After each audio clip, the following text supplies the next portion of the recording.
Hello, hello, hello. Welcome, everybody. All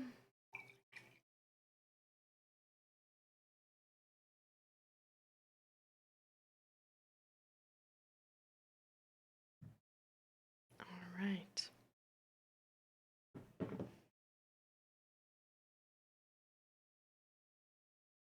How are you guys doing? Welcome, welcome, welcome.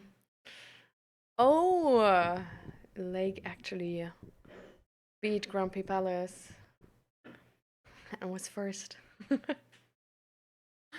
Well, congratulations on being first, I guess.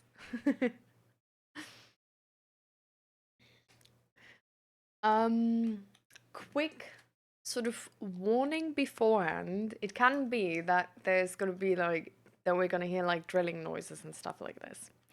So like the person, yeah, yeah, exactly this. Uh, because the person above us, they're like they bought the apartment and they're renovating the apartment, and he told us yesterday that they want to renovate everything. Like they literally want to make this apartment like perfect, you know? Um, well, the heating, like the drilling part of the heating is like done. But it's not, like they're not like entirely done. Like they still have to do the bathroom, the kitchen, the like putting floor everywhere, like putting the like heating into the floor as well. And yeah, all of this. And also they have to do like all the electricity new apparently because it's like old and there's been um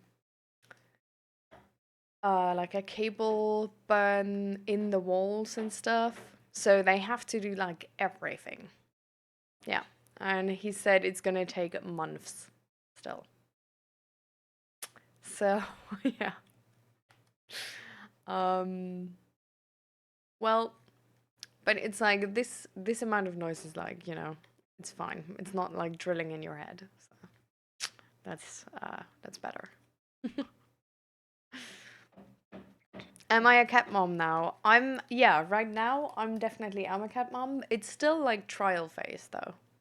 So just sort of like FYI, like don't be like too disappointed if like at the end of the month we decide that this is like not the best constellation or stuff. Like it's um like they also still need to decide if they actually want to give away the cats. Like it was sort of like a phase where they wanted to see if like how their cats are changing, if those cats are gone, how they are changing and stuff like this. So at like the 22nd when we leave, like sort of after that we're gonna talk about it, and um then a decision is gonna be made. But yeah, not right now. And how use works. Welcome, welcome. Have the kitties not eaten your roll yet? Yeah, they're actually very polite about um the shelf. Like there's been one thing fell out of the shelf, but apart from that, everything was fine. Um, I mean, to be fair, the shelf is quite stacked. So it's like, I mean, cats don't really go places where they don't, how do I say this? Where they can't stand anymore because like everything is full. Like they usually go places where it's like not enough space for them and then they throw stuff down. Here, there's just no space. So.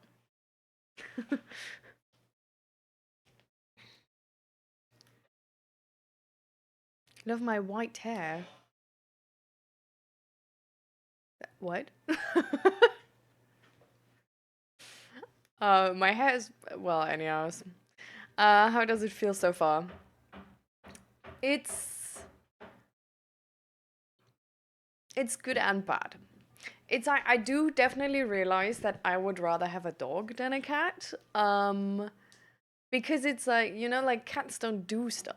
Like cats are like like either they're cuddly or they're just sort of like a parasite in your home. Like they don't really, it's not, there's not, I don't know.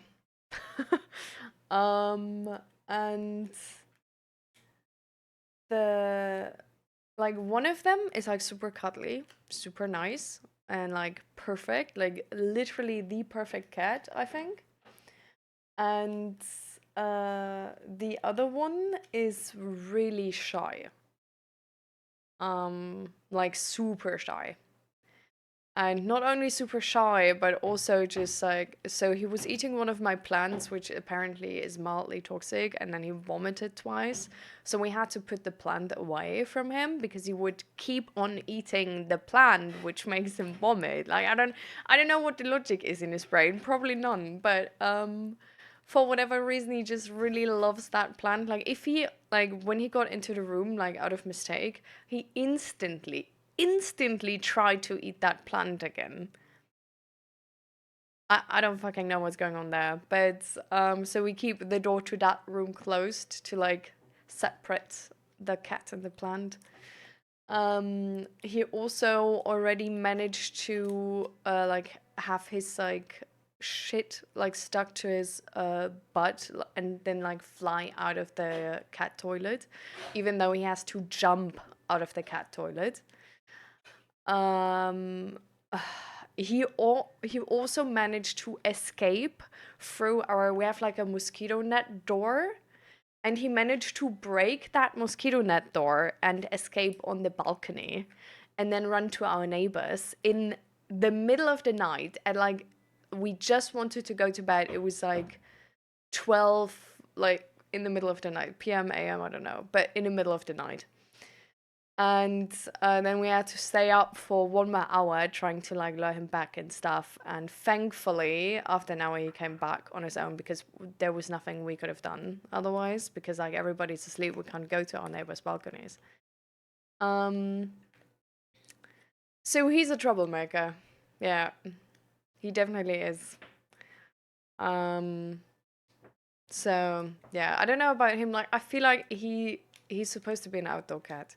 He also doesn't like to be touched at all. Like if you come anywhere close, he's gonna run. So yeah, I don't know about that cat. Like apparently he was found outside. So I wonder how he ever ended up being an indoor cat. Like I think he needs to be an outdoor cat. Because now he's like camping in front of doors, like trying to get outside. So it's like, well, not in front of like all doors, but the door he went out of and now knows he can get out of the like to the balcony and has been there. Like he's always trying to get out there. So yeah.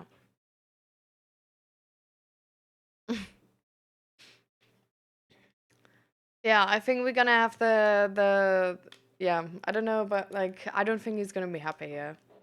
Like I feel like he needs to be an outdoor cat. I don't know.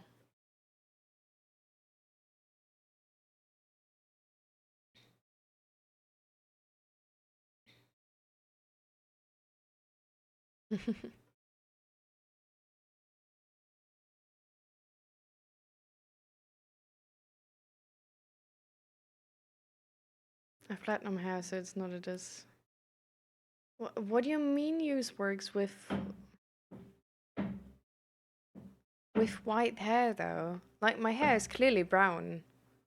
Like the light reflecting on it is also not white, but like I don't get the point of these messages. So just be known this is why I ignore them. And hi Fakerming, welcome, welcome. God's cats, oh my god. I mean, are there really cats who like to vomit? Hi guys, I just joined what we're talking about. Oh, we're like super in the beginning right now. We're talking about like my cats at the moment because I like friends of mine had to give or like wanted to try to separate their four cats into like two and two. because they've been apparently like not doing well together. So we took them in like Monday last week, and um, like we never really had cats before, and now it's just an experience. Yeah.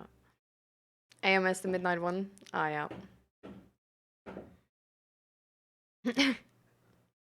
Yeah, the troublemaker one though, it's like so boring because like he's literally not doing much. Like he's the entire day. He's just like, except when he can piss you off, then he's doing something.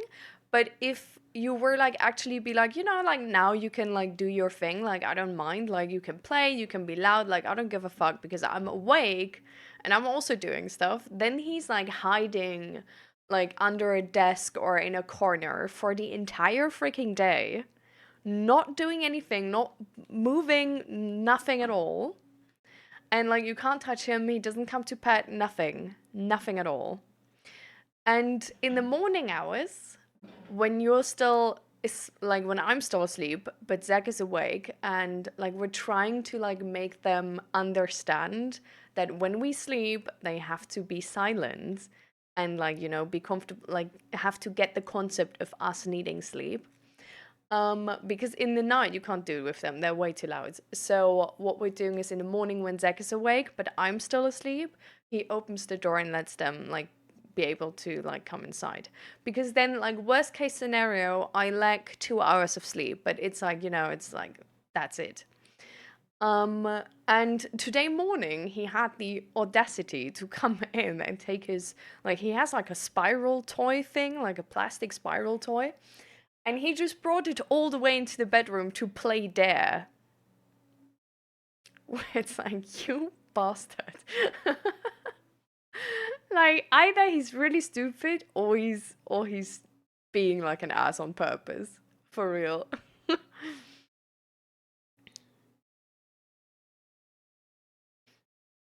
Yeah.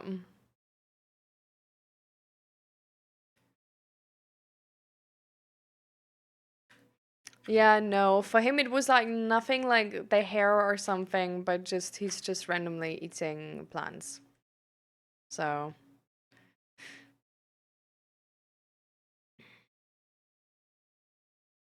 this is not a white knight alert. Use wax, you're just stupid as hell, bro. Goodbye. I don't know. Like, how do you not, like, how are you so desperate to still try once you've been rejected and, like, the person is showing no interest in your behavior? Just stop, just give it up. Try with a different person. If they don't like it either, give it up, try with a different person.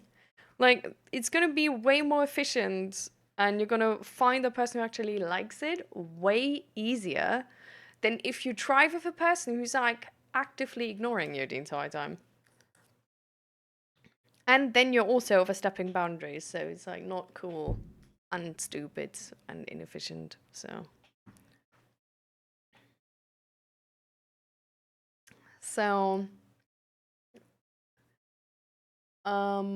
but yeah, so that's the cats. But the other one is like super cute. He's like also just like at day, he's just chilling in a corner, like next to the bed, like on the sort of windowsill. Um,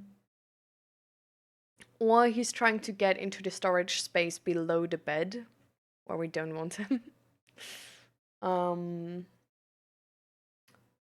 yeah, but I think it's also a bit tough because like the days where it's been like super loud, they had to stay here. And we didn't, right? Like we could leave and go to friends, but well, the cats have to stay here. Um, so it's like I don't know, like I feel like we might be able to like fall in love with the really cuddly cat. Um, but I think the other cat just doesn't really want to be here. Like he wants to be outside clearly, and I think like also like they've been given to us as like, oh, they're inseparable, and like like they always they need to be together and stuff. I don't think they do. like I feel like they have been together because they didn't like the other two cats, maybe, or been scared of them or something, and that's why they spent a lot of time together. But here, with our place, like I don't know if that changes. Like I would have expected, if they are like sticking together, that they stick together in the beginning the most, because in the beginning they're most scared, right? But already they're just like not spending time together. Like one of them is like here under the desk, like chilling the entire day. The other one is in a completely different room next to the bed, chilling the entire day. Then at the evening, this one is playing with like this spiral, and the other one is like not really interested in playing at all, actually. And like sometimes wants to play with like if I play with it with like a ball which has like a bell on it and has like a spring and it's like jumping, you know. Um and I don't know, like apart from they just don't really spend time together, I don't know. Like I like they don't play together or anything. Like when one of them bailed outside of the balcony, the other one was like chilling in a bedroom, just being like, yeah, whatever. I don't know.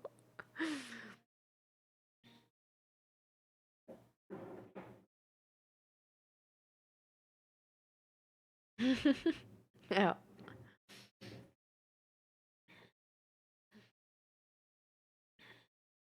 maybe. But I feel like the chaos one, like, he's not that chaotic. Like, he's not that chaotic. Like, he's playing with the spring, which is just, like the most chaotic tool I guess you can find indoors. Apart from that, he just really wants to go outside, right? Like, if you would just be able to let him be outside, he could eat all the plants he wants. He could vomit outside all, like, if he wants to. He could just, like, be outside. Like, he wouldn't have to be around people the entire time. Like, he would be able to have his space, right? And then apart from that, he's just like, like he's fine. Like he also like he doesn't well, he did throw some stuff down for sure. But I think that's just because he's like too like there's not enough activity here for him. Like he's an outdoor cat and this is like a 70 square meter apartment where like one of the rooms he can't go in because there's the plant he wants to eat. So, it's like I feel like he's just not getting the activity he would need to chill. Like it's like with dogs, if they get crazy, like the usual point of action is just have them do more sport, just like exercise them more. And I think with this cat, it's the same. Like he just needs more exercise, but it should just be like he should just be an outdoor cat. I don't know. No, he wasn't outdoors at my friend's either. But at my friend's, like because if they're like two girl cats there, like apparently like they didn't really match with each other, and he was hiding the entire time as well. So I don't know. Like I think he would be super happy if you would just have like a house where he can be outside the entire time and where there's maybe another cat, but like he doesn't have to spend time with that cat. I think that would be a place where he would like feel happy with. So, yeah, I don't know. But we'll cross that bridge when we get there. And how relaxing, how are you doing?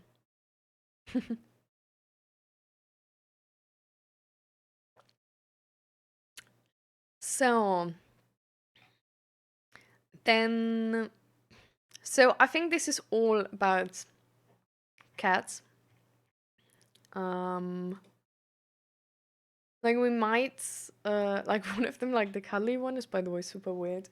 Like he doesn't just come to you and like jump on your lap or something, but you always need to like invite him. Or he's gonna like meow and then you need to go to him and pick him up. Like he's spoiled.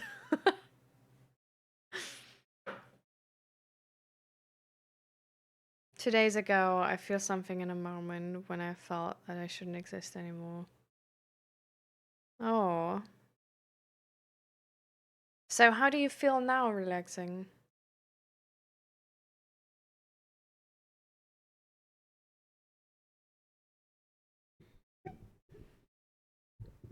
And is there something specific you have a question about with that?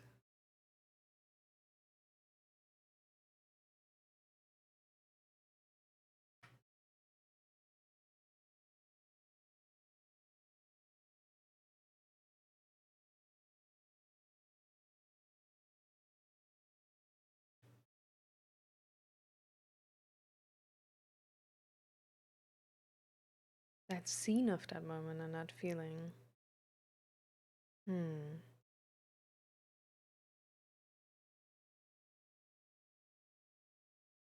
It can be really scary to be confronted with suicidal ideations and or like suicidal thoughts. But have you talked to this about like with anybody? Because with things like these, you can always call a suicide hotline. Like you don't have to be like crazy on edge or something, you know? Like a suicide hotline is specifically to talk about the situation, to figure out a plan, to talk about these feelings.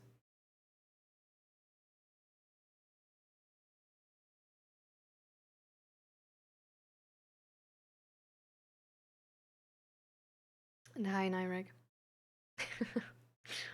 Thank you. I guess as a cat mom now, I. Well, and you're next in line. All right. And hi, Jimmy. Welcome, welcome. I sent a message to one of my online friends. I assume they are before, but they never replied or seen my message. Hmm. I mean, it's quite a hard topic, you know? Like, a lot of people, like, if they haven't seen your message yet, I mean, maybe they will still, like, I mean, at some point they will see it and then, like, reply. But at the same time, it can be a very difficult topic to talk about um, for people who don't, like, you're not trained in it or anything, you know? This is also why just like talking to a suicide hotline is usually like a really good idea, just because like they have all the resources you need to change if something needs to be changed, or to talk to somebody like a psychologist next and to walk you through the process of like what to do in a moment like this and how to handle these emotions. Whereas a friend is just they're gonna be super scared in that moment, right? Because they don't want to say anything wrong. Like, especially if it's like an online friend and you're not there in person, it's like if you say something wrong, the person can just go offline and you don't know what's happening next, right? So it's really, really good to talk about stuff like this with some sort of mental health professional. Like, this can also just be your general practitioner, you know, like your normal doc, where you go for like a cough. You can also go to them and talk to them about like having these suicidal thoughts and not knowing what to do about it and like what the next point of action is. Like they usually will then probably like give you like an appointment for like a psychologist and like sort of like see what the next steps which you can take are to well handle these thoughts and make sure that you're not being pushed to the edge anymore.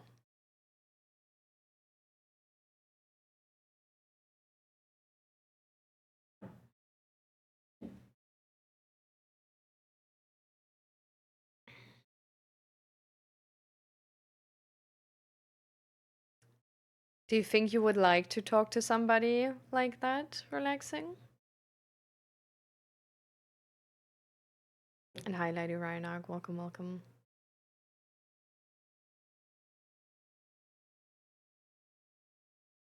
And Nyrag, thank you so much for your sub. Thank you for your tier 1. And thank you so much for your gift sub. Thank you, Nyrag. The support is highly appreciated. And hi, Asta. How you doing?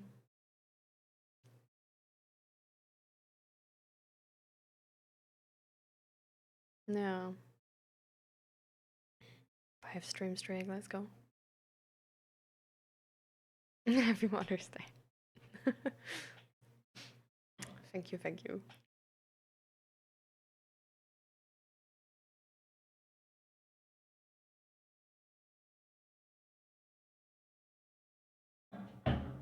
Have you talked to any professional about this, Lady Ryanag? Like, I remember like sending you the website with like the international suicide hotlines.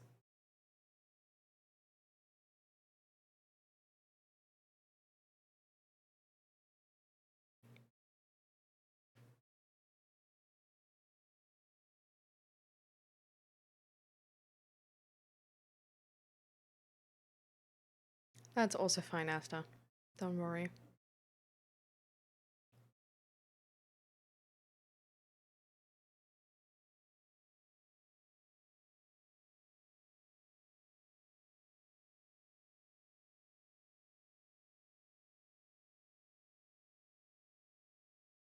Two days ago, I went to a mall with my biological parents, even though I didn't want to.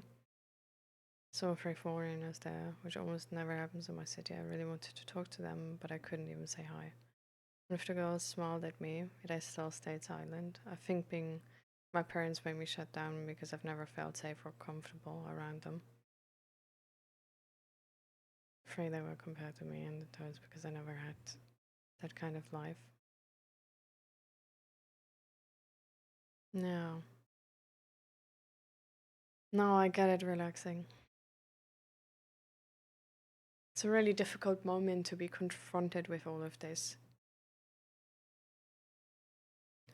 Like it can, like small moments like these can be quite like eye-opening about what's wrong in your life and how would you like your life to look like and how it's not looking like that right now.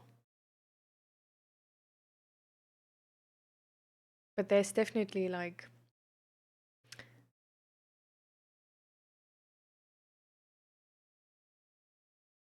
if you can have faith that this can change. Have faith that this is a part of your life but doesn't have to be your entire life. There is with the plan you made last time with like trying to save up some money and then leaving. It's not a bad plan. And trying to find some friends and maybe moving to them instead. You know.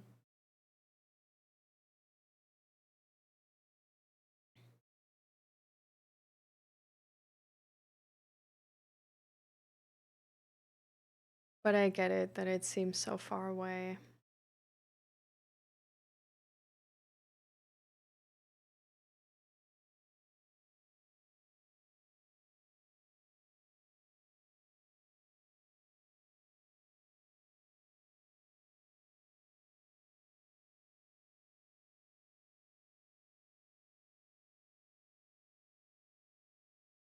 The free stream streak, let's go.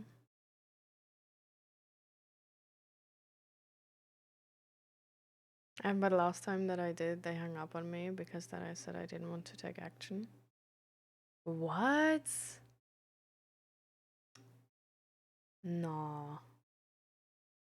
Maybe you can try a different service. Like there's gonna be like sadly also with a topic like suicide, there's of course gonna be bad and good services. So but this is like usually something like this, like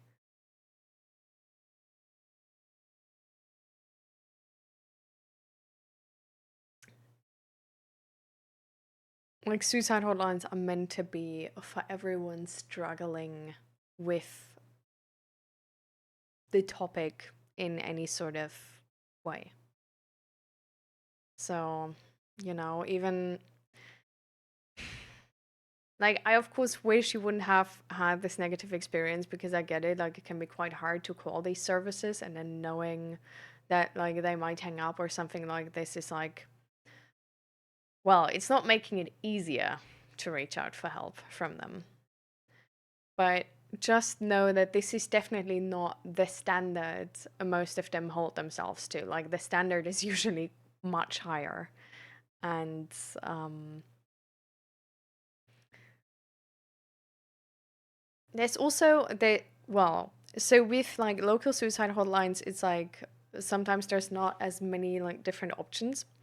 Um, but there's usually also just like online services which are like not the official suicide hotline, but which are also like suicide awareness prevention foundations and who then offer, for example, like a chat or like their specific hotline on their website, and it's sometimes like a different like their you won't like get to them if you call the official hotline, which is if you look for the website and call them there.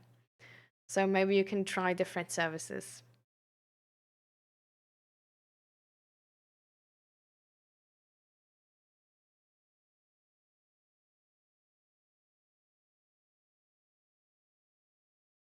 What if that foreigner smiled at me and I really wanted to talk with them, but I didn't? And I'm regretting and tell myself why I didn't talk with them. Oh, I'm sorry for you. But, you know,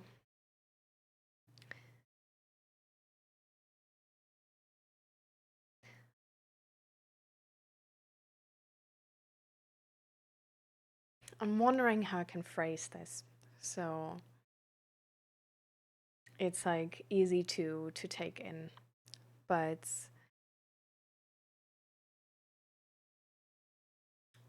for all the grace that you don't get from your parents, try to give yourself that grace. It's, like if your parents are there and like talking to a fool right now is also scary. Like it's okay to be scared. And it's okay to like miss out on certain possibilities because of fear. And it's of course nice to like sort of like use it as like a reminder or motivation the next time maybe to reach out and to talk to them even though it's uncomfortable and to overcome your fear because you will remember from last time that in the end you would have wished that you overcame your fear. But it's no use of shaming or blaming yourself now. It's stuff is hard sometimes and that's okay. And it's okay to not get it the first time. And especially if you think like your parents being there has influenced you, just wait for the next time, you know, if you can.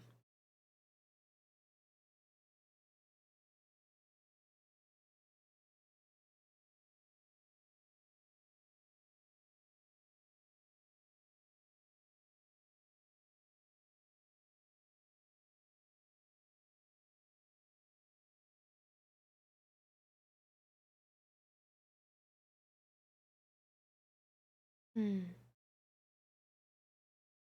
Oh, there's also a difficult situation, totally. The only thing I can tell you is that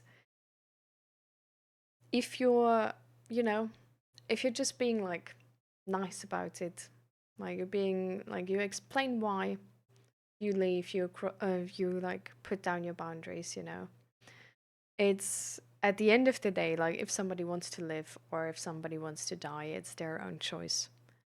And it's not your like the life of somebody else is never your responsibility, apart, like, except you are in a job specifically where, like, you've gotten that responsibility.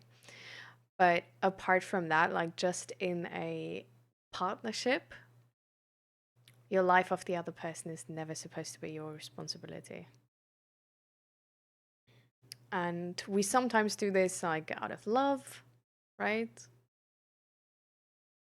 But in a situation like this, it's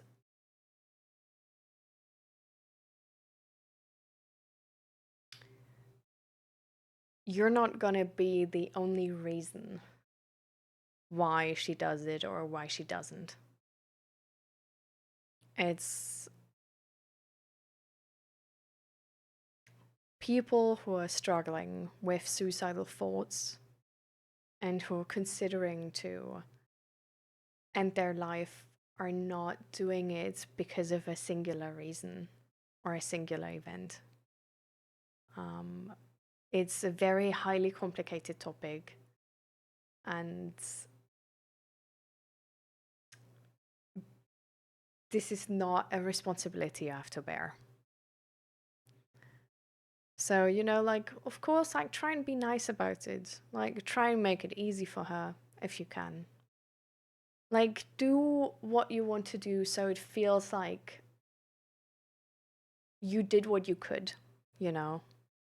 But you don't have to sacrifice your own life um, for that. Definitely not.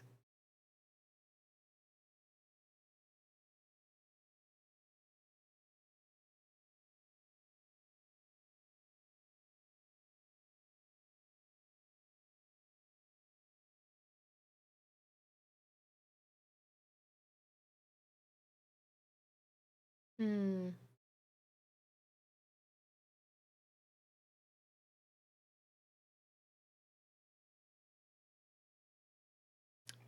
We're like talking about a lot of topics right now.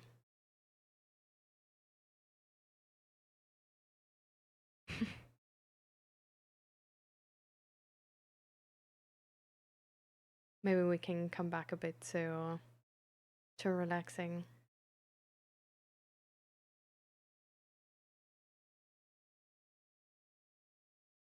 Yeah, see you, Asta.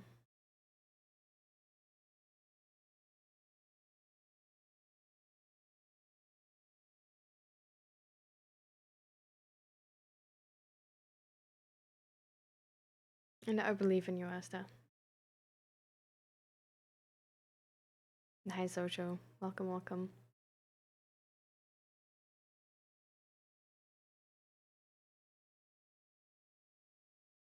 Hi, Nova Naud. Welcome, welcome.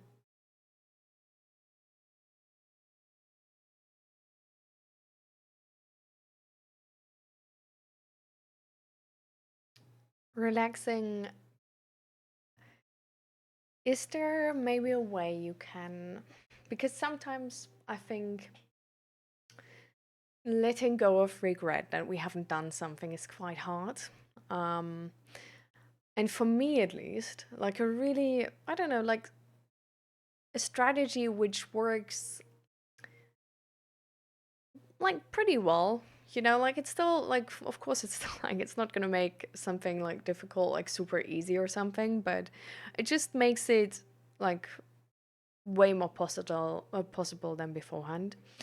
Is what I like to do is when I notice that I can't let go of a regret about something, I sort of like see it as a signal that I don't really trust myself that I would behave differently the next time. Like I sort of that I hold on to the regret because I don't trust yet that I actually learn from it. And so what helps me to sort of counteract that is to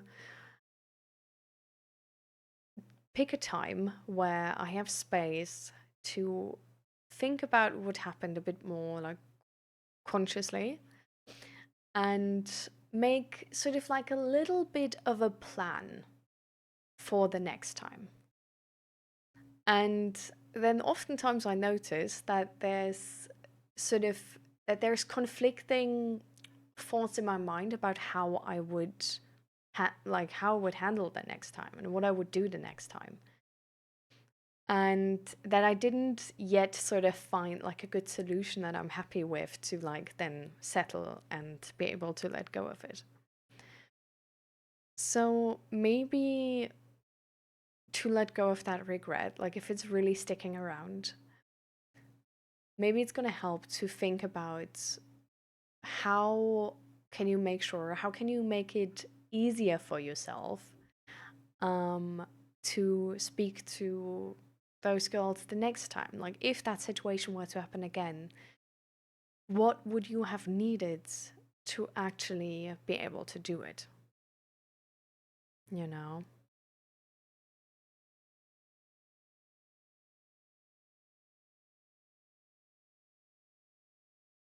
Do you stream every day?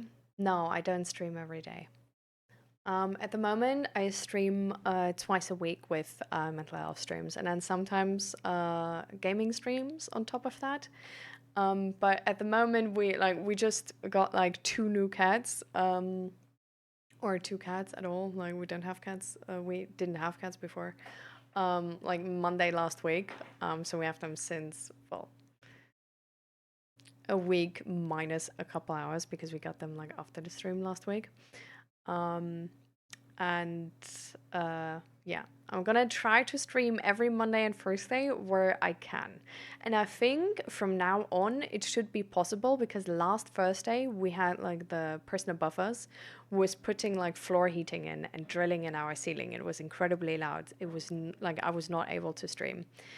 Um, but they did say they are done with that part. So from now on, it should only be like sometimes loud, but like not all the time. So I think it shouldn't influence the streams anymore.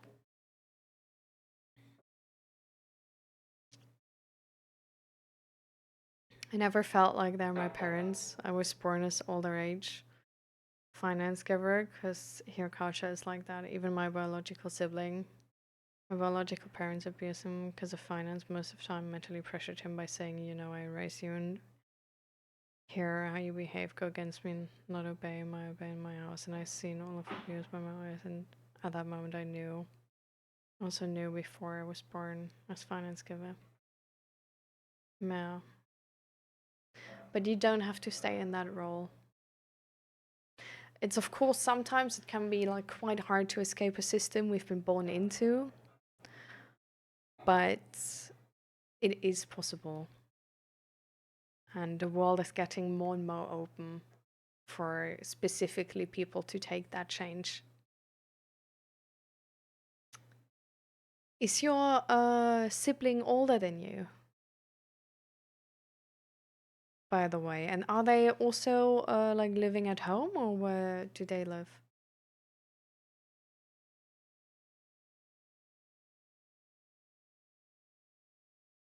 You're a psychology major or something? No.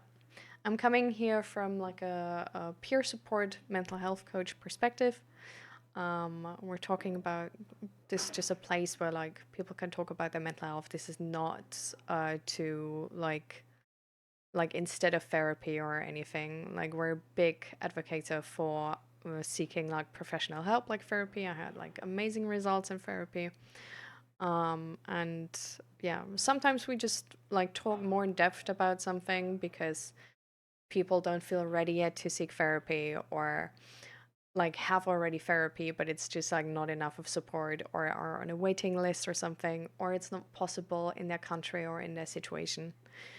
And yeah, this is essentially just an open space to talk about stuff and be listened to, be seen, and then maybe also get some resources because I'm always trying to, of course, like inform myself. So I have like a suicide prevention certificate and a suicide awareness training.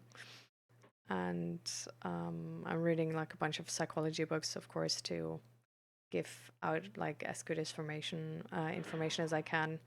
But most of the things I say are just like from an experience point of view. So I share how it was for me, how I got through something, and um, then if I don't know about something, I also share that, and then I give like resources out where you can find more information or stuff like that. Yeah.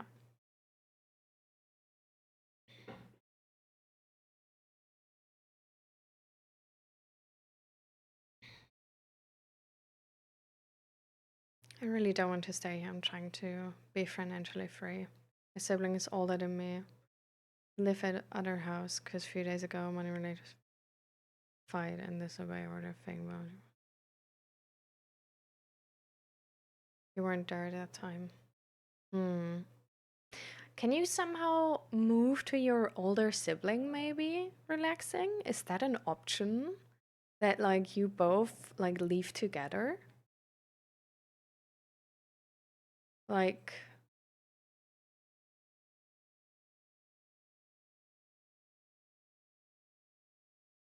these days when therapy is so hard, I just spoil myself with good food. Good for you, Asta. You deserve it. I'm glad you're spoiling yourself.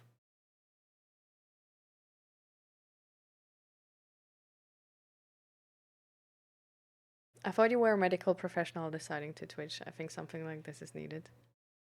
Yeah, no. Like, to clarify again, I'm not a medical like medical professional. Also says in the bio. Um, and this is from like a peer support, mental health coach perspective. So I of course inform myself. I learn every day about this. I'm like reading the course book of the MIT psychology course at the moment, but it's like this is like honestly like even like I can't imagine that if I would have studied psychology and like would be a licensed therapist, that I would call this anything more than mental health coach, safe space to talk about things, because I don't really believe that like a stream, like an online stream, can give you the same results than therapy. I don't think so. And like again, like I'm not a medical professional, so I I don't really know about this, but yeah, I don't think so. Like from my experience with therapy, like this would have been impossible in a stream.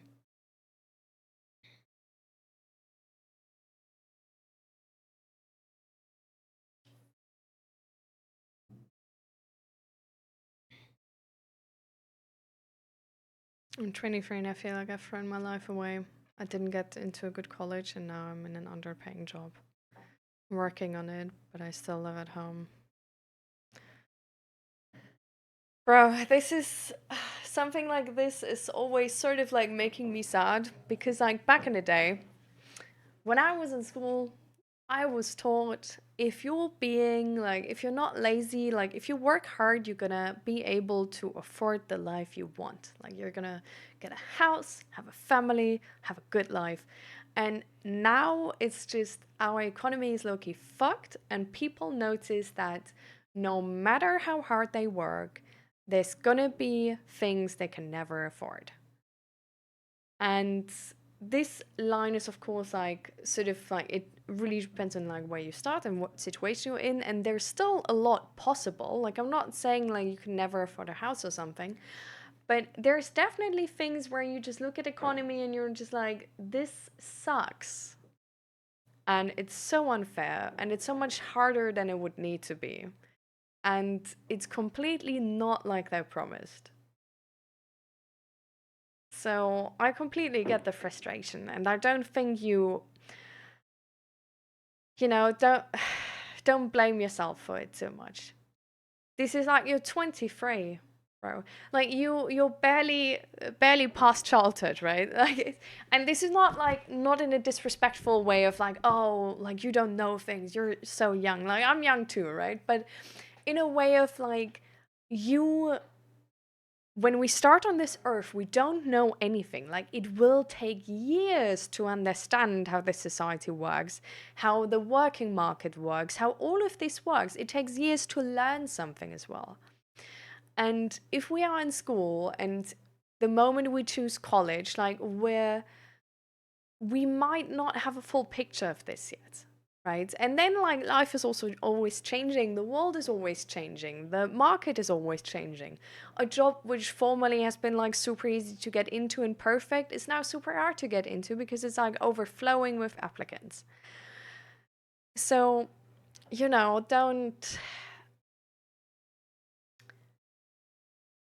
don't shame yourself or blame yourself. Like, you're doing what you can, like, you're working on it, and it's gonna be a progress.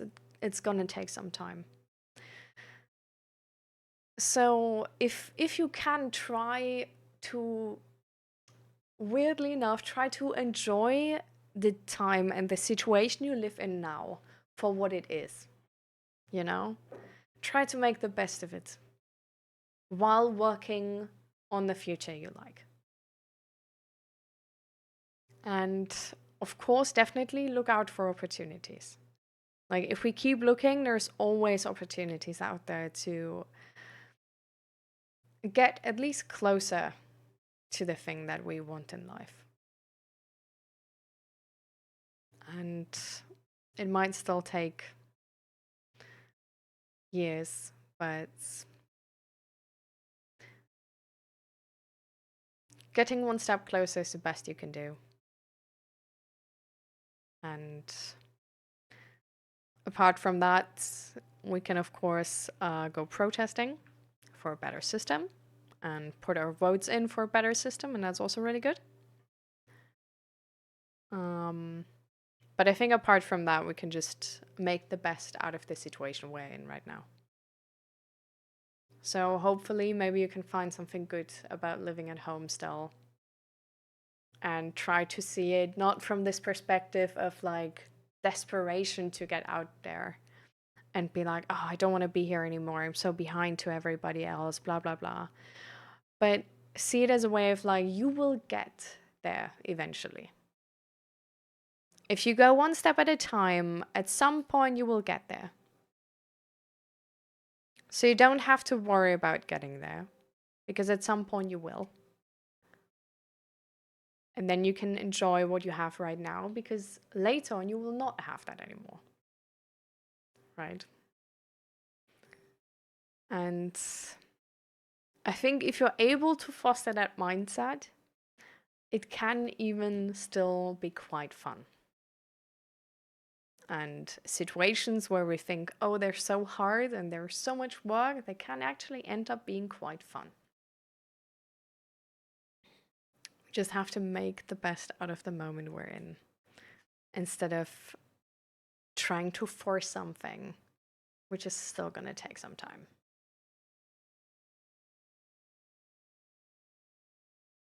Hi, mitochondria. Welcome, welcome.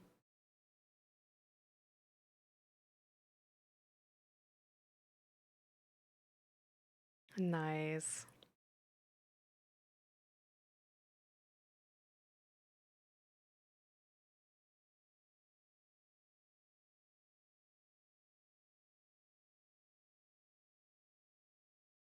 Hmm. Oh, I'm sorry for you relaxing.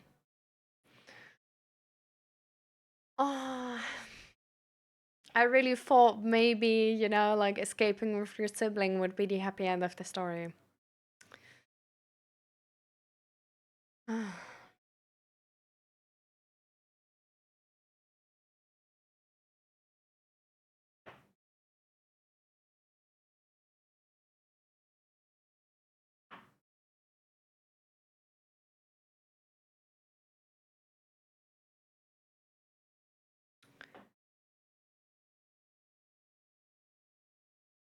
But also for you, you're on the right track. You're saving money to get out of there. And if you just keep going like this, you're gonna get out of there eventually. And then you still have plenty of years ahead of you to enjoy that freedom you're seeking now.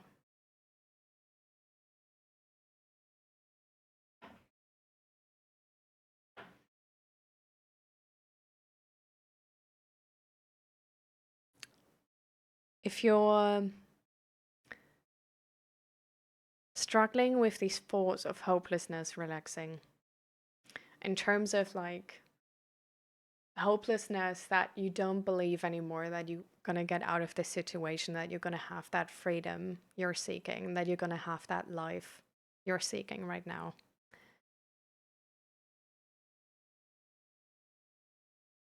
Try and plan how you get out of this in more detail. Like keep those plans somewhere where your family can't find them. For sure, like make sure they cannot find these plans. But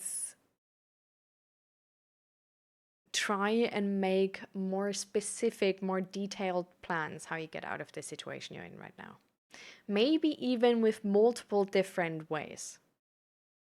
I think the better.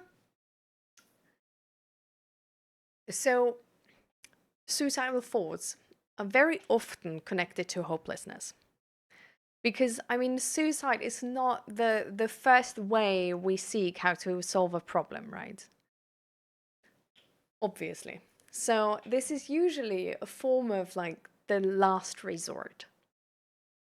So, in the moment where you plan how you're going to get to that future you like in more detail, and actually like in a detail where you feel like this is an actionable plan, like I can do this, like this might take like I've like different plans made, one of them takes 10 years, like that's a fucking long time, but it is a plan that I trust in, and that's at least at the end of these 10 years, I'm going to surely get out of this.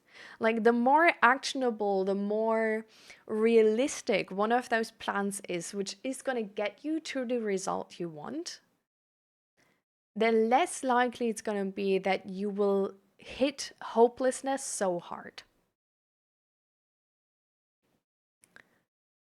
Because no matter what happens, if you made a bulletproof plan, or like, you can make multiple plans. You can make a 20-year plan, which is bulletproof because it's, like very tiny progress, absolutely bulletproof. You can also make like on top of that, you can make like an alternative, which is a 6 months plan. But the more secure you feel in this plan of action for your future, it's gonna be so much harder for you to not believe this future is available for you no matter what happens. Because this plan you made is so safe against disruption.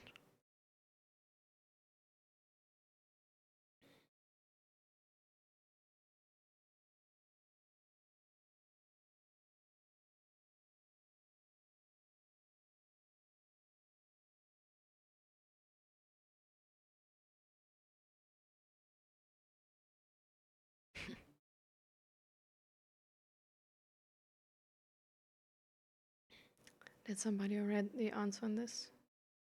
No, okay. Space shuttle. Welcome, welcome.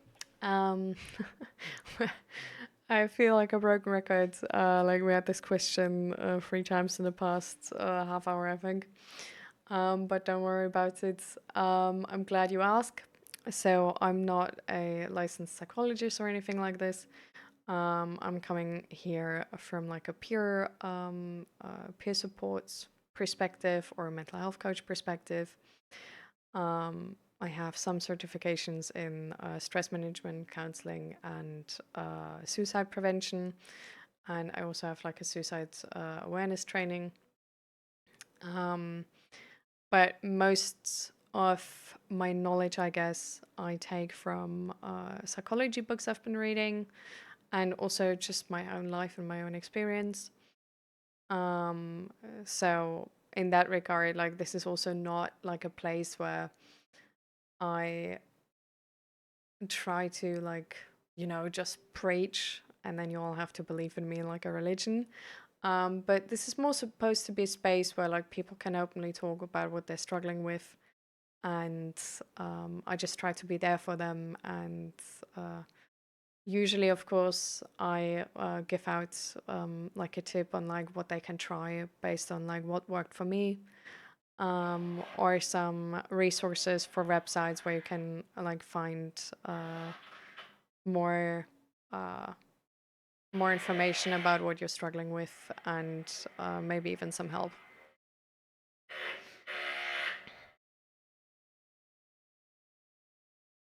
Well, they're drilling again. But yeah, this is definitely not supposed to be like instead of therapy or anything. Like I'm like a big therapy advocate. I would not be here like I am today without therapy. So yeah. But this is a space for everybody who's struggling, who's like on a waiting list, who are not ready yet to sign up for therapy, who might not need therapy because they're struggling with like one specific thing and just want a different opinion. For people who just want to talk with somebody and where they feel like in their social circle they can't really talk with somebody. Um, so it's like this space of just like in between to fill the gaps of like our system.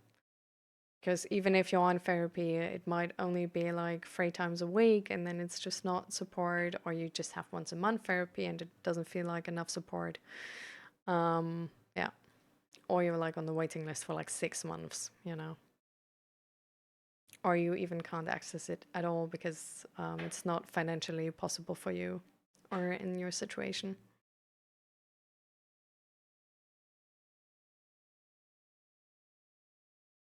True, Nirek, by the way. And hi, hello, innocent guy, welcome.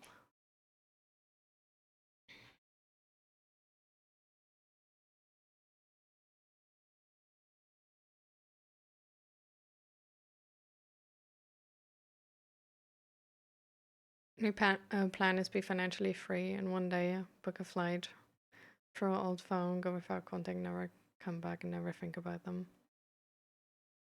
When I was 15, I told them I'm leaving because I don't want to live with them, and they all tried to mentally brainwashing me to staying with them, but I tried to leave anyway. And after that night, have you ever thought about me? If you're gone, what would happen to me, and try to emotionally blackmail me? Wow. Oh, that's so fucked up relaxing. I'm sorry for you.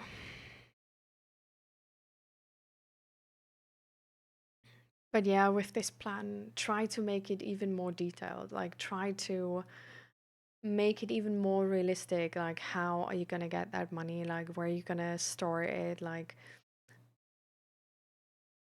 the better you prepare for this, the more likely it's gonna be as well, right? Like, apart from like you having this plan in your mind, which is not sounding ambiguous, but when you have confidence in, because you put hours and hours into this and research and all of this, right? It's just gonna help so much.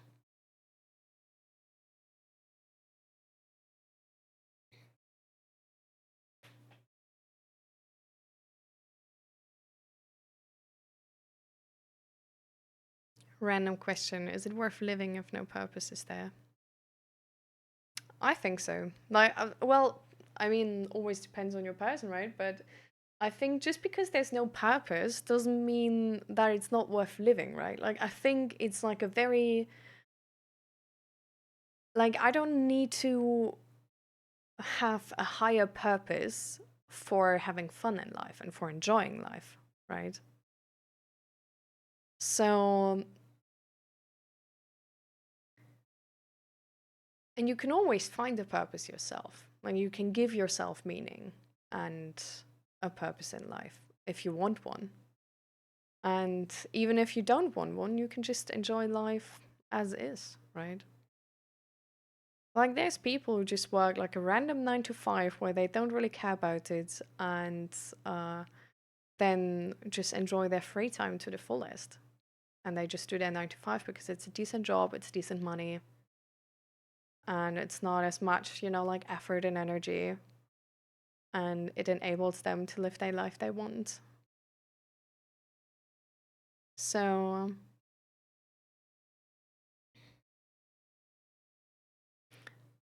I don't know. I think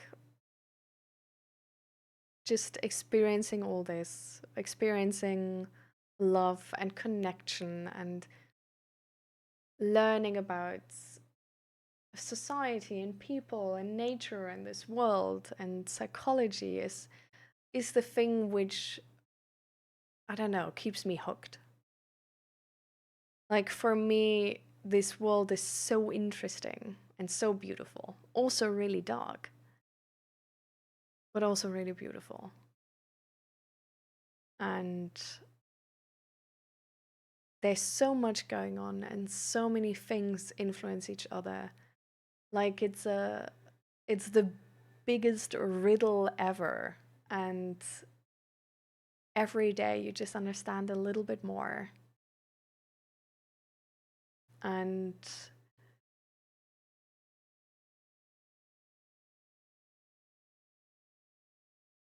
I don't know, like I don't need to have had purpose from the day I was born to have something which I like doing in my life. Like we've been given this life for like, like you can say like no reason at all. Like let's just say like, oh, it's been just luck that you're here. Why not use it? Like why not have fun with it? Like if you get like imagine you're playing Diablo and you get like a really, I don't know, like good loot drop or something. Like, are you gonna like not take it and like be like, ah, man, like, no, I'm just gonna take the good loot drop and I'm gonna enjoy my life. I'm gonna enjoy the game.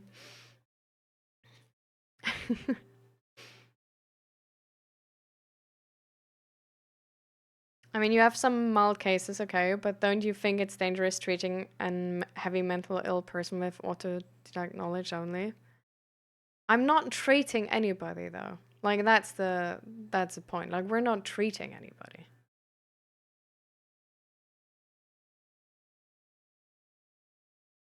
Like whenever somebody says they're like suicidal, we always give them the international suicide hotlines. We always give them like official resources how they can seek out better like professional help.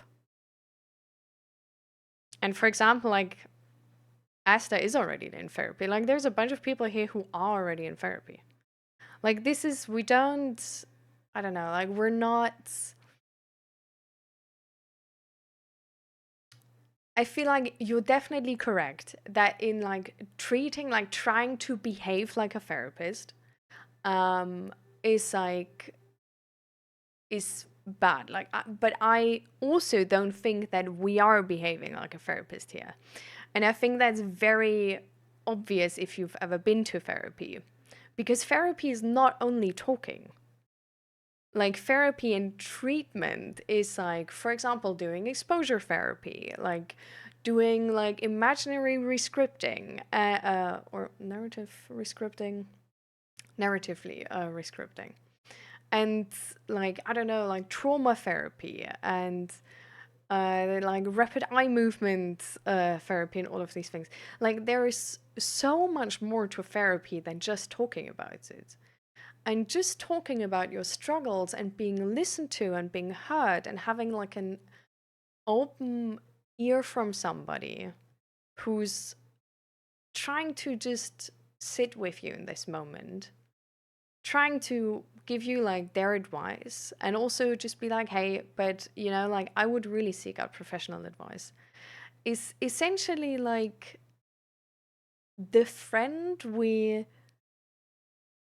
we would have liked in moments. Like this is essentially the person like I'm trying to be. Like I'm back then when I was struggling, like I would have like I thought therapy is not an option for me. And if I would have a friend where I could have been like completely honest and they would have just told me like, this shit is hard. Like have you ever considered therapy? Like have you ever considered getting professional help? Like it maybe would have been the thing why I would have like gotten therapy early already, you know? So it's a thing where like I definitely understand that like any type of coaching is so yeah, sadly like so close to being abused for money. And we also have this sometimes even with therapists, right? Like that like therapists like sort of like here in the Netherlands, we actually have like a um there's literally like laws against this because there's like a limit on like how much therapy of a specific type of therapy you can get, and you have to like put your case forward if you want more than that and like really like go in depth onto why. But sometimes you hear these cases from like America where like therapists just keep their people coming the entire time and they don't really have any progress. They're just now dependent on the therapist. And this is also like really bad. Like I think it's sadly like with anything, you know, like if there is demand for something, there's obviously also ways to abuse it. But I think if we just because of this potential to abuse it, not do it at all, bro, then we're fucked as fuck. Like I don't know. Like if we don't like if we would never reach out to a therapist because we're scared they're gonna like I don't know make it worse, I would have never gotten the help I got. Like I only got the help I got because I was vulnerable and trusted it and was just like I'm just gonna try it, and if it goes bad I can always stop, you know. And I can always try something else, but yeah, it's like both is true. Like it's true that you have to be careful, and it's definitely like you're walking a line, and I'm learning onto like how to properly walk that line day by day, stream by stream, new again. And or well, not new again, but I learned something new about it. And it's something where I think it's incredibly hard, but it's incredibly hard in like in any space in that regard. It's also hard to walk the line as a therapist. Like, how much do you share? How much do you don't share? Like, how much do you push some person? How much do you not push them? And thankfully, I don't have to make these decisions. So I think personally, I really like what I learned so far is that we stick to listening to the people, actually listening to them, validating what they're going through, because no matter what my perspective is, this is their perspective and it's valid. And then seeing if there's any resources I can give them, which would help. Or advice of like, hey, have you ever checked out therapy? Like, what is your, like, we so often actually talk about therapy. It's like what their fears are towards therapy, like, why is it not possible? To see if there's anything the person might misses, you know. Um, but yeah, it's we still have a lack of people in this field, and there's still a lot of loopholes and gaps where people fall through. And I definitely think this stream is not easy. I don't think this topic is easy. I don't think talking about this is easy. But I think specifically because of that, it's so needed because not many people do it because it's hard. But we definitely need it.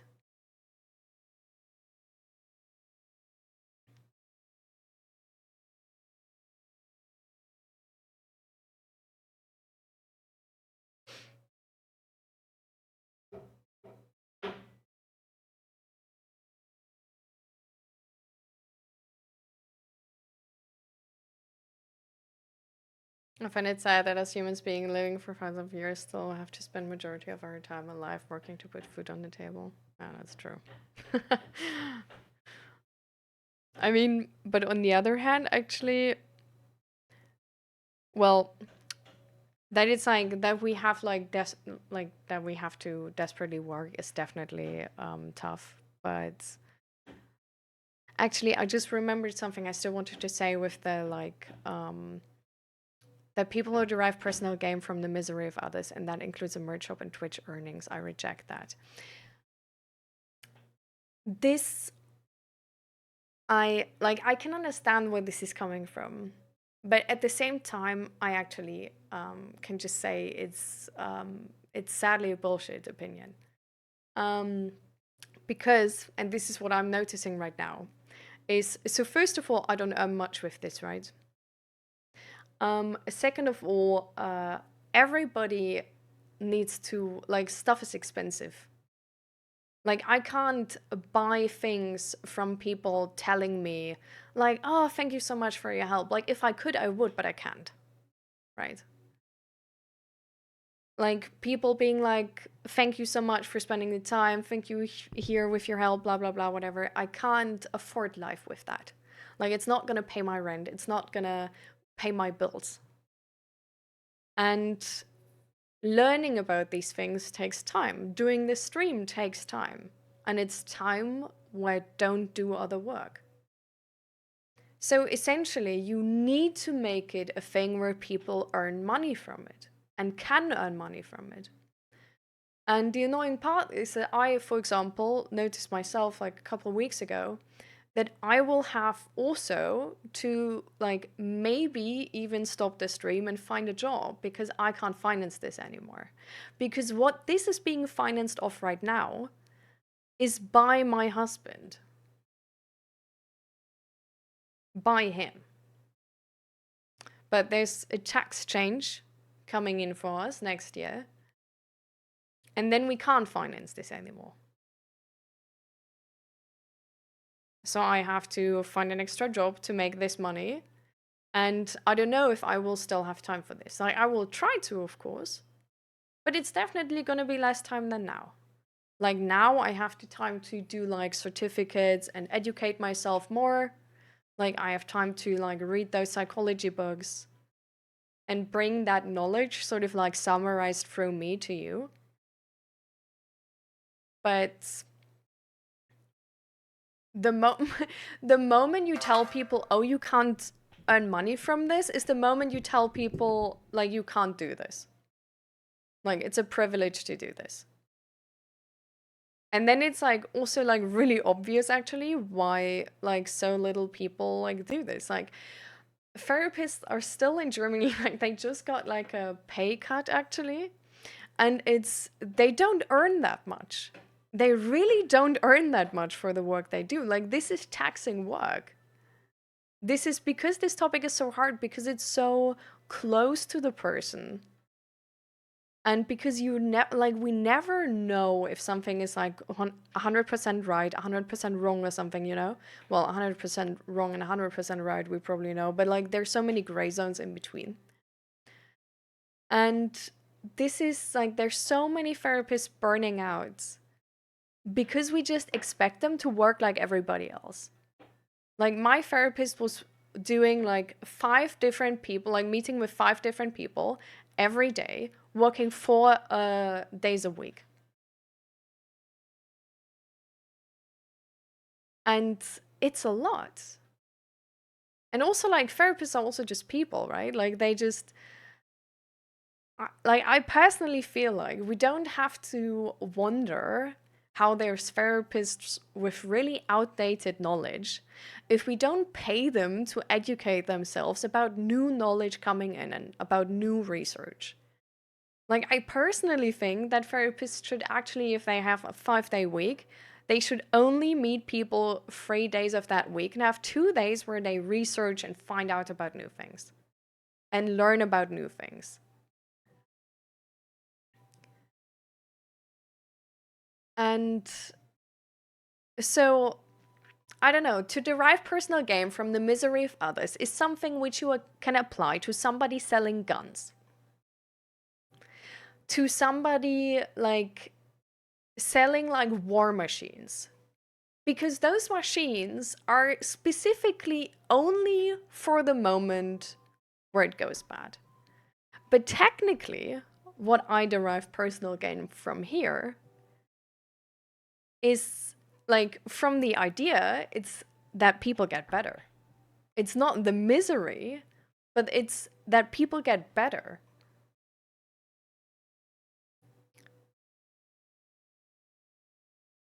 So I think this is actually a really hard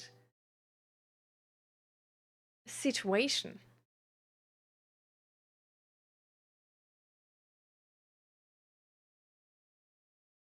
Because if you can never earn money from this, if I'm not allowed to earn any money from this,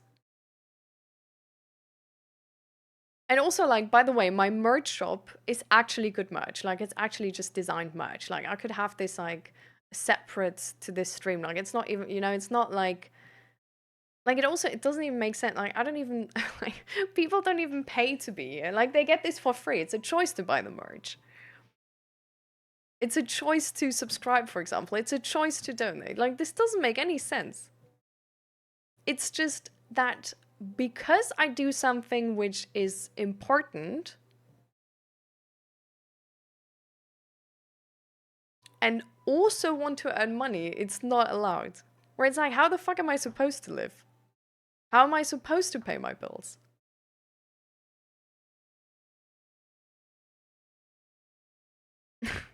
Like, I don't know, it's not even paying my bills right now. Like, this is so. I don't know, I think this is BS. Like, if in capitalism you want people to do something, you need to make it like,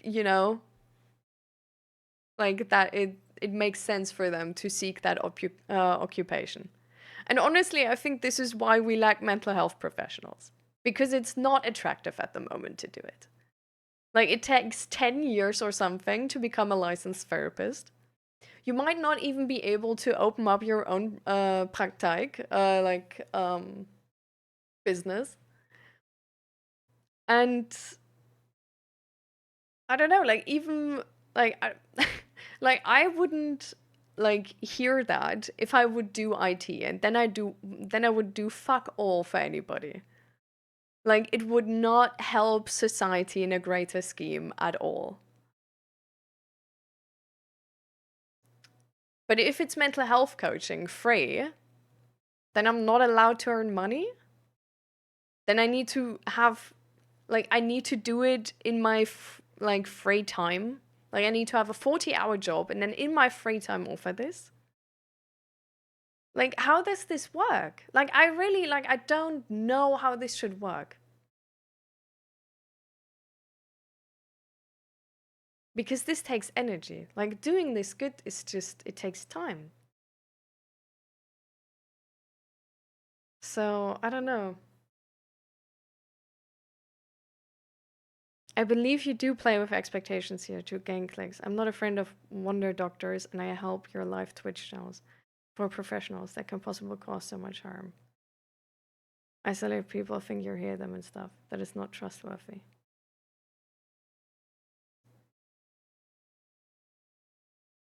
I'm not doing this to gain clicks. I'm also not pretending this is gonna solve all your, like, fix everything. I'm not pretending I have all the answers. There must be a benefit for you or you're a saint. Do you actually? Okay, I have 17 subs right now. This is for the entire month. Do you want to know how much 17 subs is? This is such a stupid argument, by the way. It's literally like, just like, you do realize what you're saying there, right? Like, you're saying either you're egotistical and a human or you're not a human. So I have to be egotistical because that's your worldview. It's also personal empowerment.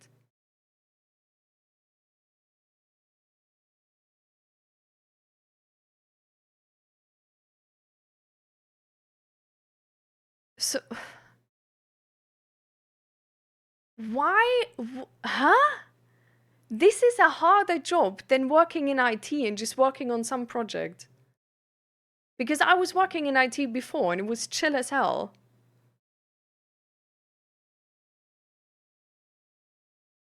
To think you could help others free them from mental illness is madness and most dangerous, I believe. I don't think I can, and I never pretend to do so. I literally say under the stream that this is no replacement for like a medical professional help. I have the suicide hotlines on the stream. I say in my rules that we empower people to get therapy.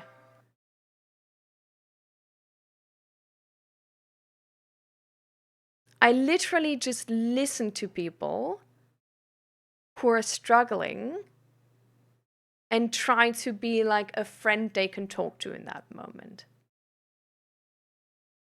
Like send them the website for the international suicide hotlines. Send them articles or like papers, research papers about like studies or findings which are like can be interesting for them.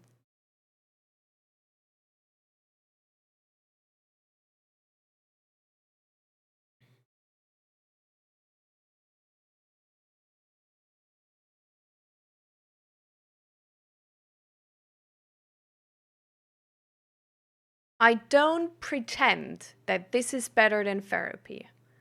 Every time I say it is not, I don't think so. I don't pretend that I can heal anybody. All I know is that my isolation only gets worse when the only person I can talk to is a Twitch streamer. So the thing is, though, you're seeing results to like this is just not making really much sense, to be honest. Because if you have a person who's really, really isolated, and then instead of being completely isolated and just watching YouTube and stuff like this and only watching gaming and stuff like this, then talk to a Twitch streamer about their mental health. And approaching that topic at all is the first step. And the next step, hopefully, is to actually seek out a medical professional. What you're saying is that if you were beforehand talking to a medical professional, beforehand speaking to people, and then you isolate yourself to only speak to a Twitch streamer, then it's getting worse. And of course it's then getting worse. Like, that's a stupid comparison. But this is not the reality of most people here. Like, most people here are not like, oh, flourishing, whatever, whatever. And then they talk to me for a moment and I tell them, reject all your friends, never talk to anybody anymore. You can't trust therapists. You can't trust other coaches. You need to always talk to me. Like, I know the only thing which is correct. Like, you need to eat only meat in your diet. You need to breathe like this, speak like this, whatever, to do everything wrong. Like, you can't trust anybody else. That would be your example. But this is not what I do. This is literally not what I do. This is what Red Pill Media does. For sure it does. This is what some like therapists actually of YouTube do. Which is also wrong as hell.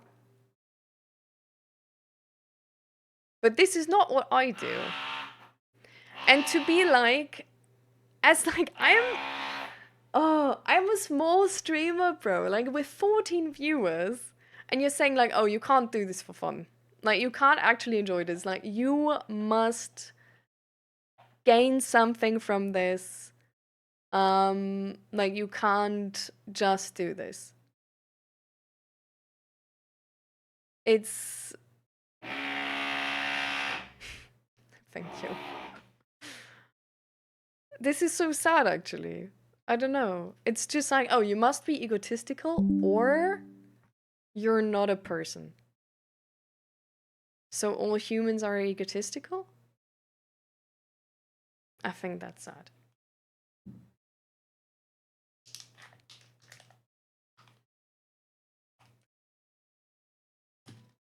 Like,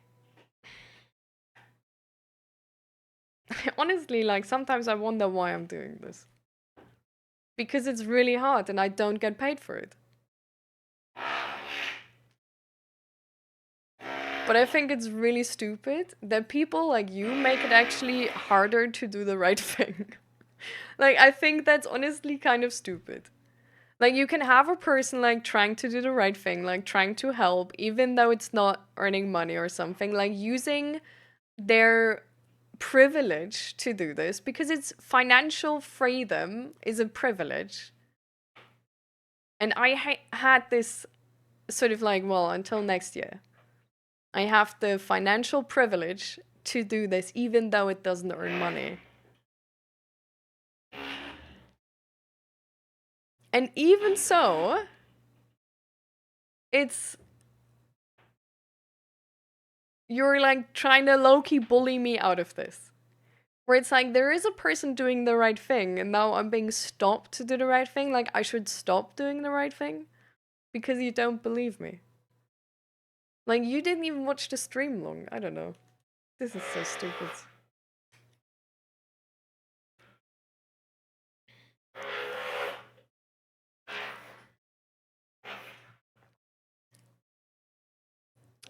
Yeah, yeah. So like for a year. Well, now like minus a month, like 11 months or something. But yeah.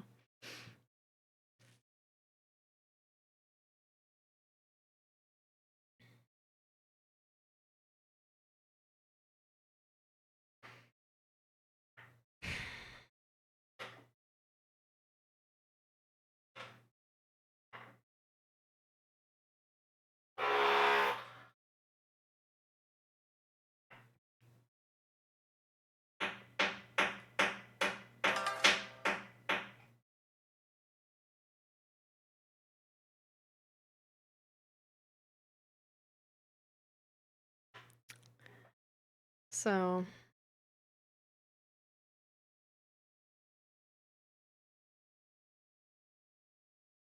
you ever play games? I sometimes do. Minecraft and stuff.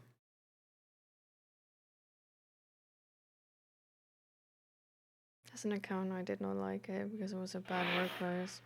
But they want to kick me out. I'm gonna study something very different. Sorry for the drill. I don't know what they're doing. This sounds really bad.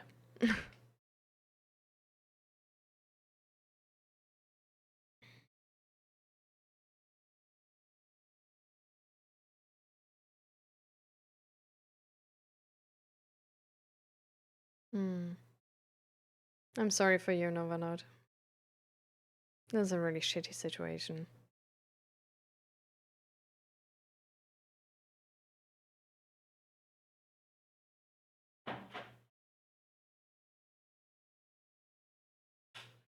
So what you're gonna do when they're kicking you out now, though?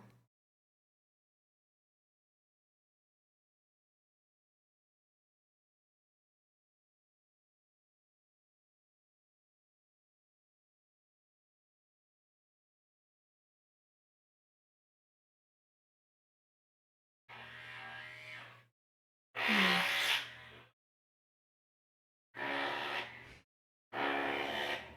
They're right above me.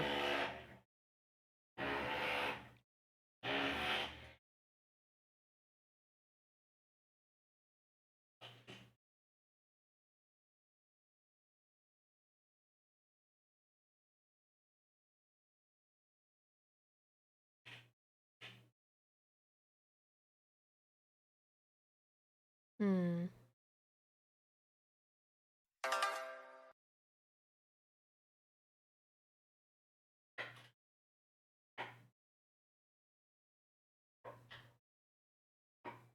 What's wrong with IT? It's really important, especially now. Streamers rely on IT people. It's nothing wrong with IT. I just like IT is a very different like job than like mental health, obviously, right? Like I feel like IT is like, you know, it's like a chill 9 to 5. Like you clock in, you do your stuff, you clock out, but it's not, you know, like you don't, it's not like emergency services. Like there is a different load of like emotional pressure on you, or pressure at all. So I studied game engineering. I was working in IT, and that's why I took the example because I know it's a way more chill job.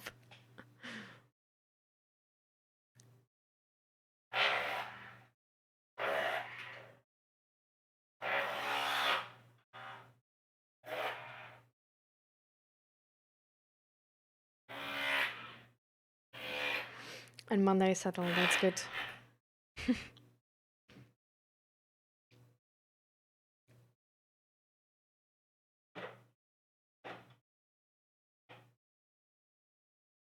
You sent out even 200 applications? Wow, you were so busy.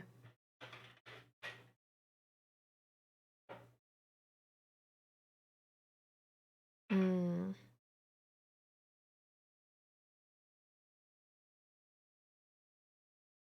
Hopefully not somebody trying to break into your room. No. It's just the above neighbors renovating.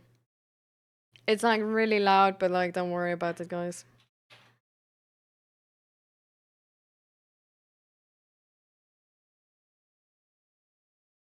I have to go to a friend I know, but this shouldn't be a long-term thing, I guess.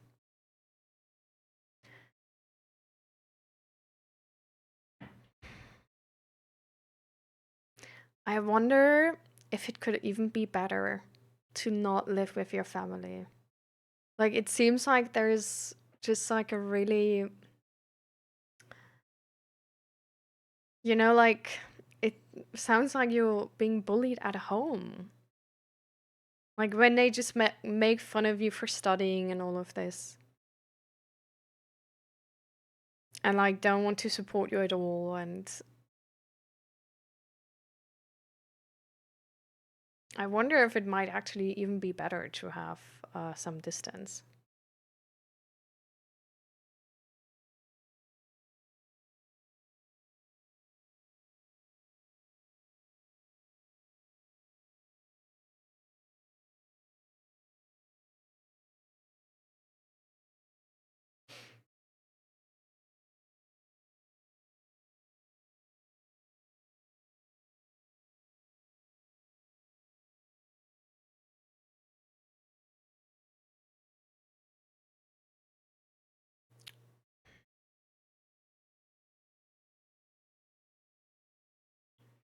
I mean, yes, this is what I was saying, Space Shuttle. Like this is the border you have to walk. But it doesn't mean this content doesn't also fill like an important gap in our society.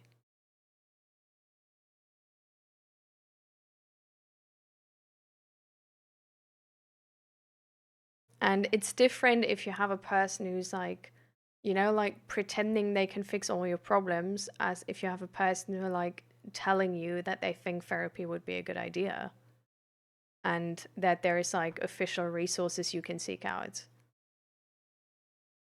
where you can then like find the therapist closest to you or a suicide hotline or something like this.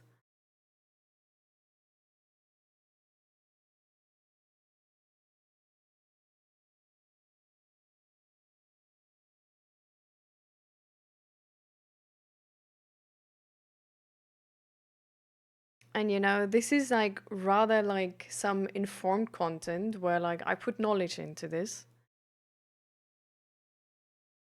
than just like doom scrolling Twitch and like watching gaming all day. Like any social media platform has addictive potential and the potential of social isolation. But not being able to talk about it and not finding like helpful content on that platform is not going to make it better.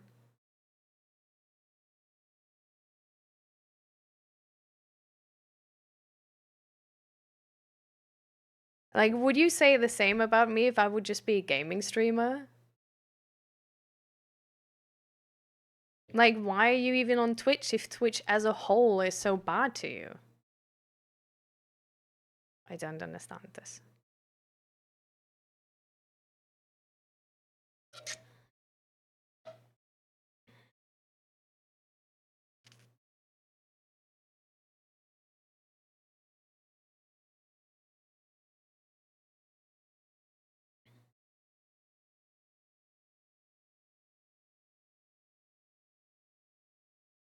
see more dangers than I'm able to see benefits here somehow. It must be me. You know, everybody has their own choice here. We don't, you're pretending like we're like forcing people to listen and forcing people to pay for this help. And like we're like using all the most addicting strategies to like lure people into the stream and stuff like this.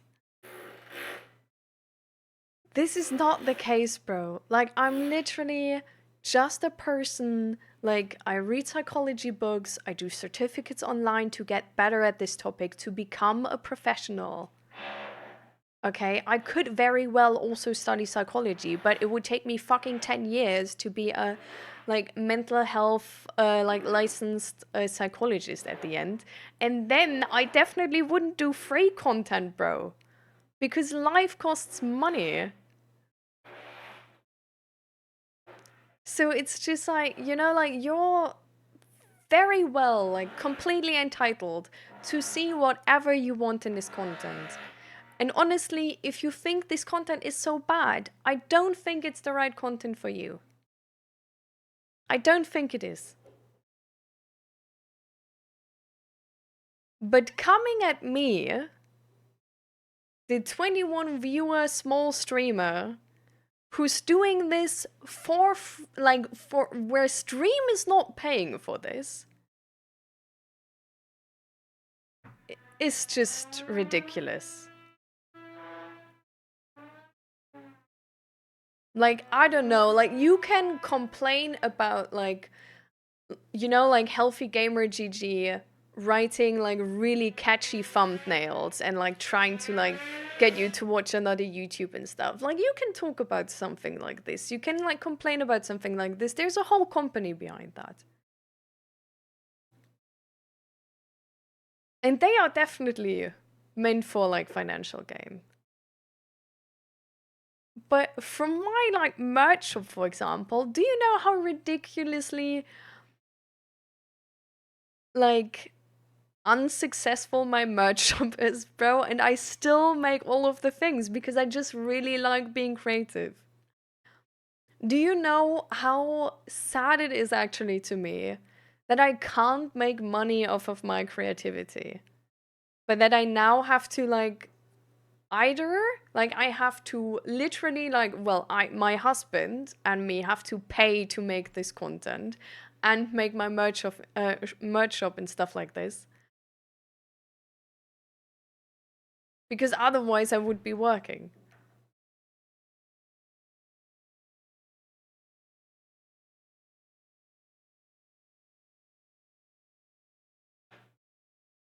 Can actually, you know what? Like, chat. How do you think is this content? Do you think I should stop the stream? Because if this is something which is, you know, like more in people's heads, like, okay, then I stop. Like, this is work. Like, this is exhausting. Like, it's easier not to do this, genuinely. Like, then we can go back to, like, gaming streams, and then probably I will just, like, stop streaming. But, like, what is the worth of this stream? Like, Space Shuttle says that if this stream wouldn't exist, you would get actual help. And, like, this stream is dangerous for you all. Like, it's isolating you even further.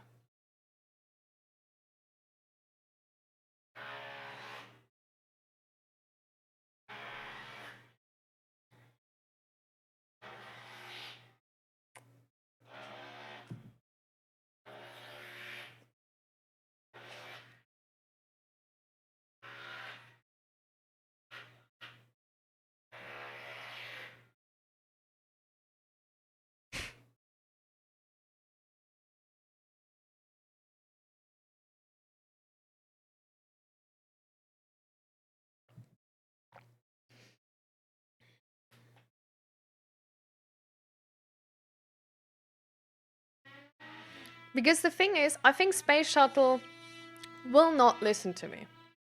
So I think if you all can explain Space Shuttle what you see in this stream, it would be really helpful.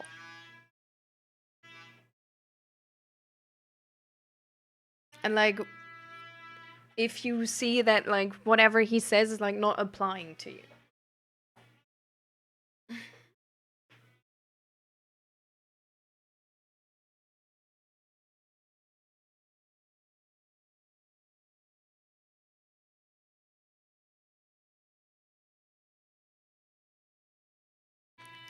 So the thing is, Space Shuttle, I would love to disable ad breaks. I don't earn anything from them anyhow, like, except like, I don't know, like €2 a month or whatever, if it comes high. But I can't. I literally can't. Like, the ad breaks, I can't disable them.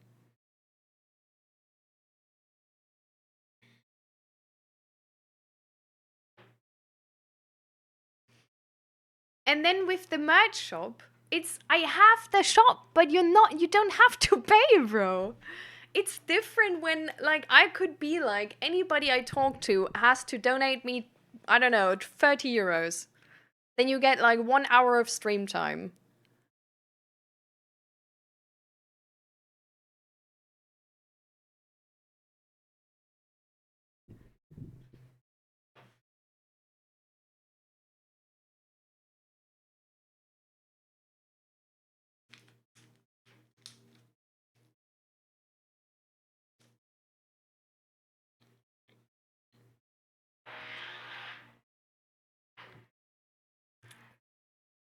Well, let's, let's do stay respectful. I mean, so I think it would be like more useful to like share what you guys see in this stream. And if you get more isolated from the stream or not.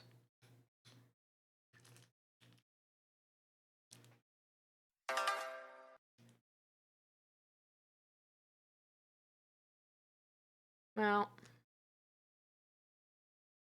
I think the ads are really annoying actually. I hate ads myself.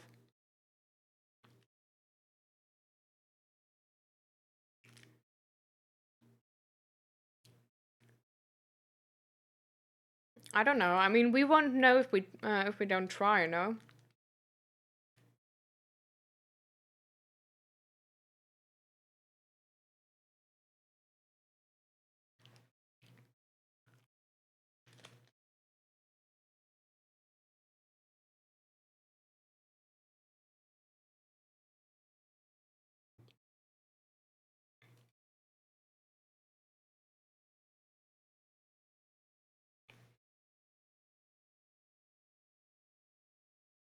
So,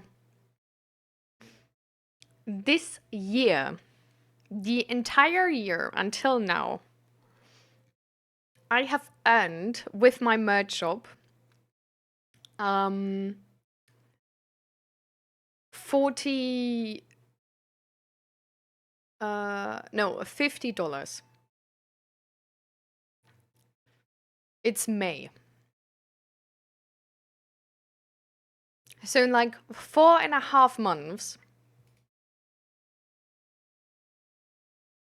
I've earned $50 there. On Twitch, um,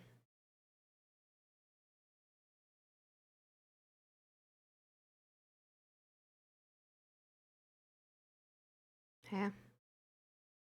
Where is this?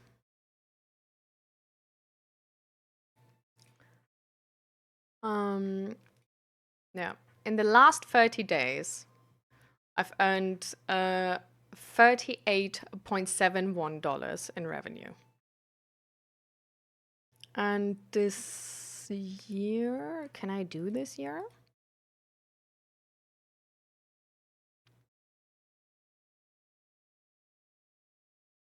So for this entire year until now, so far, I've earned $253. And then plus the $50, like nearly $50 on my merch shop, I've earned $300. for more than 4 months.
But Space Shuttle, these arguments are about all Twitch streamers then. These arguments are all like generalized arguments about the entire Twitch platform and really like any social media platform.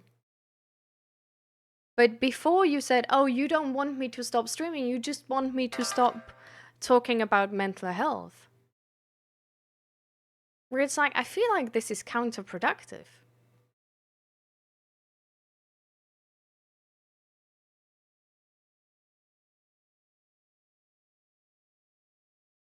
Yeah, probably you're right, JD.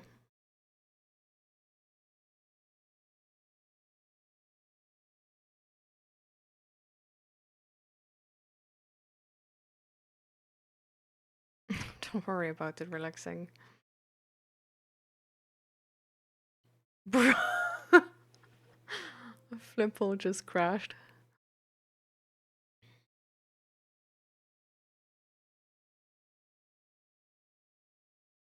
I think that's also the part, right? Like, I think it's important to have somebody to talk to in this moment where you're so isolated. I think making the first step is hard if you don't have support.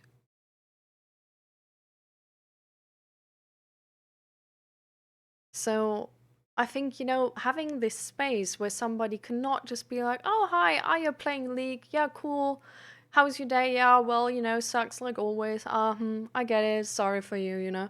And then just like being in a League stream all day. I think actually talking about it and being like, hey, I'm like super like isolated right now. I don't have friends. I don't see myself in the future. And then being like, hey, I get where you're coming from, and I bet this is hard, but you need to go out there. You need to put yourself out there, like talk to people. Maybe find a therapist if you can. And like getting tips like these, like one of the tips I give out is literally like to spend less time on social media. And then sometimes people tell me, like, oh, yeah, but like Twitch is social media too. That would also mean on you. And I'm like, yeah, it would also mean on me, yes.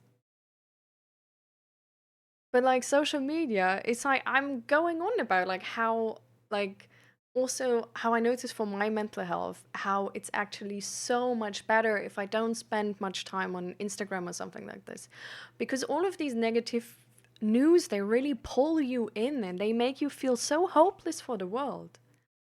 This is why then on my Discord, I have like a Discord bot which is sending from from Reddit, there's like a Reddit thread which has like good news, and there's some websites to have like good news and to share like good news, so that you just and I don't know if like anybody of you all reads them, because I'm mostly the only person reacting to them, so maybe mostly it's me, but I really like them actually, and I notice how it's making my mental health better if I actually see like, okay, there is bad shit happening in this world for sure. But there's also good stuff. Like, it's not like the world is ending, you know? Like, media wants us to believe that the world is ending. Everybody is getting more like more clicks from like negative news and being like, ooh, be fearful. But there's also good things happening, and it's not all bad. And that, yeah, doom scrolling just makes you feel like shit after a while. And I think somewhere you have to talk about this, you know? And I think on stream is one of the things where it's just, well, it's the easiest, right? Like you can just like online do it from the safety of your home. You don't have to challenge yourself. You can be there on a bad day. You can just leave if it's not your thing. Like this is really just, you know, like if you expect everybody to do a perfect job, you will be really disappointed from therapists. Because one of the first thing I learned from my therapist that is that they're not perfect. They're also just humans. They don't sit at the end of the tunnel with their magic and just gonna make your depression go away. But you actually have to do something. This is also why you should start therapy like the earliest you can. Like if you notice you're struggling, like don't wait until you're suicidal. I mean, if of course you're already suicidal, there's always hope. It's just gonna be a bit more work, for sure. So true, Rick.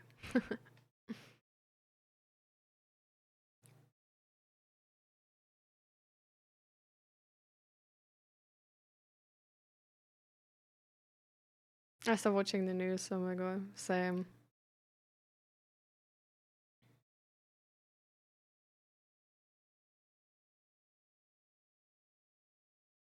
For real, lad, right? Like for me as well. Like doom scrolling is so bad. Like I still have Instagram because of my like Twitch Instagram. I usually like never put. I'm super like you don't have to follow even. I don't really do stuff there. But I have like a 10-minute timer there, like from Instagram and from my phone, and it's so good. I don't know. Like every time I'm there and I like press the timer away, I regret it afterwards. You're playing with fire. I definitely agree. Like this is a difficult topic. Like I agree that I have to watch my words. I agree that I have to like really inform myself and be careful with what I say. The entire time, like I never pretended it's easy. It's not easy. And I definitely know that also like having a community where a lot of people are struggling can backfire. Like that they're sort of like their depression just goes like this and boom, you know? For sure. This is why I take care. This is why I inform myself. I do certificates. I read books. Like, I don't do this thinking it's easy. Like, I don't know, like sometimes people come in and they're like, I don't see a reason to live anymore. Like, do you think I'm there like, oh, you wanna, send me your what is it when people like get after somebody dies? Like if your grandpa dies, then I don't know.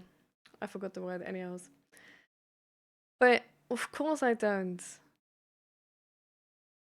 But it's like if there's nobody there, if they don't even call the hotline, if nobody even talks to them and is like ghosting them because it's too hard for them, like isn't it better to have somebody who's gonna try, who's gonna give them the official numbers, who's gonna tell them they've been there and there's hope?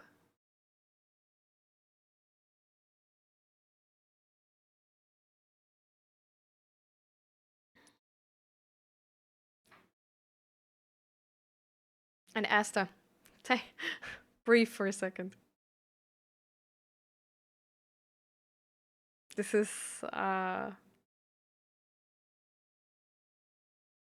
escalating right now.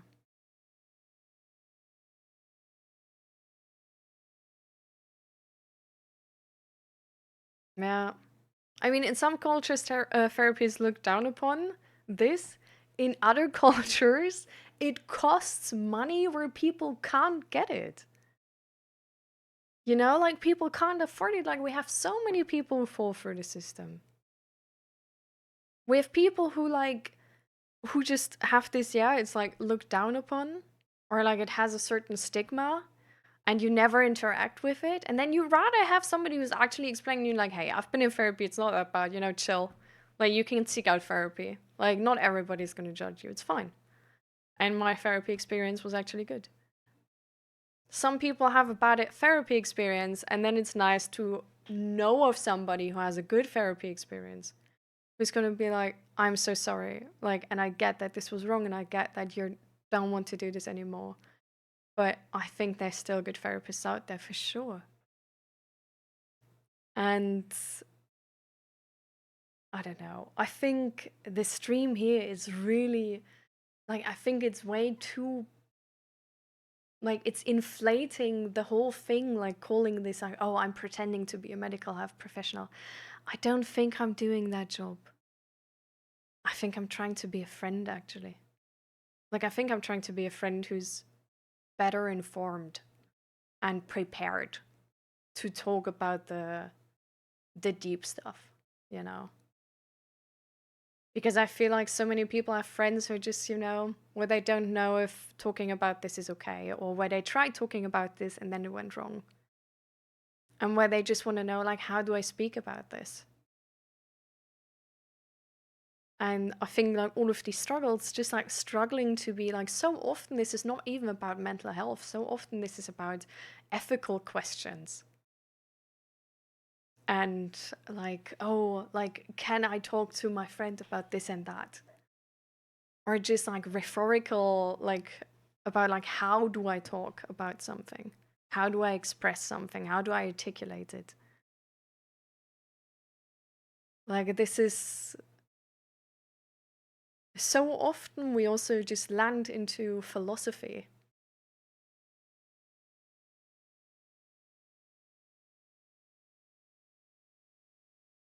Like, I agree that I don't like when people online, either YouTube or like any social media, it doesn't fucking matter, but if they're like, oh, like my content, which is made for the broad public, is like better than therapy. I don't think so. And I think that's low-key dangerous, yeah. But there's not a way to do here. I'm like one of the biggest advocates of therapy. Like in stream, like every time, bro. Like we don't talk about this rarely.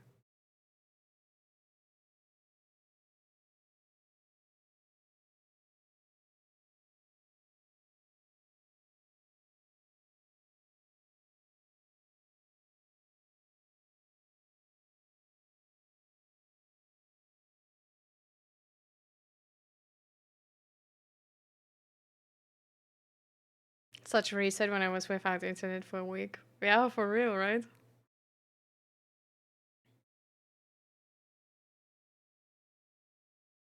Hmm.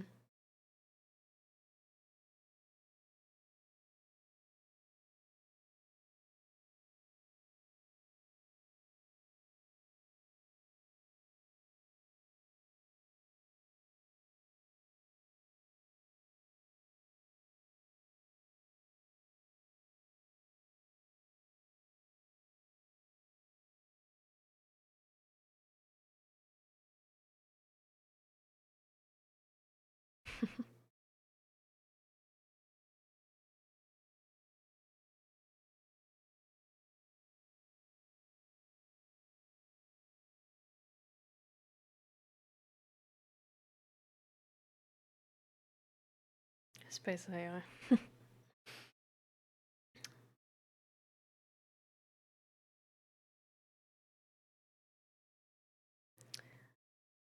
I agree that human to human is better than human to screen. But if human to human is not an option, human to screen is sometimes the best first step.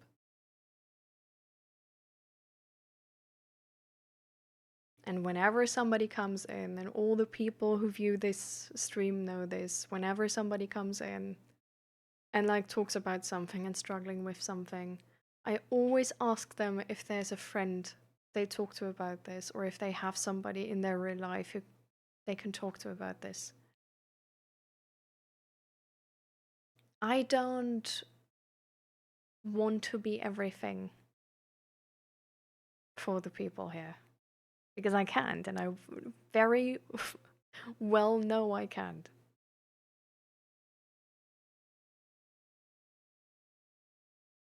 So whenever we can, we give out numbers of official services or good websites for information, or just give them tips on like how to approach a heavy topic with a friend.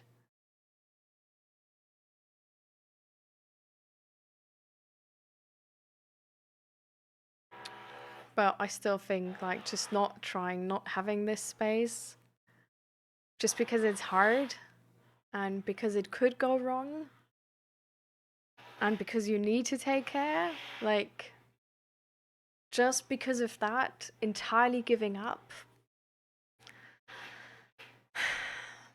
I don't think that's good. I don't think that's the better way. So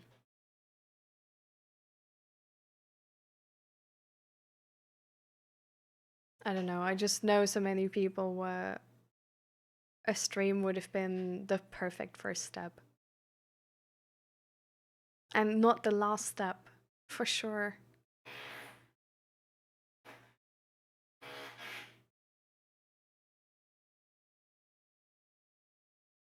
But otherwise, there's no step.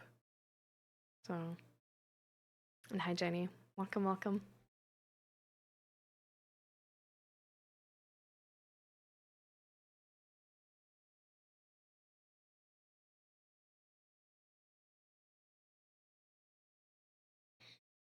And I think it's important to be like critical of what you hear in the internet and critical of spaces for sure.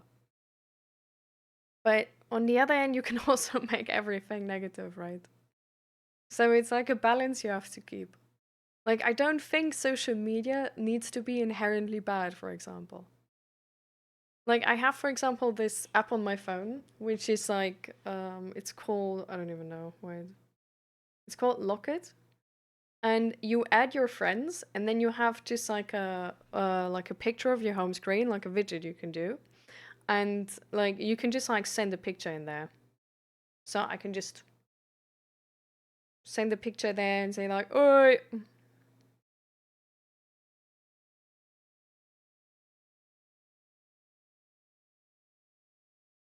stay hydrated." And then like all of my friends like get this picture like on their home screen. And I don't know, like I really like that. Like I like that for friends which are like because we moved here, right?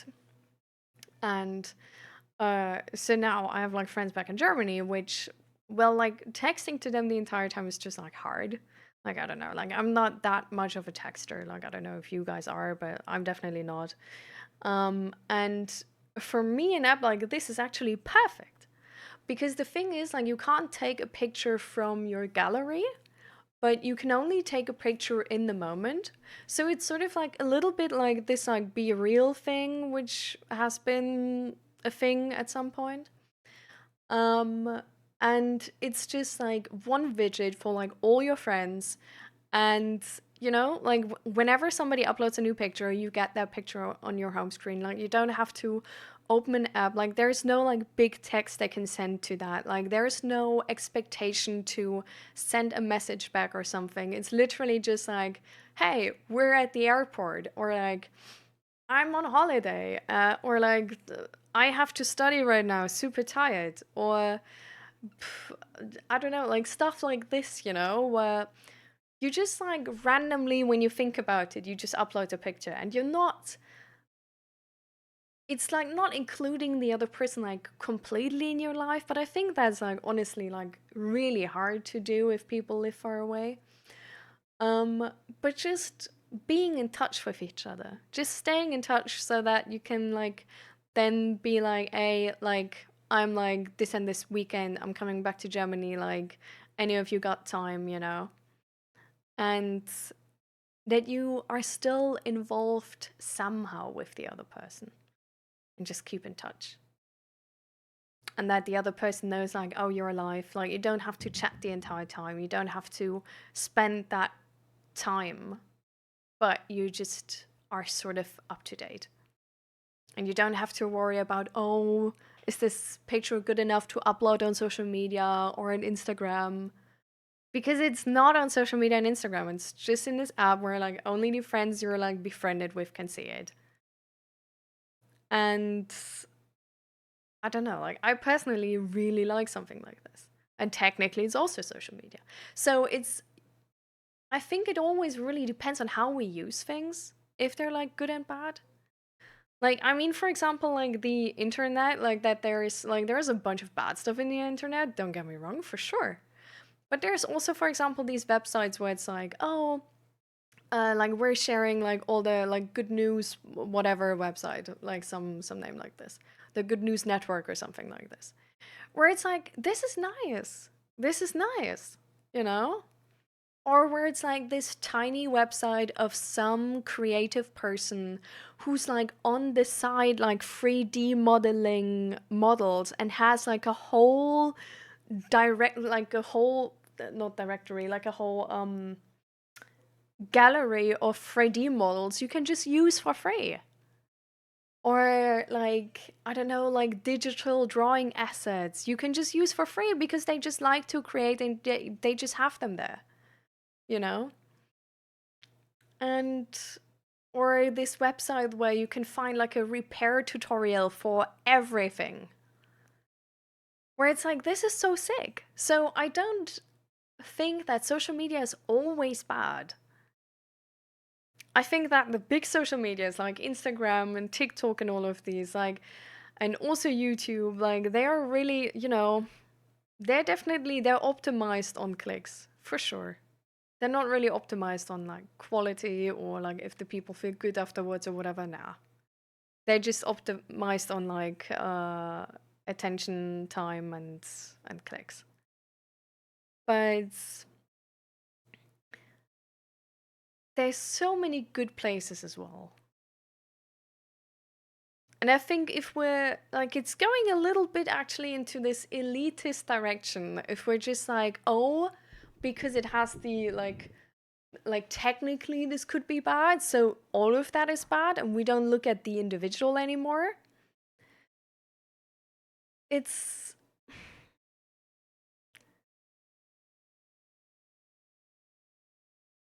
give it a chance, you know?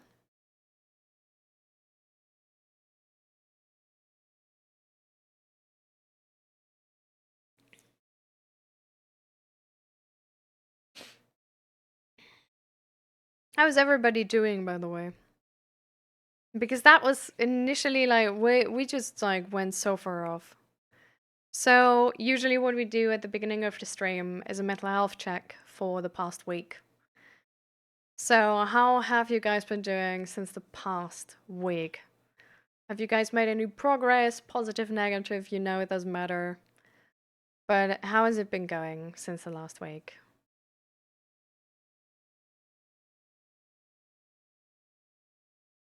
And greetings back to Finland. And welcome to the stream. Are you excited about smart mixed reality glasses? I'm not that into like new technology at the moment. It's like, so first of all, I don't got the money for that. So it's sort of like, even if it's like, meh, you know, like, doesn't really, like, you can't buy it anyway. um, but I'm sort of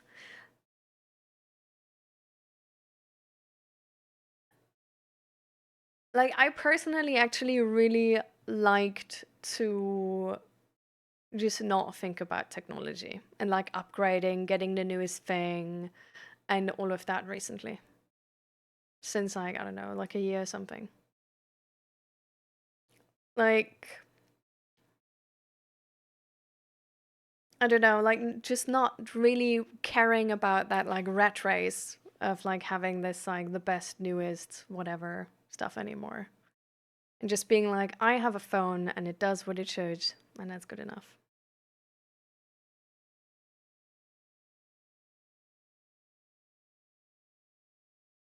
Many bad online platforms evolve that way because many of their users can't moderate their usage nor regulate their emotion. Yeah. I mean, I guess there definitely would be ways to like moderate like online platforms better, but I definitely do agree like it's a hard task for sure. For vehicle repairs, I actually checked that out too when we considered to buy a car, but then we didn't.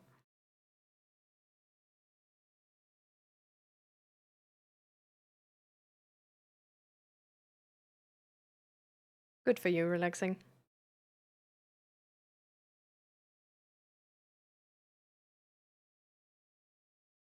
Everything that is gaining a benefit from the misery of others is damnable for us, and we don't look at individuals anymore, and it doesn't matter much if the benefit is big or small, it doesn't matter whatever it is, if money or ego boost or more self-value. I don't I mean, I definitely like I agree there's the risk to it. Like I agree that some people in this in the industry are definitely fitting into that category. But I think it's sad that just because I try to do change, I'm like apparently egotistical and like part of this because I don't think so. Like I think you can gain a benefit and you can still look at the individuals and see what helps and what doesn't, you know? Like I think you can earn money and still do the right thing. You cannot change others, you can only change yourself. That's the thing, like I don't try to change others. Like I don't have people come in here and then be like, "Hey, what's wrong with you?" and like, "Let's fix that." I don't do that.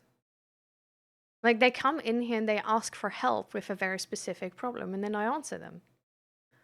And my answer can either be like, "Hey, from my experience, like I tried this, like maybe you can try it too. Like maybe it works for you too."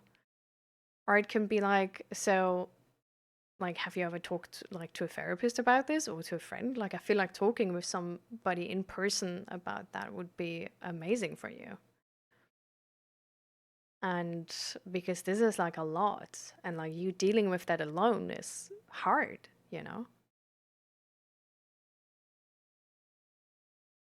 So it's like there's, I don't know, like the only thing I see Space Shuttle is that you're coming in with like a bunch of like valid concerns, but you don't, but it's not just a concern because it's essentially already a judgment.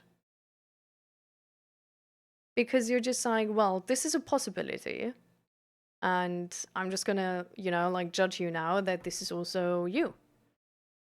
And you're also egotistical and just like abusing this for whatever, you know?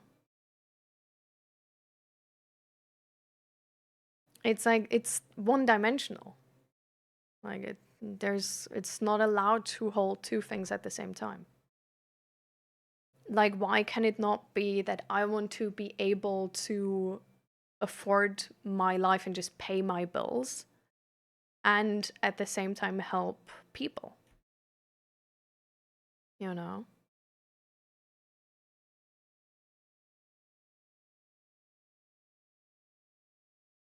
But you already wear glasses. What if they had a computer inside them?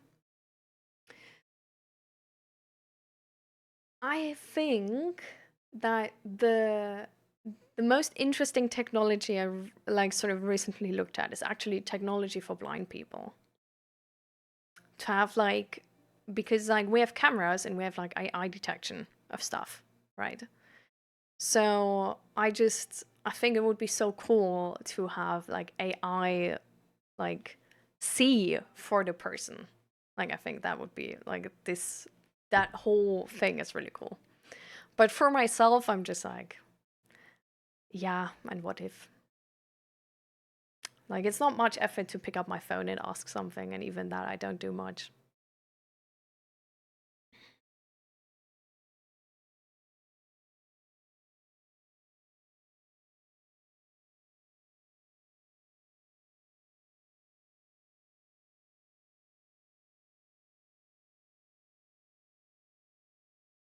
It makes you able to help them. A real mental ill person isn't something that is solvable, and reading the collected works of young only. I don't have to do it all, Space Shuttle. I don't have to be the first person they talk to, and the person who's a therapist, and the person who's the trauma therapist, and the person who's the psychosomatic therapist as well. And also, therapists aren't that. Like, you don't go to a person and it's like everything is there. Like, it's not like a Happy Meal situation where you get everything in one. Like, this is sadly just not the case. Like, even if you're in therapy, like, you're going to meet different therapists, you're going to have group therapy as well. Like, there's going to be so many different things happening.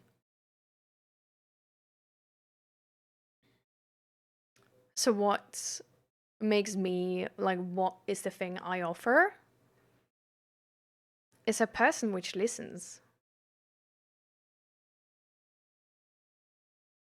Just listens, validates, but then also sort of like, giving the initiative to reach out and actually take the first step towards getting help.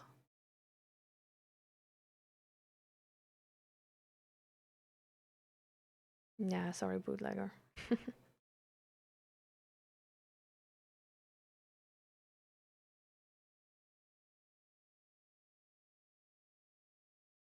have enough problem on my own. I find that most ambitious to think you could. I mean, only when your friend asks for it. I guess not unasked, never.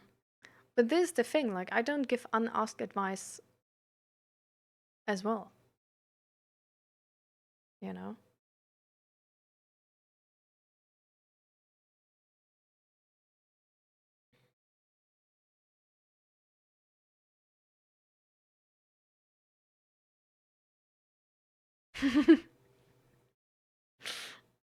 Well,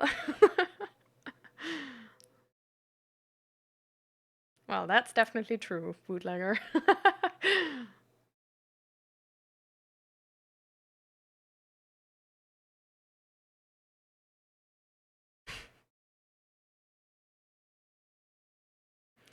So, see, but this is the part, like, you just make judgments. You're not the friend of people here. Have you asked them? No. Like, you make the judgment that this space is bad for everybody and don't look at the individual perspective. Like, the people of this, like, so many of the viewers already told you for what they value the stream. You don't really care. You turn your computer off and all is gone. A friend wouldn't do that. How do you know? This is just a judgment you make about me. You don't know. You literally don't know. You have no clue, bro. It's also artificial, man. Your face on the screen and you're my friend on wood. I video call with friends from Germany too. I would still call them my friends.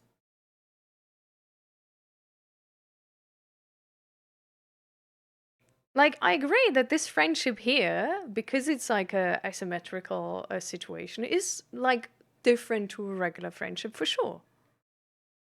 Because there's only one person of me and many people of you. Like, I can't like the entire time be there and give my full focus on one person for like, I don't know, weeks. But I think low-key nobody can. Also no friend. Like, they all have their own lives as well.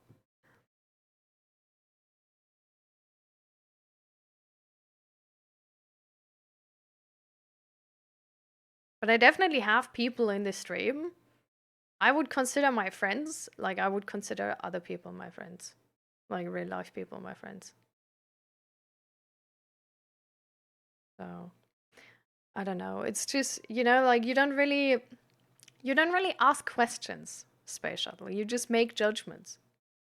Like you have a very specific opinion and there is no gray zone. There is no talking about it anymore. You're a done deal, you know?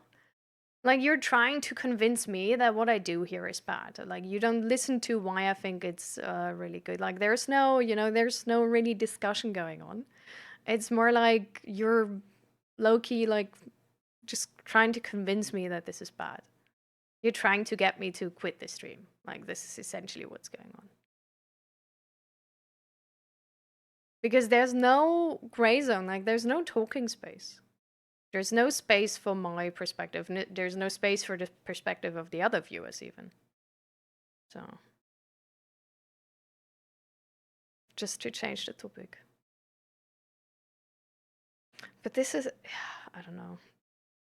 But this is not even well, this doesn't even make sense in your own logic then.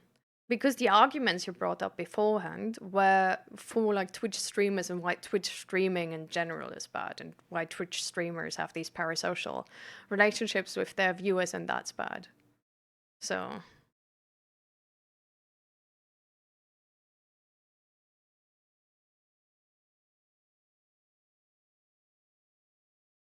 hmm.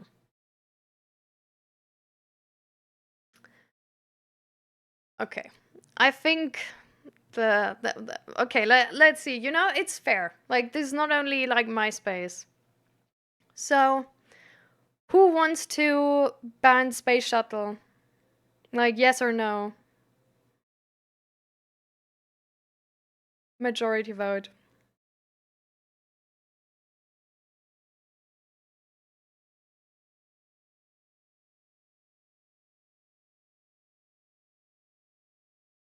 Hi, Lonely Tono. Welcome, welcome. Greetings back to LA.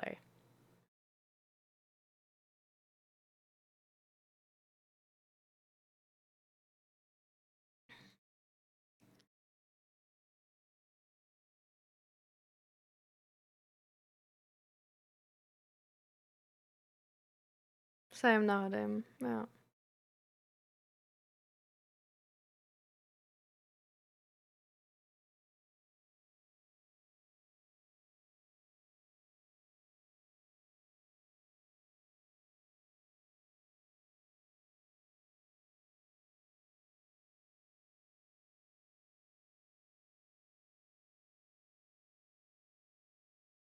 Okay. So I'm guessing we have Bootlegger who's like to kick, Asta to kick, um, Flip is more like neutral, I guess. Naladim is to kick. Chu is against kicking, I would say. Um,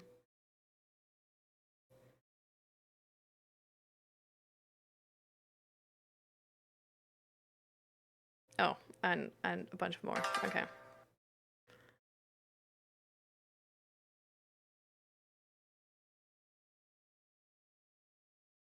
Well, Space Shuttle, that's none of your concern anymore because you're not part of this community anymore. You had your chance.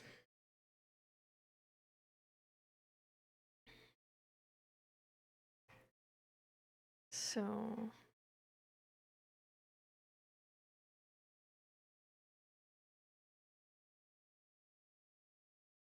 nah, I mean, we tried, right? Like, we talked about stuff, didn't really, like, I don't know. I think it's hard to talk about something when there's already, like, a very strong opinion, you know? Like, glass already full, there's not much space anymore. So, I don't know. There's also like what I expressed. Like it's a lot of judgment and just being like, hey, I already decided and I don't really give a fuck anymore how this individually is like turning out to be. I'm already done with decision making.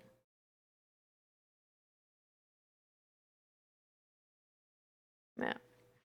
And I mean, honestly, like you guys also like said your views right and they didn't matter either, so it's just a bit like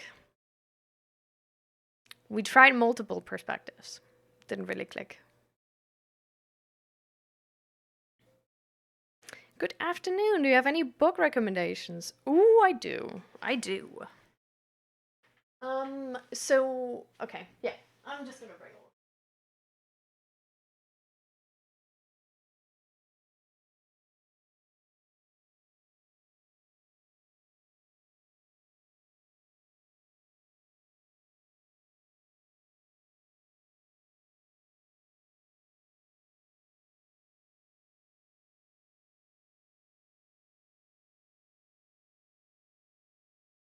So this book here is beautiful. I really love to read it. Like it's not the easiest read, don't get me wrong, but it's a really nice read. Like it really, I don't know, like for me it's like I don't know. Just the amount of like intellectual stimulation it gives you is perfect. The cat is leaving. Um it's called To Fight Against This Age and it's written by Rob Riemann and it's on fascism and humanism. And also what essentially like how fascism evolves, what it needs to evolve, what it needs to flourish, and also what happened, like many connections as to what happened in the past and how that worked out and what can we learn from this. So I think this is really like a really beautiful book. And then the other book is Breaking Negative Thinking Patterns. It's a schema therapy, self help, and support book. It's written by three psychologists. And yeah, like one of them is Gita Jacob, clinical psychologist and schema therapist at Gaia. One is Hanni van Genderen, clinical psychologist, supervisor of the Dutch Association for Behavioral and Cognitive Therapy. And the other one is Laura Seebauer, a psychologist, psychotherapist, and schema therapist in the Department of Clinical Psychology and Psychotherapy. And this was recommended to me by my therapist, and it's I I really love schema therapy. So I just really love this book. Like I love how it's like you see, like it's not that big.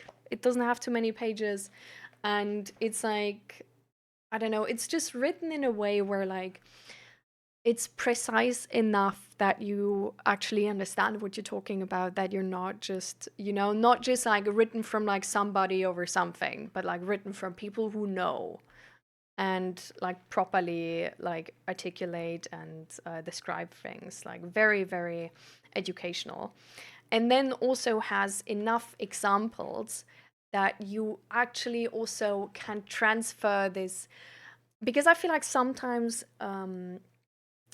psychological knowledge can be very I don't know, can it feel far away? Like you read it and you understand it, but you don't really, like, you don't see it in your life. Like, you don't see it in yourself. You don't see it in others. Like, it's hard to actually form this connection between this theoretical knowledge and what you're going through in this very moment. And this one has just like really like also examples and like multiple examples usually. And so you can really I don't know, like this is like case examples, dysfunctional parent modes, and it's three examples. And it just goes about like the different directions in which this can apply to you and makes you like, I feel like makes it just way easier to actually properly understand it and apply to yourself. And then, yeah, because it's like a self-help book, it also has like these pages where you can like fill in what's going on and stuff and how this applies to you and actually like work through it. And I don't know. Like, I really love this book. I think it's very, I just think it's a really good psychology book. Like, it does help and it's explaining it well. You're able to understand it, and it's not like a forever read. Like, you can, like, what, like, even if you don't read, this is still a book, like, don't get me wrong, like, it's not a flyer, like, you still will have to read, but it's at least not like a 400, 500 pages type situation, like, they sort of, like, they get to the point pretty quick, and don't waste your time. So these are the two books I recommend most at the moment. Yeah.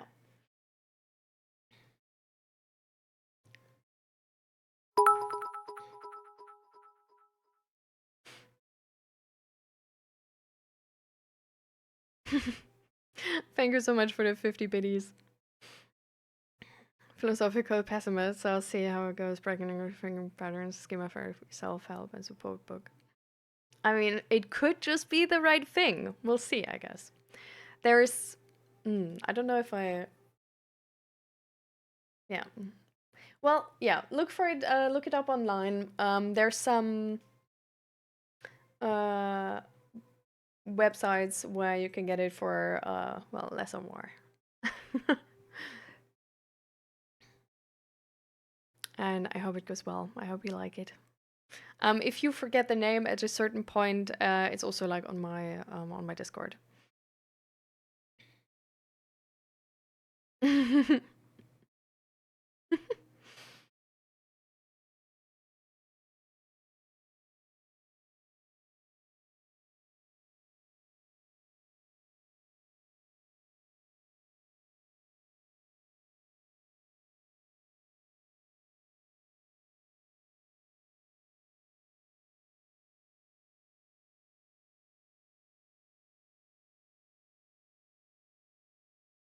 Hmm.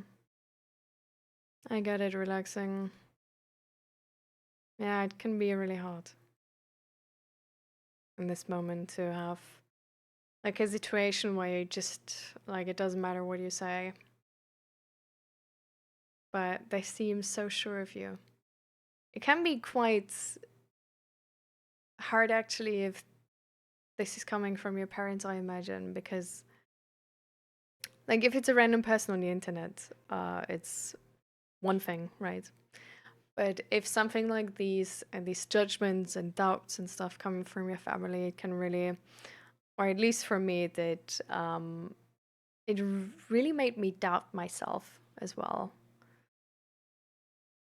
Sorry, I need to spray the cat.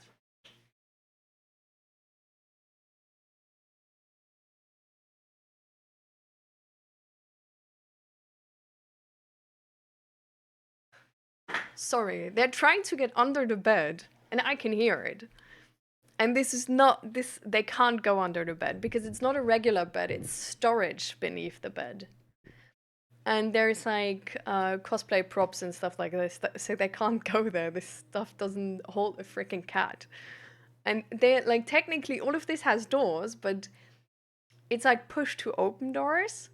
And because the bed is not finished, so we're like making our own like we're building our own bed, and we still have to put like cushioning and stuff over the doors. So the doors right now are quite light for which weight they're supposed to hold, which is why they open well easy enough for a cat to open if they really want to. Um, and yeah, it's annoying.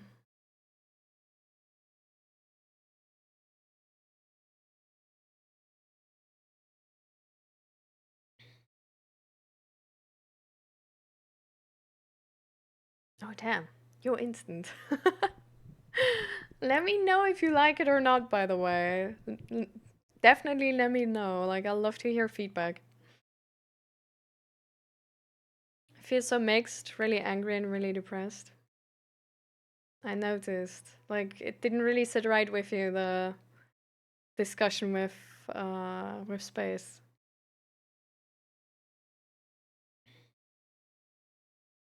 I mean, how about you take like a break? I don't know, like go for a walk or something, or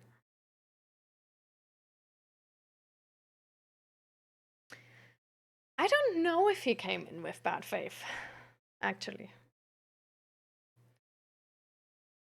Like, I do understand where he's coming from.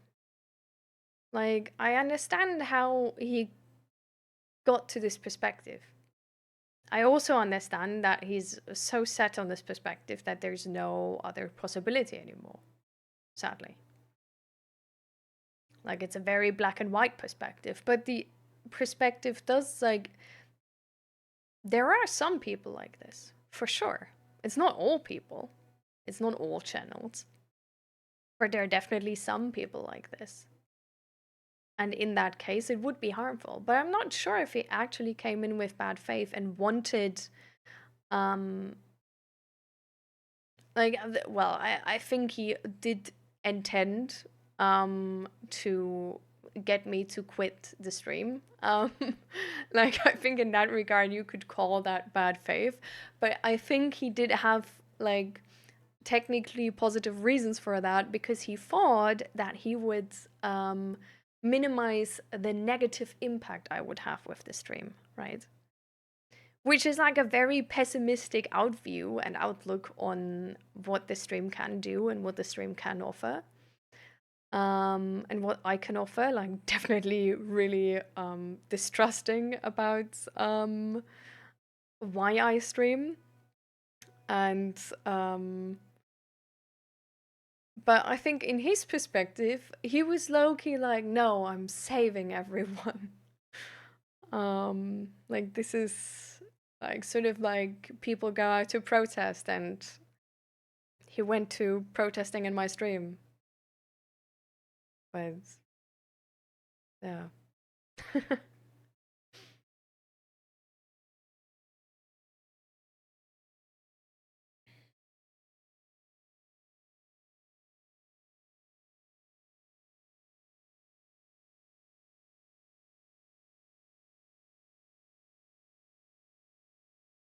I don't need saving from a stranger that doesn't even ask if I need to be saved. Yeah, and you're correct. Like this is also like why we ended up like banning him, right? And like why like I don't do what he said. But I don't think he technically had bad faith. But this is sort of how in our society can sometimes be a quite weird situation because he doesn't need to have bad faith for it to be reasonable to ban him, right?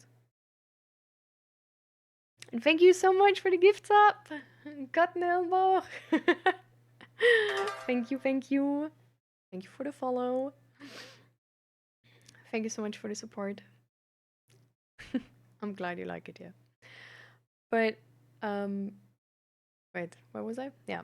Um, so yeah, coming back to this is like a person doesn't need bad faith to for you to like make it valid that you put down your boundaries. And they don't need to have a bad faith in order to be wrong. Like both of these opinions can like coexist and we don't like certainly know which one is right, right? Like I definitely think it's not as black and white as his opinion was. And it feels like something I can be more sure of. Like I can't know which one is specifically like, you know, like right and wrong, but I can know that like with everything in life, life is just always complicated and never that easy to decipher what's wrong and what's right. So,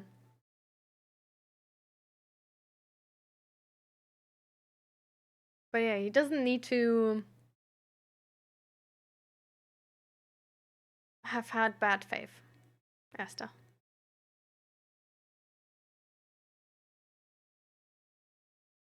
If that maybe helps. For some reason, I can gift subs, but I can't sub myself. What? Lol.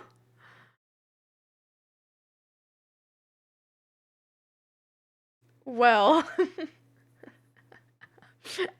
that unlucky, bro. That's quite funny, kind of. You can just like you can keep everybody else from having to watch ads, but yourself, you're just doomed.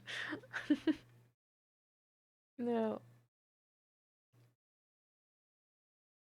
Relaxing, I still get mentally pressured to this day to cut my pixie length hair because they and other people don't like it, but I don't want to because I have genitouria and that's the only thing I can do before I start HRT.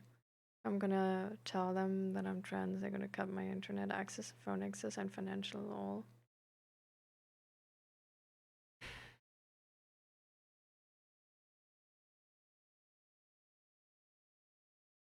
I think your fear is definitely valid, relaxing.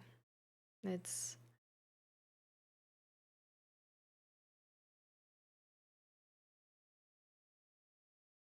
you don't need to out yourself in a space where you don't feel safe.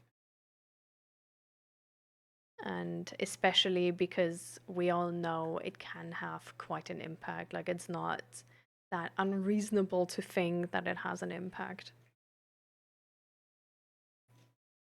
So, definitely do only out yourself if you feel safe to do so. And thank you for outing yourself here and apparently feeling safe enough here.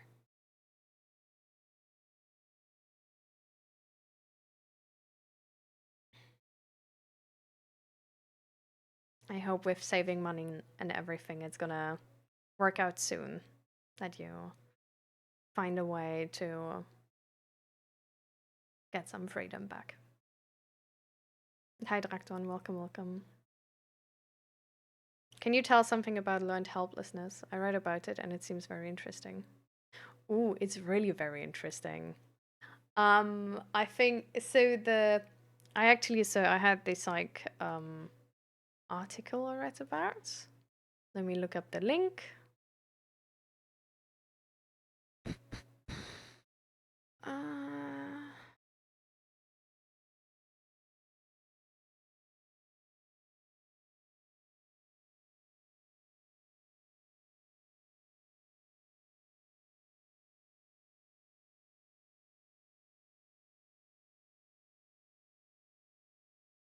man, wait, can I? Um, how do I search again? Wait.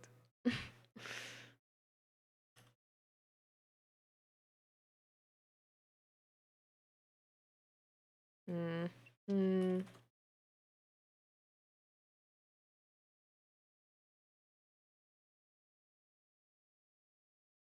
Hmm?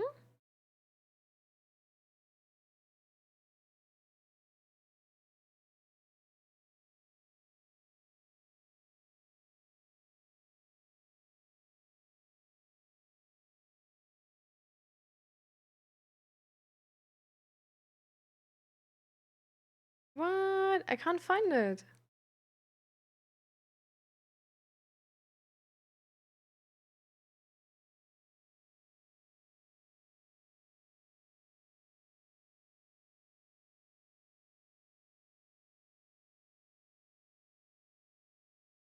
Hmm.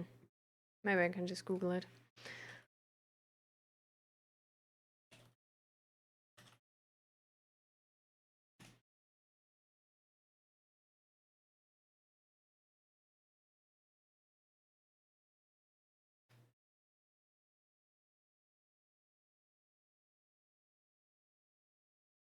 No, this wasn't this. I had like an article about it.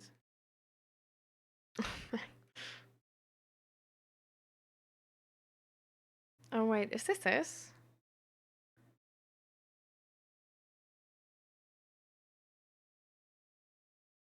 Yeah, yeah, yeah, wait.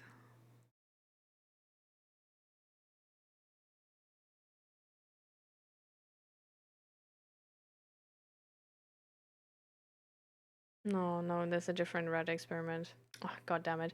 Well, I was reading like an article about it where it talked about these rats where this experiment was made with, and it's I just love it.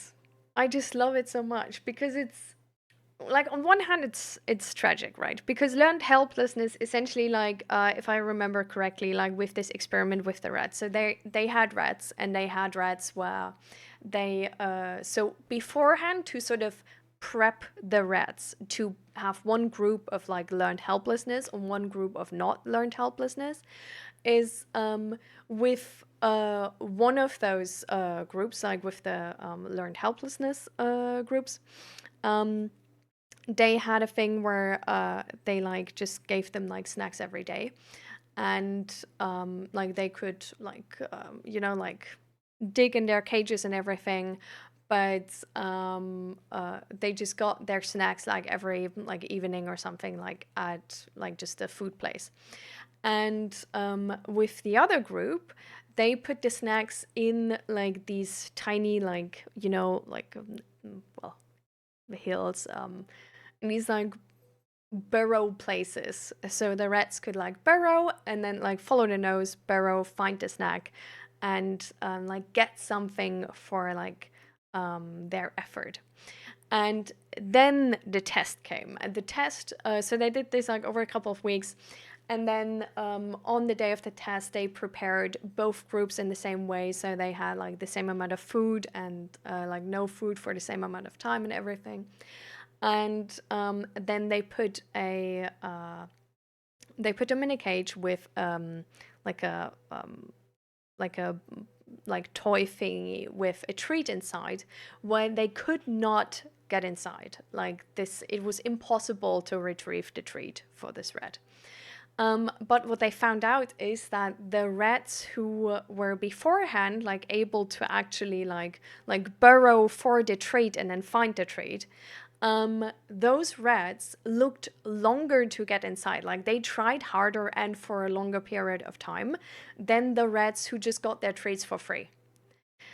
And this is sort of like ties to this entire topic as well. So in this article, like this experiment was tied to also how we in our like, I'm really sad that I can't find the article anymore. Like I must have the link somewhere, so I'm gonna look on the Discord later. But um, they tied this whole thing a little bit to this question of like, is it maybe actually about this like how did they call it? They called it effort reward cycle, I think. Maybe I can find it under that name actually. Um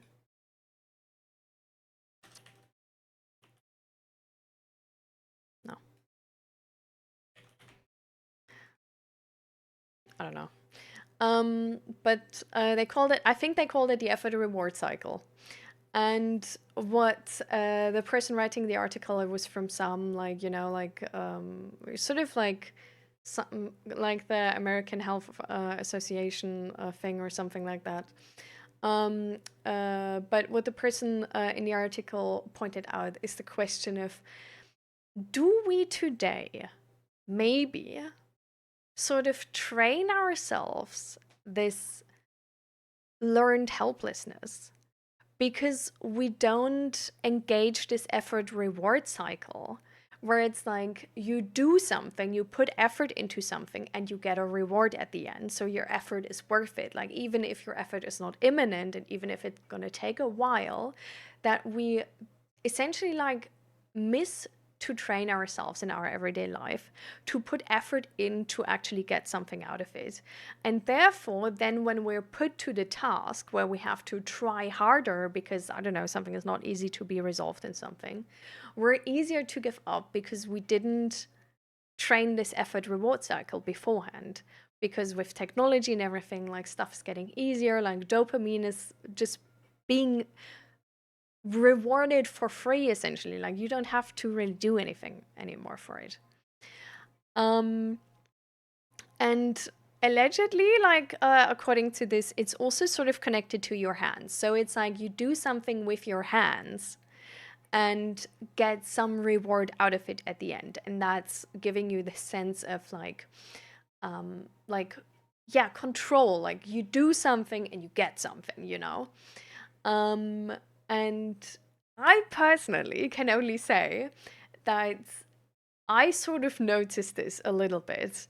Or like, well, I don't know if this is like for real or if this is just biasing myself, right?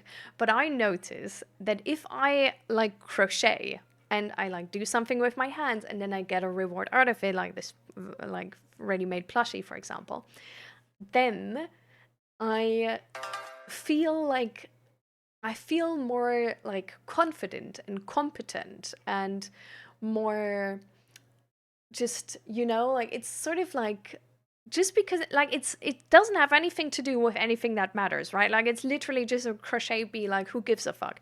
But for whatever reason, like it makes me feel like I have things more under control. Like I do something and something's gonna get out of it, you know, like it makes like struggling easier, if that makes sense. Like it's hard to describe, but it's yeah. So also, I don't know if this is like maybe I'm just like delusional in this moment, right? Like maybe it's literally just like I read this and then I projected it onto it and now I like felt like I felt this. So like this is just a one case example, right? Like this is not a study. Um but well, with these rats apparently it worked like this. So I don't know, like you know, it's like I think it's like a really interesting topic. And I think it sort of ties in back into this like old wives' tale of like, if you don't use it, you lose it. And that's low key also correct. Like if you don't do something, it's gonna get harder. And for where you see this, for example, as well, is also with if you're like more of like an anxious person, or maybe you have like social anxiety, and you like the most common like treatment is like exposure therapy. And so when I did exposure therapy, you just like it gets like better, right? Like you expose yourself, it's not that bad, and then like it just like your fear gets lower. Um, but if you stop that and you stop exposing yourself, it gets worse again. And or like very often, like I don't know if like always, but like very often it's very common that it just gets worse again. And so like you don't use it, you lose it. Like you don't if you don't train your tolerance, then you just, you know, like it's like slowly you're going to be like more tolerant, more tolerant, more tolerant. And this is well with like social anxiety, like also going outside, like sort of tolerating that there's a risk that somebody might say something stupid to you, tolerating this fear that somebody might do something to you or something, you know, like this is like how much this influences you is essentially then like adjusted by this exposure therapy because your tolerance is being like slowly upped to this emotional implication of this fear. And with that, also like how likely you think this fear is like may occur, or how certain you feel about it.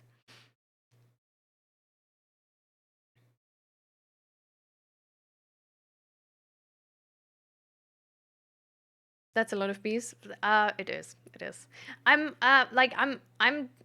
selling them technically. So like you know, like if somebody's interested in them, like send me a DM.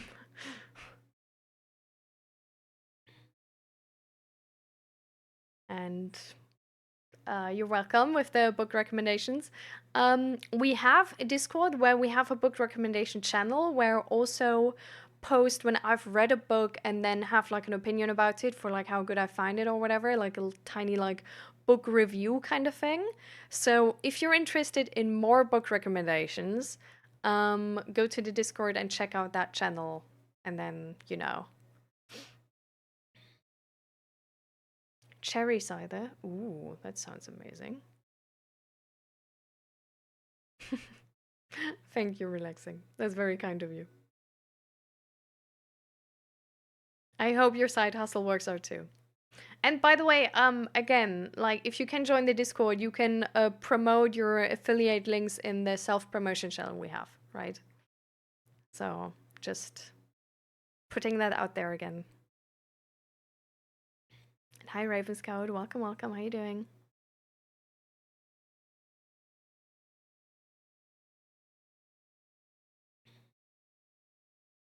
What book is this? I came in halfway through your monologue. Oh, it's an article I read. It's not a book, and I wasn't able to just find the link. I apparently didn't put it in my resource sheet. Like usually, like all of these like nice articles I find, I always put in my resource sheet, but I wasn't able to find this one. So I'm gonna check if I send it in the Discord, and we'll see.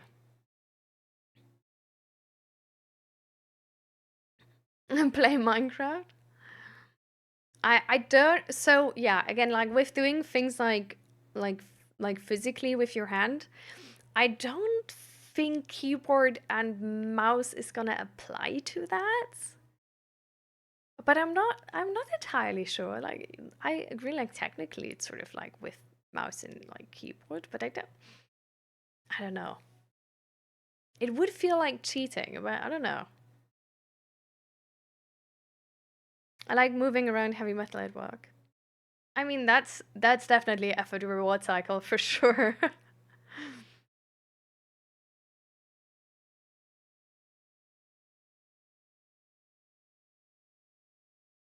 You're craft right. Hi, good stuff, buds. Welcome, welcome. Can controlling parents be a cause of this as well? I mean, like getting rewarded without rewards or not getting rewarded for effort you put on something you love. Wait, without effort? Um, and not getting rewarded for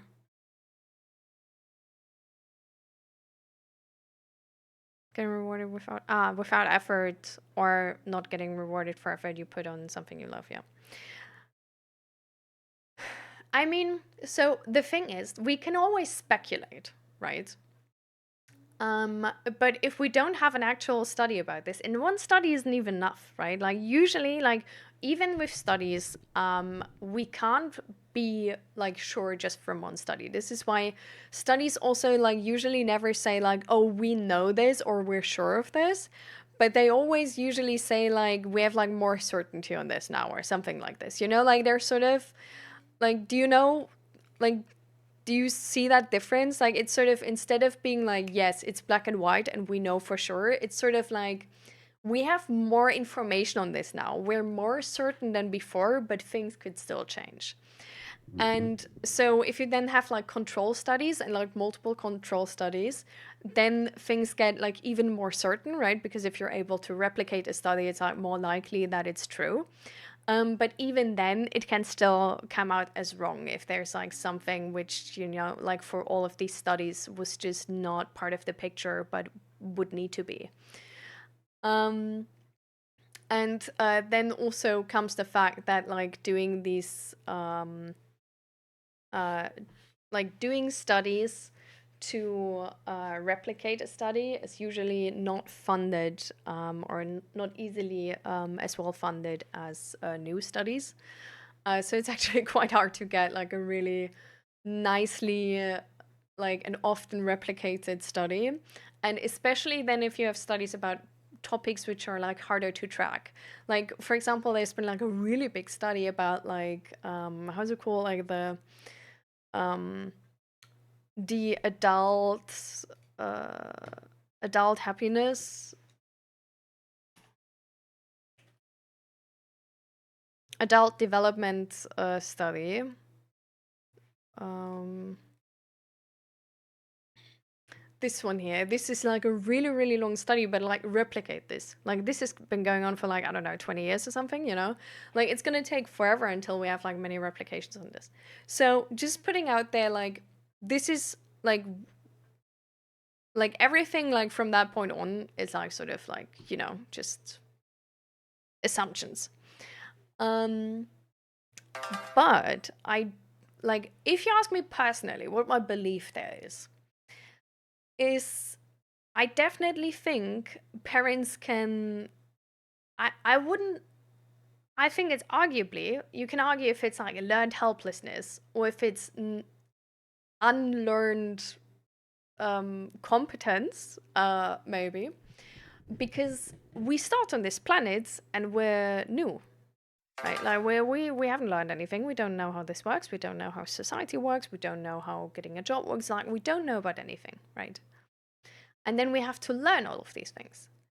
And I think sometimes, if parents are too like scared that something is going wrong and too protective, even like it can come from this like positive viewpoint of like, oh, I'm going to protect my child, but then just protecting it like from learning that things have consequences. And there are rules to this society, like there are rules to how to make friends, how to maintain friends, and how to be a good friend, right? And the rules are not as strict as some people like make them out to be. Like there is a lot of different friends out there, and like with different people the rules are going to look different, right? But it's a thing where if you're always being taught that, oh, this doesn't have to do with you, it's only the others, and you're only being taught like you can't do anything about this, it's like always the other's fault, or like you don't get to choose and you have no responsibility in this. I do think this lacking autonomy is definitely going to influence how well you're going to be able to handle your autonomy at the point where you get it, right? So if you have a child which until the age of 18 has been taken away like any autonomy from, and then at 18 you kick them out and you be like, well, now you have to live, it's going to be fucking hard for that kid, right? Because you just didn't learn all of this because somebody else did it for you the entire time, and maybe not like explain what's going on, like maybe gave you like absolutely no insight in what choices there are and how to even make choices, right? Like I feel like making good choices, finding out what you want, is a skill you learn. And I think that we definitely see how parenting influences so much for kids, right? Like kids are so different, and I don't think we can contribute all of that just to character. So I definitely think that parents have a crazy amount of influence on their kids. But I don't think any of that is like a hopeless endeavor to learn it later on. It might be harder because stakes are higher, you know, like if you learn something in like if you learn in like I don't know, third grade, that you can't miss appointments because you got the job of like giving your teacher some letter or whatever. It's like the first 20 times you missed it, it wasn't that bad because it's you in third grade and everybody like low key expects you to not be good at this. But then later on, like if you have to do this at your job, it might be a reason why people like, you know, kick you off the job. So I think stuff like this is definitely easier to learn as a child, like apart from parents and all that, just because stakes are so much lower and because it's like more accepted um that you can't be given like too much responsibility anyhow.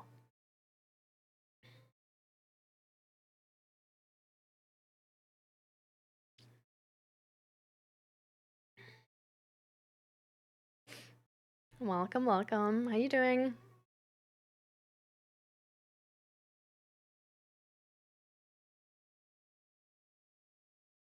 Oh, Sag. Unlucky sadness.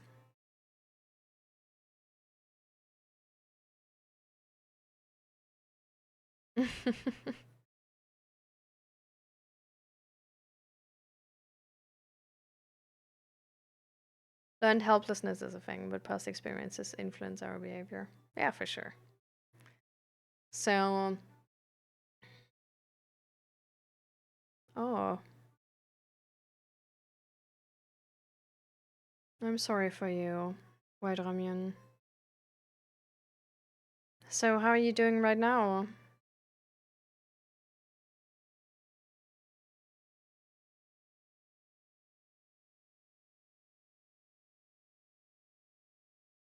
Nothing like that a normal loving parents do.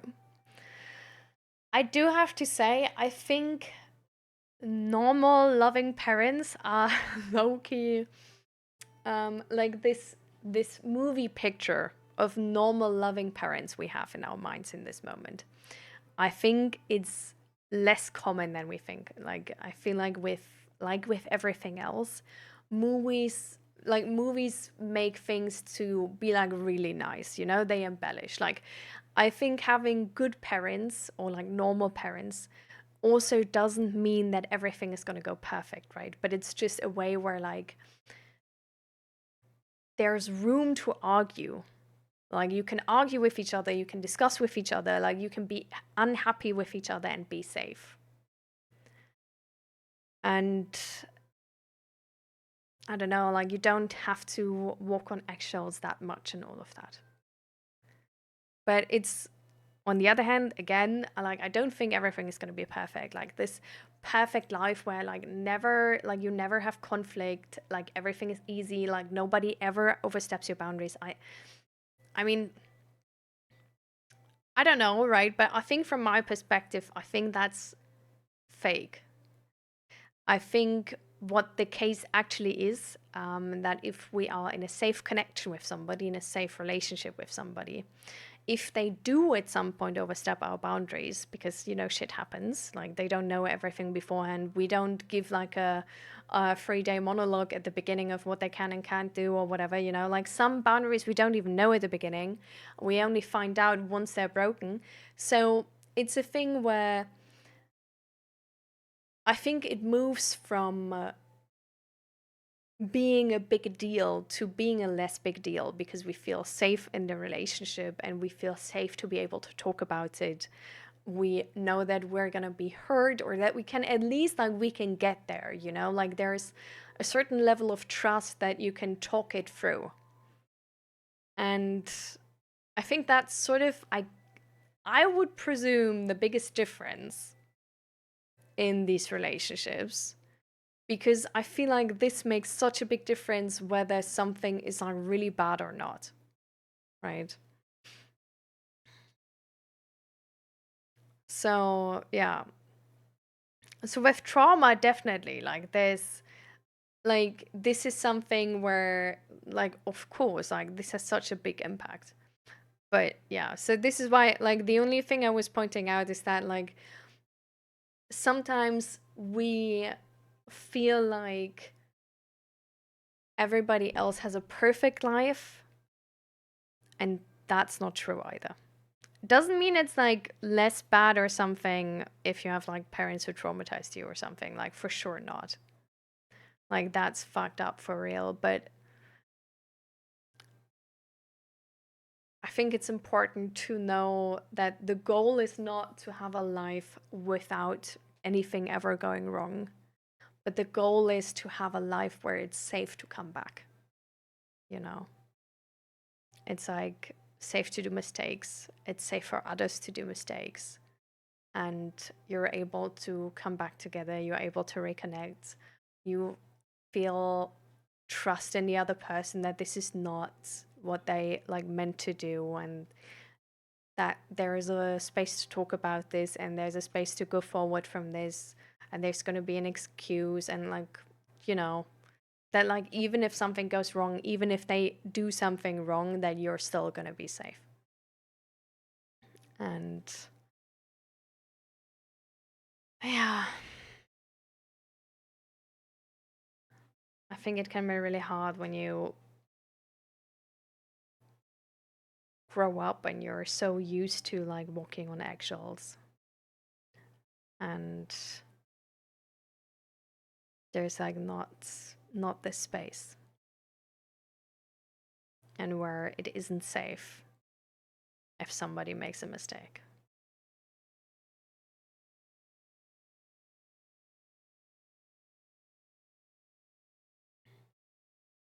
Walking on eggshells is that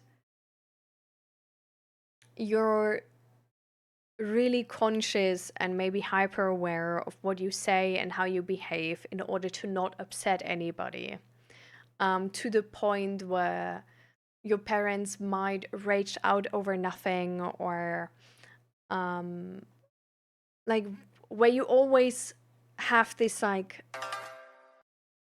alertness because you can't be sure that something is not gonna like really upset them. Yeah. Thank you for the follow and welcome. And Ramyun, by the way, do you wanna go a bit more into detail or no? So how are you doing right now?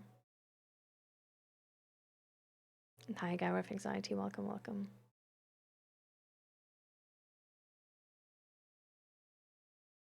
You're wasted right now.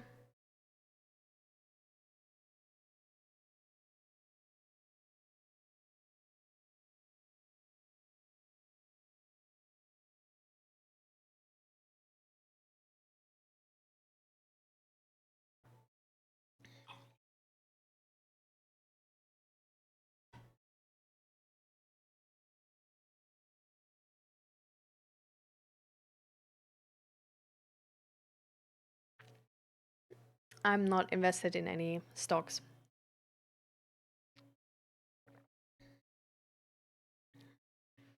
I frankly don't have that kind of money at the moment.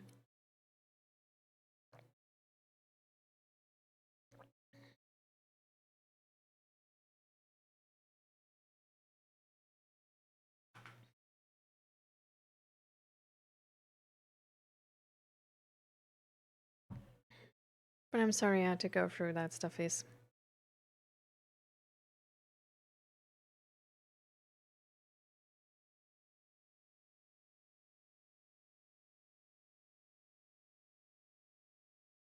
What's it like to live without survival mode?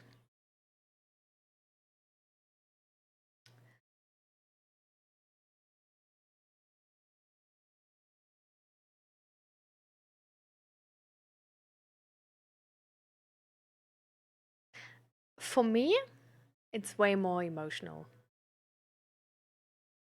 Like when I was living in survival mode, I would the entire time suppress my emotions.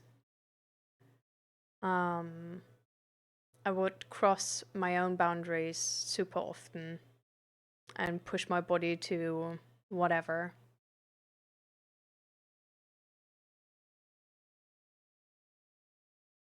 And now there's just like so much more going on. There's so many emotions going on.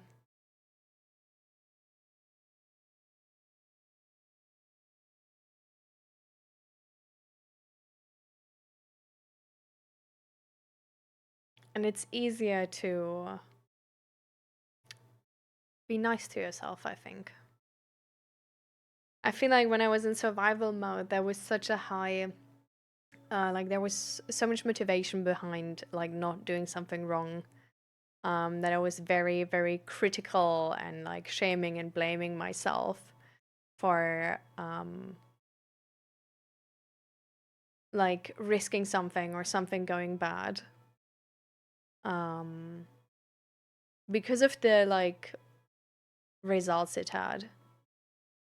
Because I thought that would like that is the way how I can control it. So it was like I took like the responsibility in these moments for experiencing something like this. And because that was the only thing I could control. Or I thought so at least. And now it's just like I made so much progress with having grace for myself, being nice to myself, accepting myself. And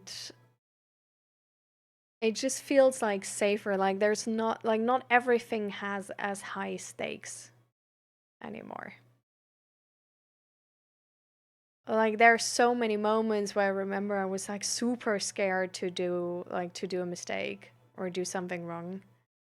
But like now like, but it doesn't, like, it's not that big of a deal. Like, it's really fine.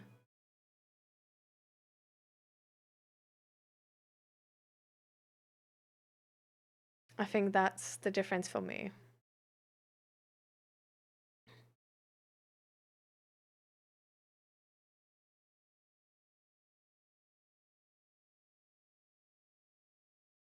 Hmm.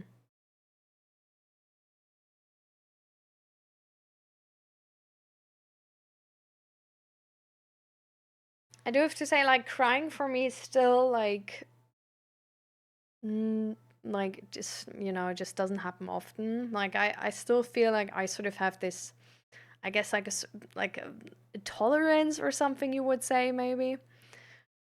But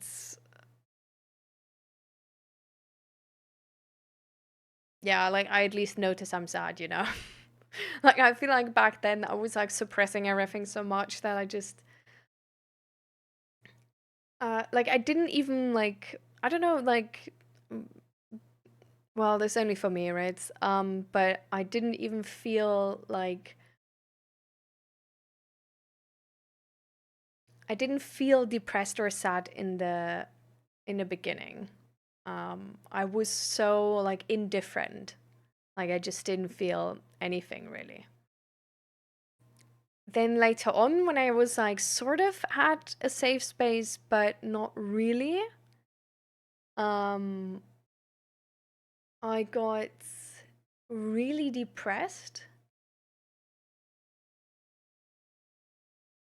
Like I was also like, it was like COVID times. I was lacking social contact.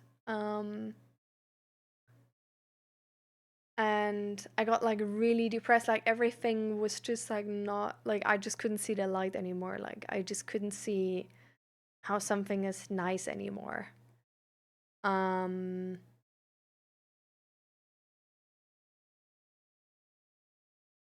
and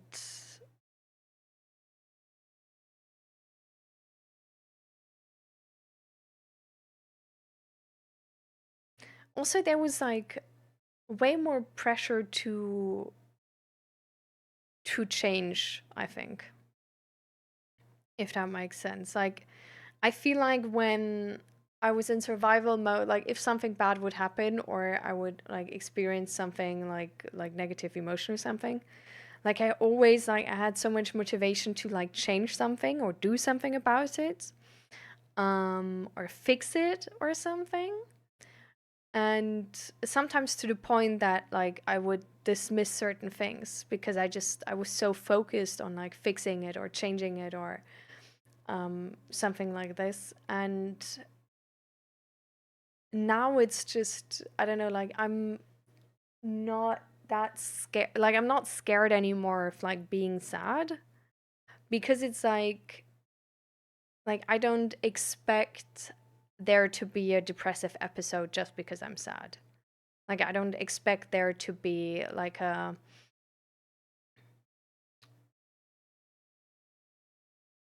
I don't know, like to be something like really, like bad coming and to be like on the edge, just because of like one sad thing which happened.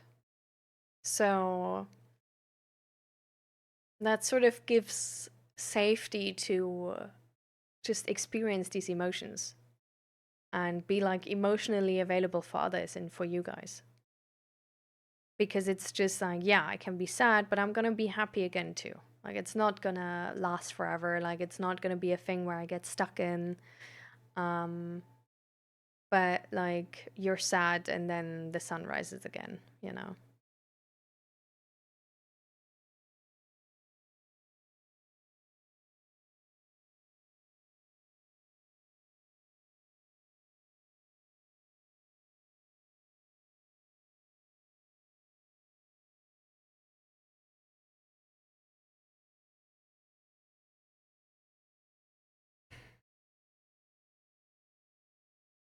No.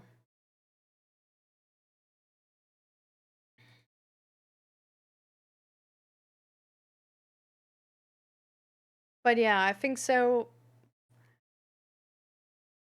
But I do have to say, what was back then definitely the case when I was in survival mode. Like, even though I suppressed like all of these emotions and stuff, um, I would engage in like risky behavior way more. Like, I would do reckless things, like going over the street without looking and stuff like this, where something could happen. So like I also like because I was so indifferent and like didn't really feel any emotion and was like low key like kind of like I didn't care, you know? I also didn't really care to like take like like to be safe. So I wonder how much that also applies in like situations like war zones. Like is it maybe just that like the that the percentage of like suicide goes lower, but the percentage of like reckless behavior, which is going to get you killed, is going to get higher. I wonder how that statistic would look like.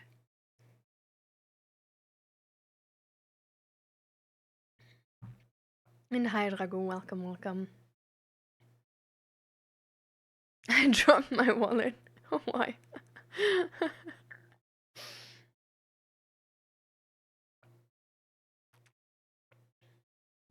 I never encountered this one yet. So what is the um like what do I have to say now?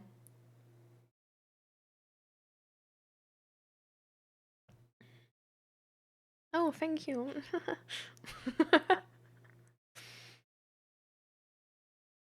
You stole a couple bucks and bought some stuff and you got 5 cash left. What? Bruh.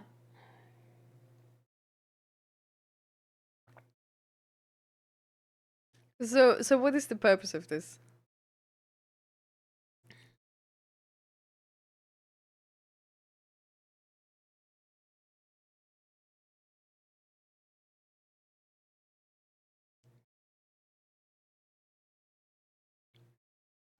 So coming back to your question, Drago.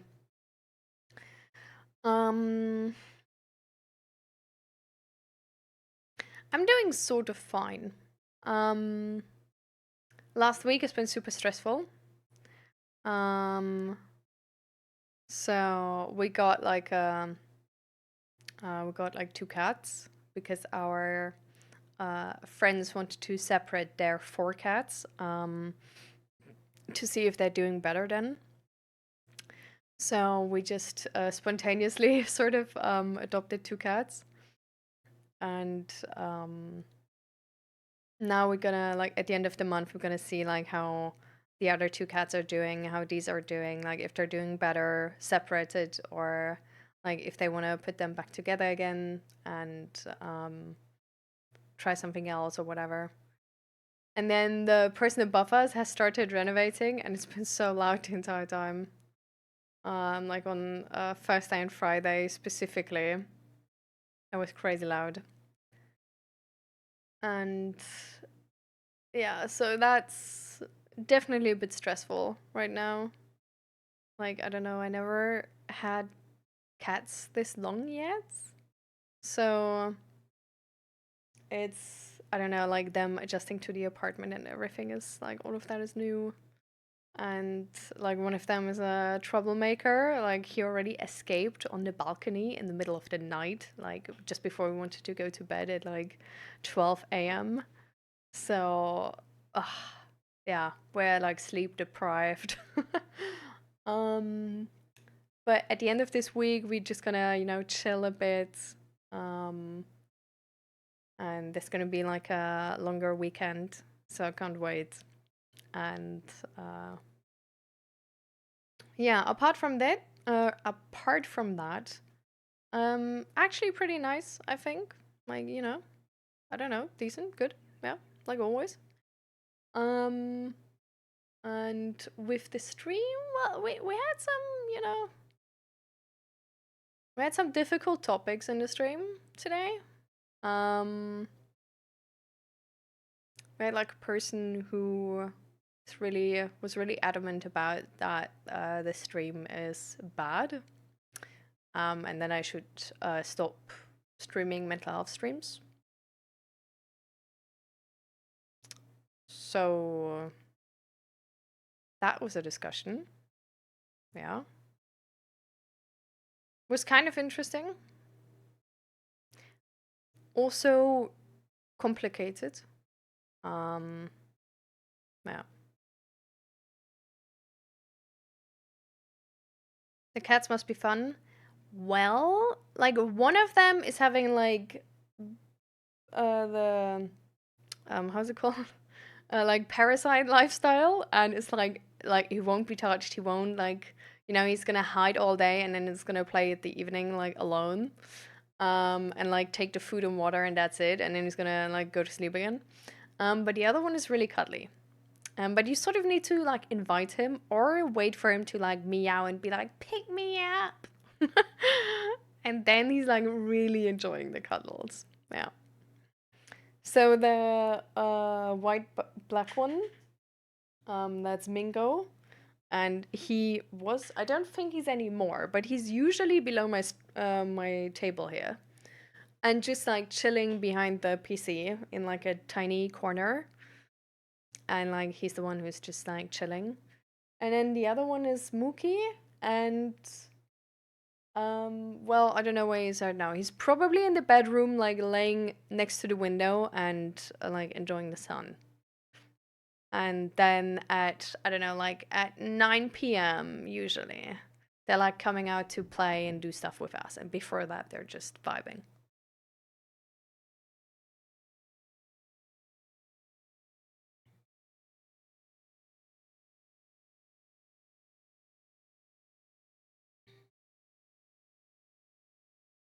So yeah, so that's how I am. How are you? And how are you? Duality. When I was in the bad passive suicidal ideations, I was a passenger in a car, and I saw a car coming that the driver didn't see that was going to hit us. And I probably would have said something eventually, microseconds wise, but I consciously noticed I wasn't preventing. Yep. This is exactly like what I mean. Like, I wonder how. Because this is something you don't really like, you can't tell, and it's never going to show up in the statistics, but yeah, you know. Would have technically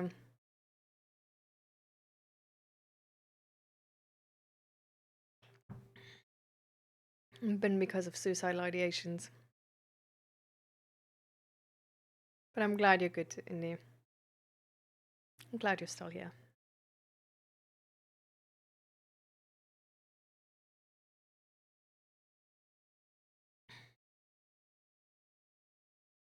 Have you overcame repetitive failure and not completely give up? Because give up means end of life.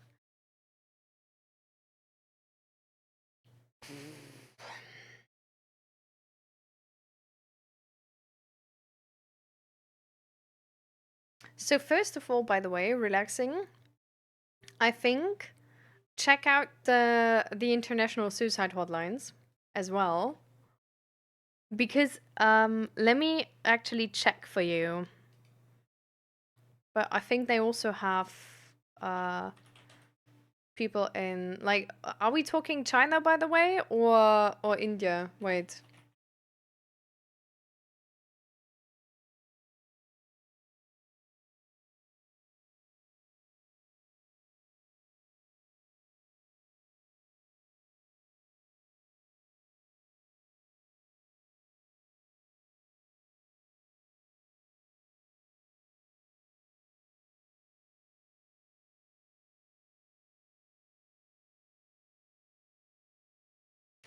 So this is a website where you can just like click your way through and then find a helpline. The other one we have is um,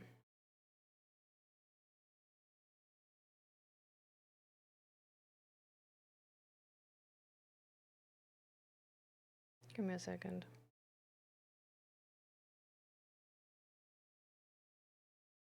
I need to make this red as well. I can't see this in time.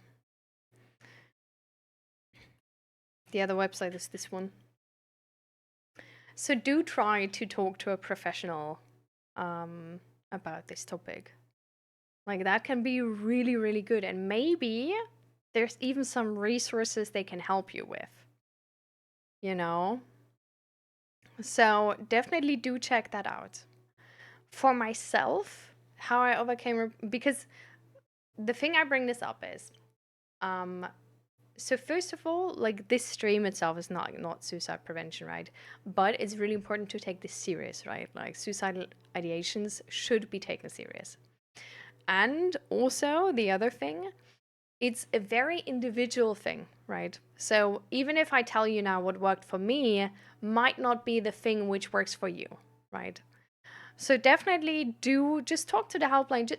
Just talk to them. Like they don't even need like you don't need to seek help from them per se, but just having somebody to talk about all of this might be really good. And just having somebody to talk about this who's like out of your region, who knows about like other support programs, like maybe they even know about some support program which can like financially support you and help you get out of your parents' house, you know. So definitely do check them out and see if they are good resources. Apart from that, for me personally, I like it's kind of sad. But I didn't give up because I learned that it's shameful to die of suicide. Like I thought like needing help or giving up would be weak, so I didn't. I don't like it's not inspirational. I know. It's like it was the second thing to fucked up, but this type of fucked up kept me alive, I guess. But again, like the other part is just that the other things just weren't like thankfully I just got over the street safe, right? Otherwise I would have been gone there. So and then the second part to this, like once I was past that stage, the thing keeping me going was that I really believe there's a better life out there. Like I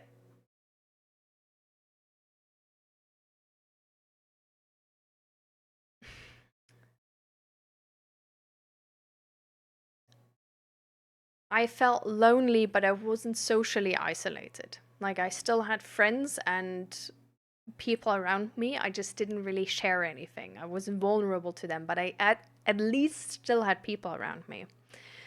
And I don't know why, but I just had this, I knew that this is not supposed to be this way. And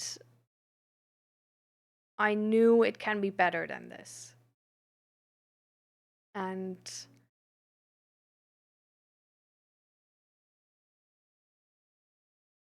I was just too stubborn to not try to get there, I think. I was just like, I went through so much bullshit, like, now I want to have the good life. And, like, I just don't believe this is supposed to be it. And so many other people say they have good lives and they enjoy their life. So, I don't know, like, I don't see how I'm different to them. Like, there must be a way how I can enjoy life as well.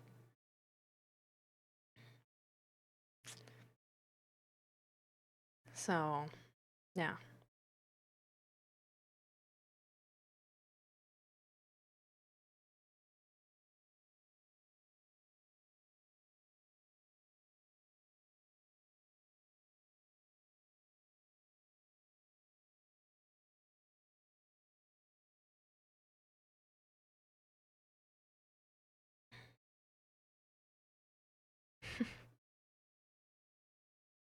I mean, a good life is an individual thing, right?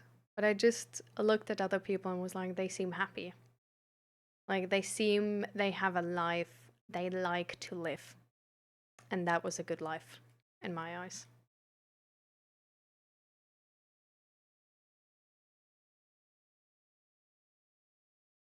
I do think that space was actually like thinking what they said, by the way.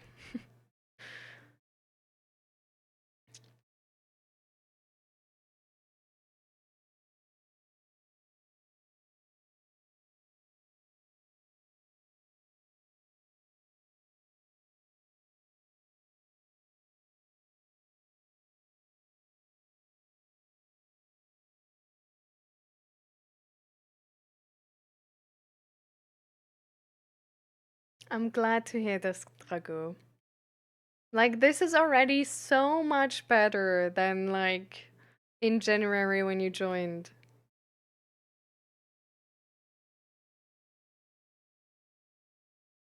I'm so glad to hear this. I don't know if I deserve one. It's not about deserving one.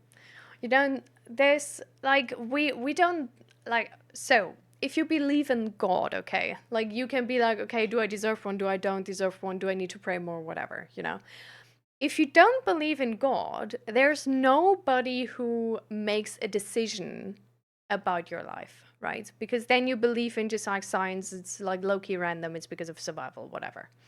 So then having a good life is not a thing of like, oh, do you deserve it? But just like, are you going to seek it out and have it or not? Right?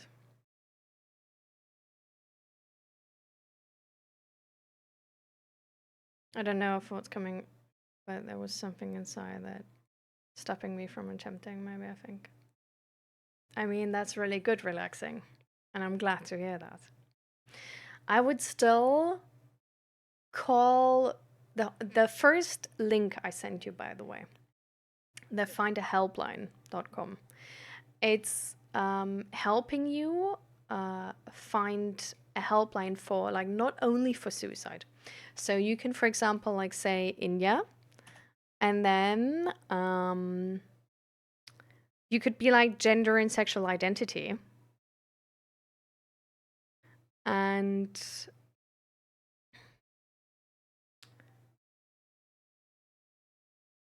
there's like multiple ones actually. Oh my god, there's so many. Helplines in India for that. It's like the in Divani. I'm so sorry.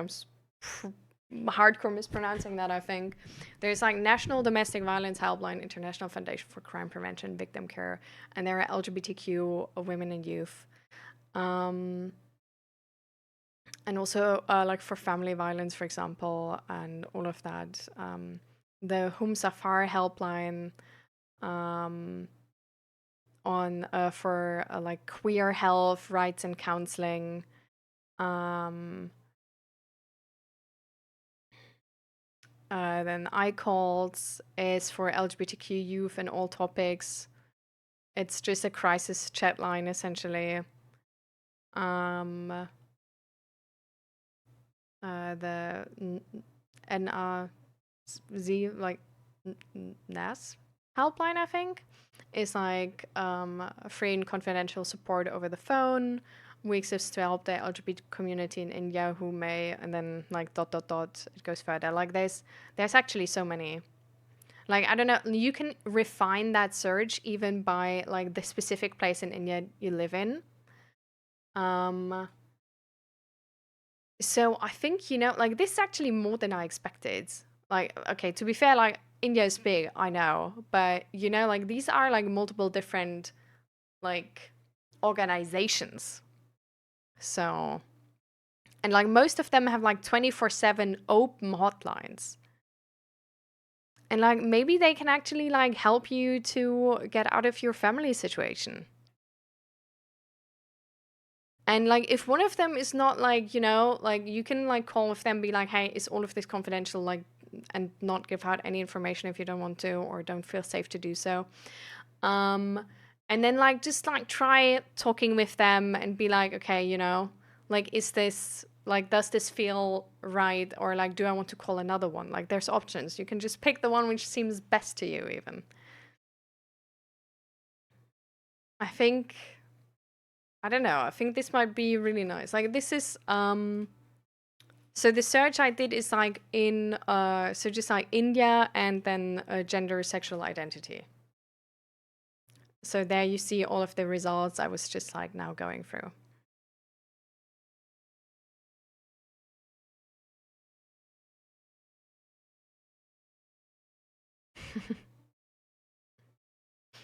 I mean, with you, Asta, I know the hotlines you really hate and just had some personally uh, really shitty experiences with them. But thankfully, you have a therapist, right? So I'm glad you have a mental health professional you can talk about this with.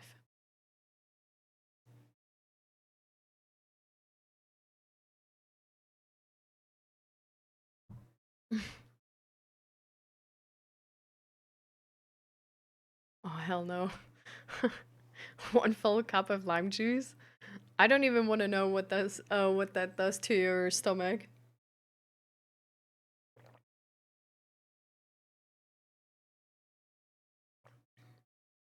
And hi Primo, welcome, welcome. How you doing?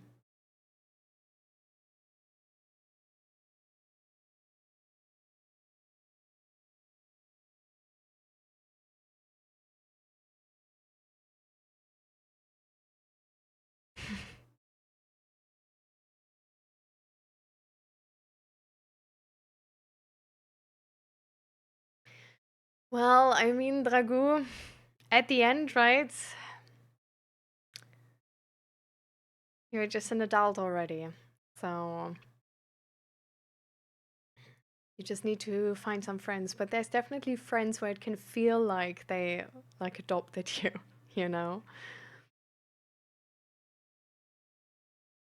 But I think, the thing is, actually, this is like low key better than being that kid which gets adopted because you can choose who you're friends with.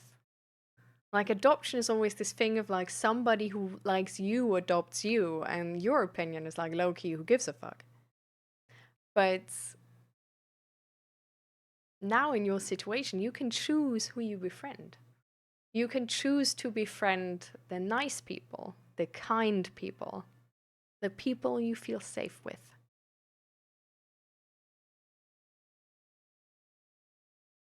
You know? You can choose your therapist and go to the therapist you feel safe with instead of going to a therapist where you feel like, yeah, I don't know.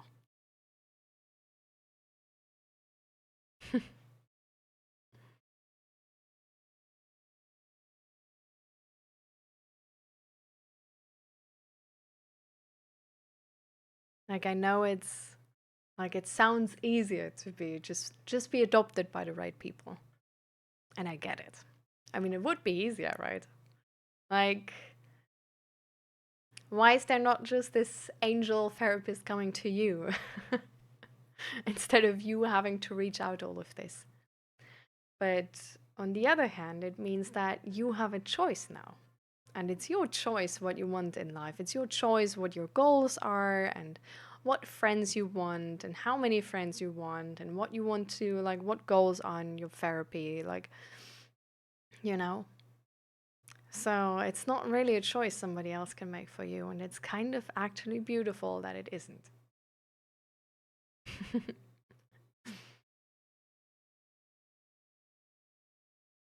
So it's, I know that it's like easy to like think about this like perfect situation where, oh, and you don't have to do anything and everything just comes to you. And I know it would be so much easier. Like, I wish it would be like this. But it's not. This is just sadly not the world we live in. Like, we don't have these beings which only live for our purpose to find us in the right moment and be the perfect person for us. But we just have to go out and make a good life on our own.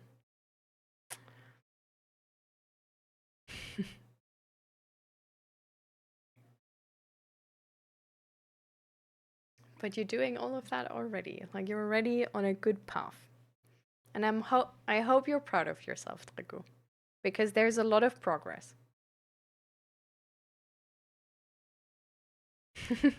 Exactly.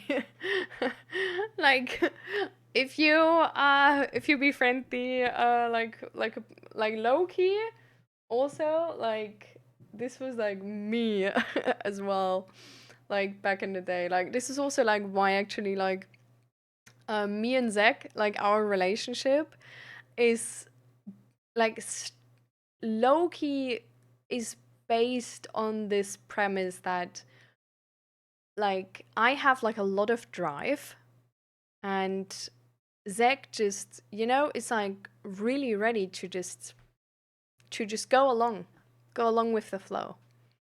Like making all of these decisions himself, nah. But like following somebody who's smart, hell yeah.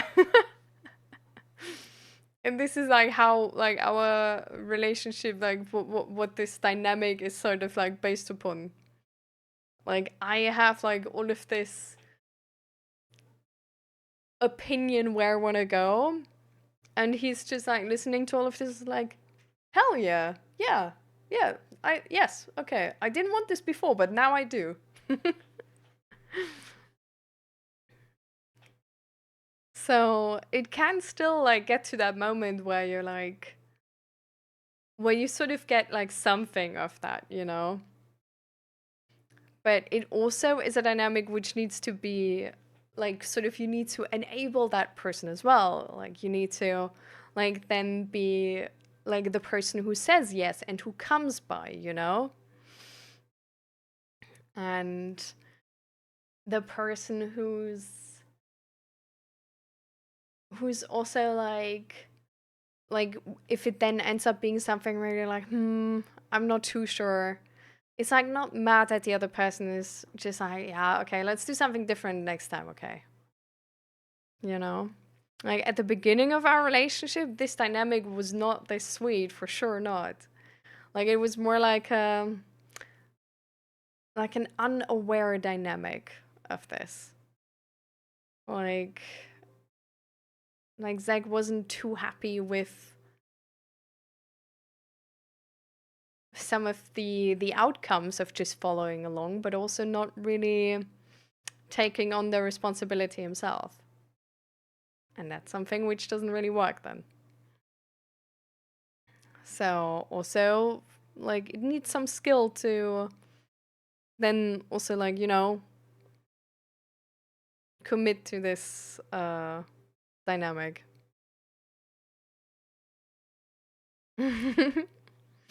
Honestly though, I think Bumble could work for this really well actually, yeah. To be like, somebody adopt me. Um and then, you just have to say yes to like all the things they say they want to do.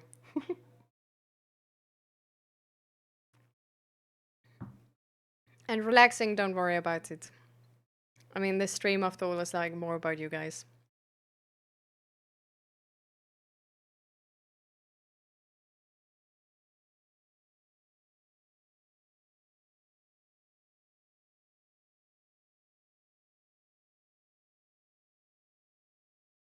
Hmm.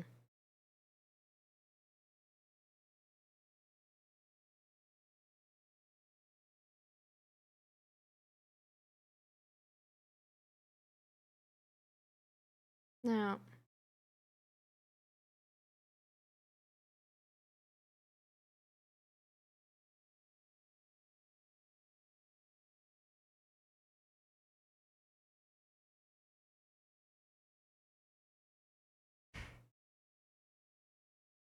You don't want to celebrate your BD. Hmm. I mean, I get it. Have you talked about this with your therapist though? I think you should share if you doubt what the purpose of this is, or like why to do this. Like maybe they have like, like a good reason you will understand once you show your doubts.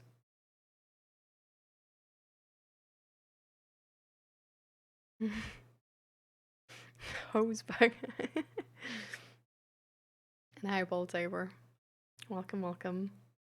How you doing?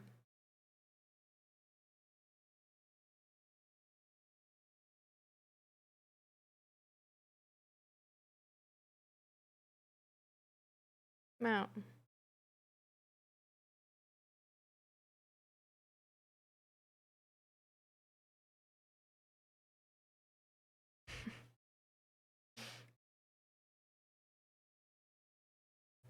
Just share it next time again.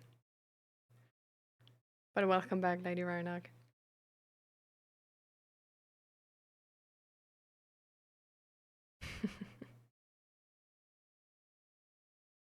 I mean, the thing is though, like, I get this intention of being like, oh, this stream is about me too. But I do have to say that, like, for me to start the stream, I require from myself that I'm emotionally regulated. So you won't catch me on a stream about mental health if I'm not emotionally regulated. Because I don't want to answer you guys with like about your concerns and like about like if you're being vulnerable to me if I'm not emotionally regulated. I don't want to answer from that place where I don't know, like I might react more or I might have like something like on my own to like carry in that moment and like project or something. Like it doesn't feel like it would be from a neutral space. So this is why like if I'm here, like I'm managing stuff, you know.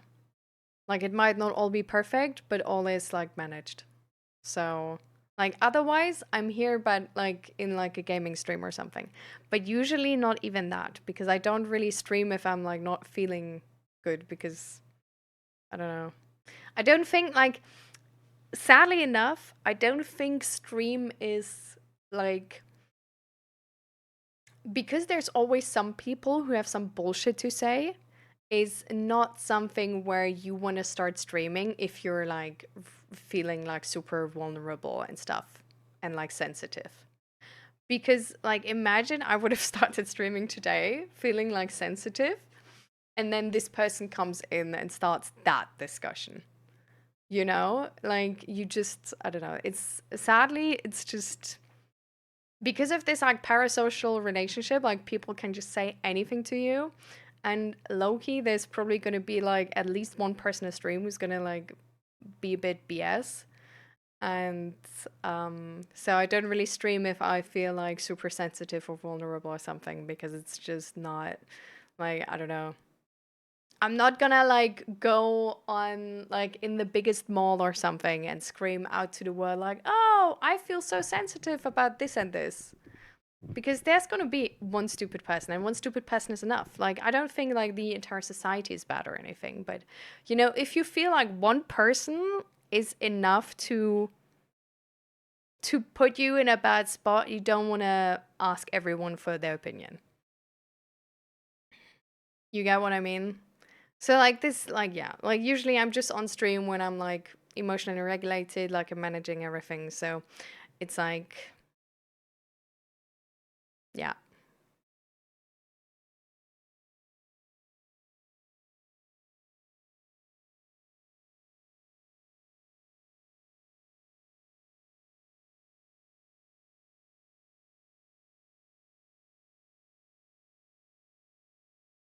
And just to show I do count and I'm allowed to be happy.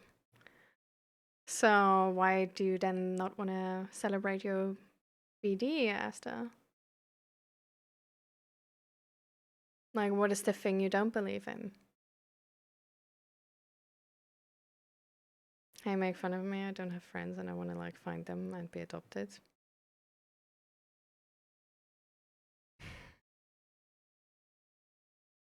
I mean, maybe there might be like critical people on there, but I wouldn't worry about it too much, Drago. There's gonna be a lot of people who are exactly there for this as well, you know?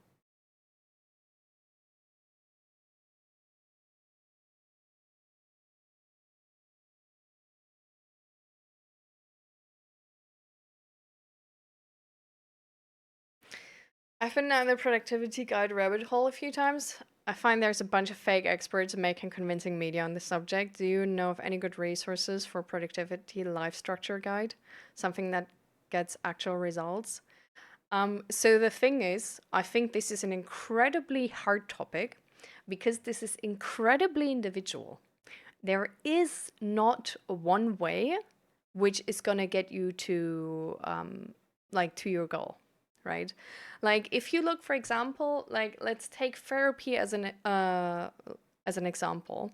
There's many different ways to help somebody with therapy. Like there's trauma therapy, there's like psychosomatic therapy, there's art therapy, there's exposure therapy, these like rapid eye movement therapy. Like there are so many different therapies.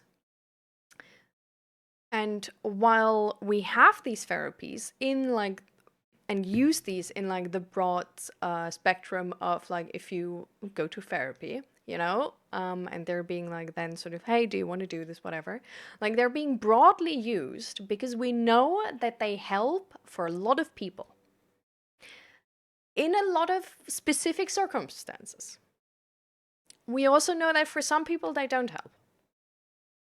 So it's a thing where like, because this is so individual, there's going to be a lot of things which can work, but at the end of the day, you have to try them, or at least like listen to it, sort of think about it and see, do you think that's going to work for you? And if you're like, if you think, you know, that might, then like try it and see if it does. Like there's not going to be this guide you can like get from somebody, read through it, and then instantly, poof, like your productivity and life structure is perfect. You don't have to worry about anything anymore. It's so good. I think the best thing you can do is take all of these advices people gave, because these fake experts, like, what you can believe them is they believe something with certainty. Like they're really confident in the productivity and life structure guide they have. There's going to be some knowledge behind this. I'm not saying it's knowledge enough to make it black and white and be like, this is the only guide which works and this is going to work for everybody. Definitely, that's probably not the case. But just listen to it and feel like, okay, could this work for me? And if you think like, nah, then go to the next person. If you think, nah, go to the next person. Not that one either, go to the next person. Not that one either, go to the next person. Just try a few different things. And I feel like with a lot of these productivity life structure guides, why a lot of these don't work is because the first step is too much. So this is the sort of like second advice. First advice is everything of this is individual and you need to find your vibe. Second advice is don't do this. Don't do like 0%, 100% from one day to the next. And then expect yourself to just be happy. This is not going to be the case. Like probably not. Like humans are people of habits. And changing your life like this is going to be hard. Because at the moment, how you fulfill or not fulfill your needs and which needs are fulfilled and how much they are filled is a thing you're sort of adjusted to and you're sort of managing with. And if you switch full on, you need to change a lot of things in your life. And there needs to be a space how you can train that. Because something which might be able to fulfill your need better than right now might not do that on the first day.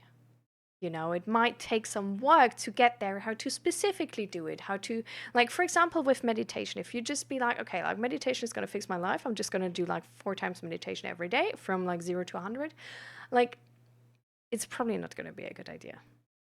And then you're probably going to stop before it ever did anything to you, being like, oh, meditation is not for me. But maybe you just did meditation in a way where it's not, you didn't make it personal to you. You know, you didn't give it time to actually, like, okay, so this feels good, but this doesn't feel good. Like, you can do the same thing and just have different thoughts, and it's gonna feel different. You can do the same thing, have different expectations, and you're gonna evaluate it different. So give yourself some time. Like, give yourself some grace, ease into it. And then just do, like, try. What is a good first step sometimes is to look back on your life, like open a journal, have a paper in front of you, and look back on your life and remember the times where you were the most productive. And why do you think that was? Like, try to understand your own history and gain as much information from it as possible. But do take it with a grain of salt, because there's a lot. It can be situational. So be open to be like, okay, so was that only because I was suppressing my emotions, maybe, that I was so productive because I was like fleeing into work? Like, did it came from the right, like, is it a thing which I want to integrate today in my life for the price that it costs or not? You know? But it's a good first step to just, look back what worked, what didn't work, what information do you actually have? And then try new things.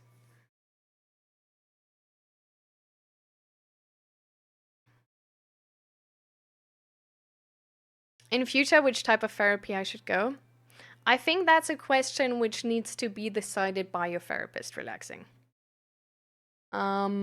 So, just I think deciding on that now is not useful anyway.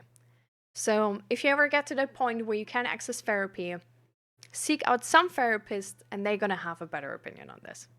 Usually, this is actually decided once you explain that therapist your whole story and everything. And then also what your goals are. So, this is heavily dependent on you too.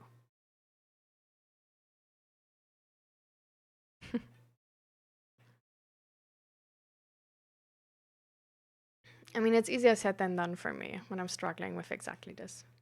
No, I get it, Ragu, I get it. This wasn't supposed to be a thing of like, oh, like just do this. I'm sorry, but it's like you're progressing already in the right direction. And so, like you're gonna get there. Like one step at a time. Don't worry about it. Thank you so much, Cafe Jellyfish. Do I spot a German there? And oh my god, I was so behind in chat. Oh my god. This was I'm answering now, this is like 7 minutes ago. Oh my god. Guys, I just noticed I need to go to the toilet so bad. I'm gonna come back and then I'm gonna read all chat, okay? And then. Give me a second.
I am back.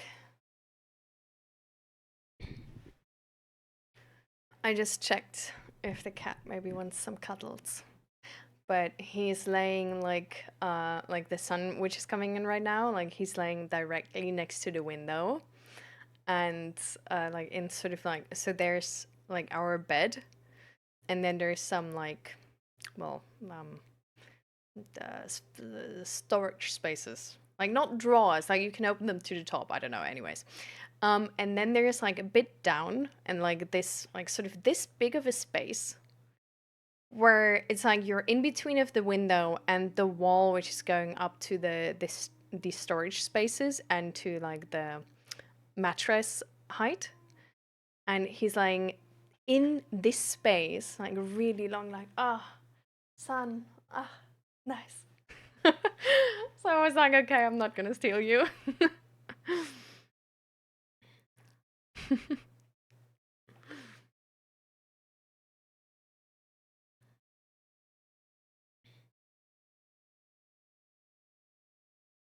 I never had a birthday till I was 19. And you never had a, oh my god.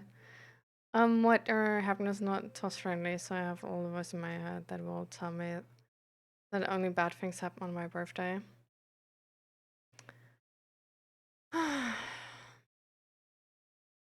Man, that sucks. Like, I'm really sorry that like a birthday is such a, you know, such a bad memory for you. And I hope maybe you can make it something which is like, maybe you can celebrate it in a way where you still feel safe, but also celebrate yourself, you know? Like maybe there's a way you can plan like a nice B-day party for somebody who went through what you went through.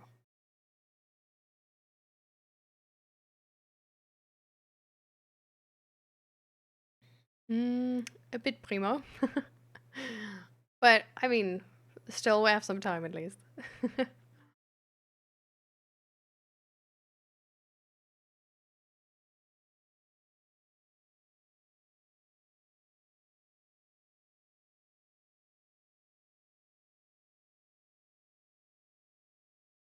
Yeah, exactly. There's so much later in arc. Exactly.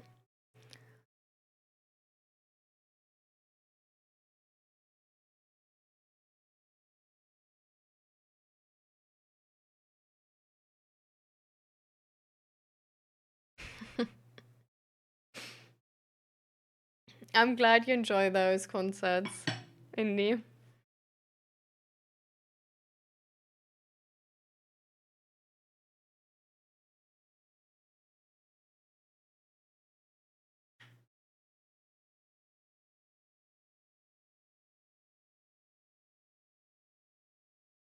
Progressive muscle relaxation, but that doesn't really feel right to me. Yeah, there's so many things where like one person is gonna like really like it and another person is not gonna like it at all, right? So like I don't know, like to me, for example, it also I think actually probably for everybody, but to me, what I noticed it also really mattered when I would try something. So for example, like meditation, like back when I was struggling and like before therapy, the worst I could imagine. Now it's like, it's like not insane, but it's like kind of nice. And so it's like it's still like not really a thing I do often, but And for example, like yoga, like right now I really like it. Back then I absolutely hated it. Um like some types of exposure therapy, like imaginary exposure therapy, was not my style at all. Imaginary rescripting was really nice, on the other hand. Um, so, yeah, it just, Like with everything, it just really depends on the person.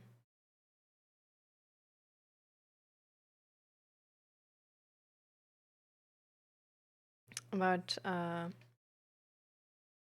IFS. What is IFS again? Like, what is the long form of that? And I'm not quite sure if we have enough time for like a long spotlight anymore, though. Let me see when I'm gonna catch up with chat. And hi, Imperio. Welcome, welcome. For real, Lady Ronog.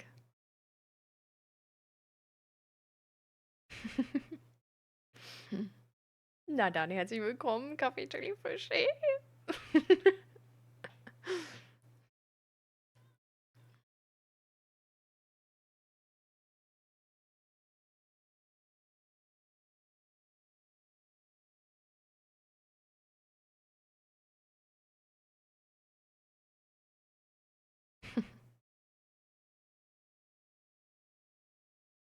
What's the point of celebration?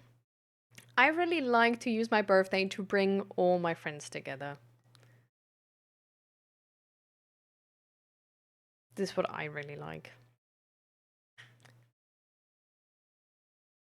We can be here all day, for sure.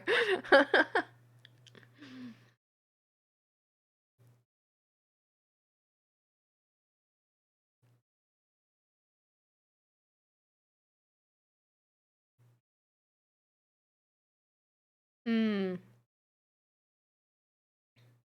Wow, like honestly, respects to all people who like switch between like night and day shift. Like changing your like sleep schedule so often, so much.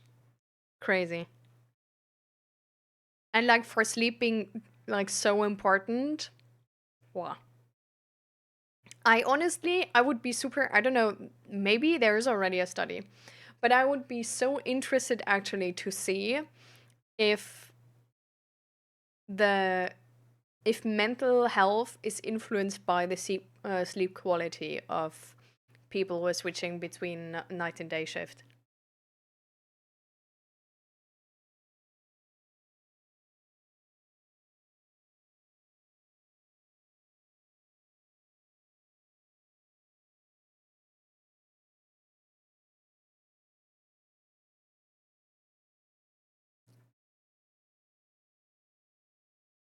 And it's like I think I like for me, thankfully, like birthdays are a very positive thing actually.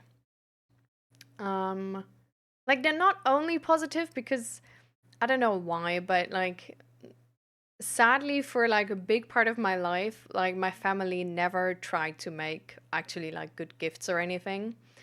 And just like sort of like gave you money and that was just like, like you could have just given me nothing. Like I'm 12, like I'm not gonna like I wasn't even allowed to buy anything I wanted from that money, It's like you're giving me paper that I can't use. Thank you. um and so that's sort of like a bit like meh. But apart from that, like just the party, like if if you forget everything about like gifts or whatever, just the party, like having people there was always something positive actually. And the way my mom celebrated birthdays, it was always something exciting even because my mom would always like for her birthday and the birthday of my stepfather, she would always make like many cakes and then we would all help as a family together. It would be super stressful, but at the end of the day, well, at the end of like this 1 week sprint of making all of this, um, we would have, I don't know, like 6 cakes and like a really nice meal for everybody who's coming by. With like a soup beforehand and like a dessert after and some muffins and some snacks and like so many things and was really fun. Like so just for the food I really love it actually. So when I celebrate my birthday, I like this year also like baked like a bunch of cakes and it was really nice. At the same time, it was kind of annoying Um, because I don't know how my mom did it, but the cakes just don't taste as good if you make them like a day beforehand, I think. I don't know. Like, I haven't found like a good strategy there yet.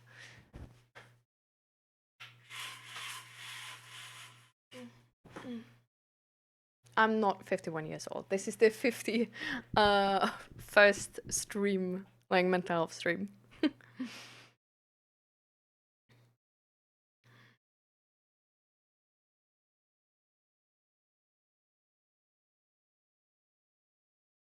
And then yeah, like all the people would come by and like all the friends would come by. And I don't know, like this was really no, that was nice.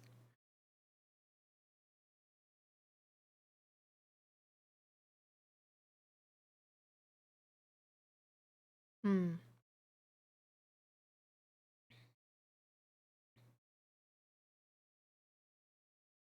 How does your weight matter to you? Brownies every day.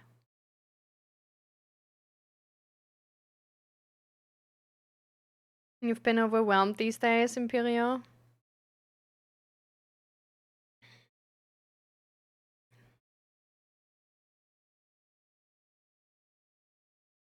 Oh, and you also struggle with weight? I think I need to get my weight under control. It's getting to a very worrying point. So what's going on?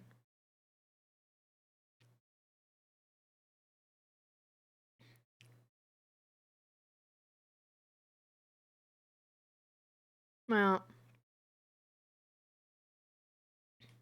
like those schedules are crazy. Bootlegger, yeah.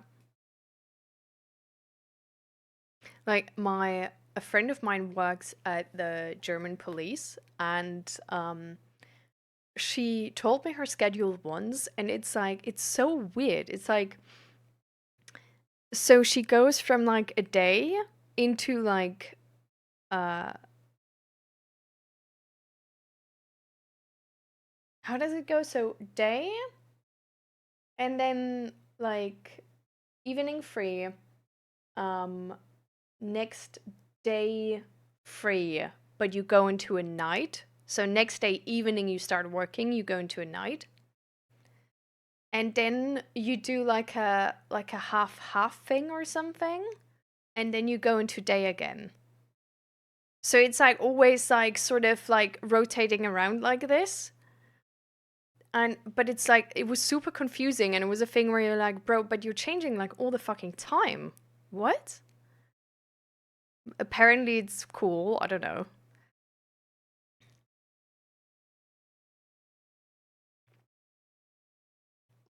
Hi forever, welcome.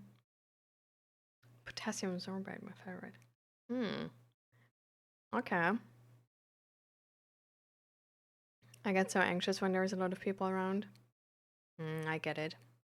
I mean, you don't have to make big birthday parties to have a nice birthday party, right? Like it can also be like with one person or like two friends, and then I don't know, like doing something cool.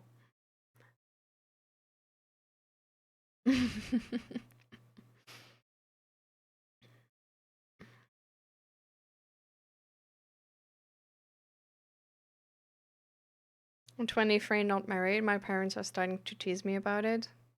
Hmm. So how do you personally feel about your weight? Like do you want to like do something about that, or like would you be fine with it if like the other people would shut up?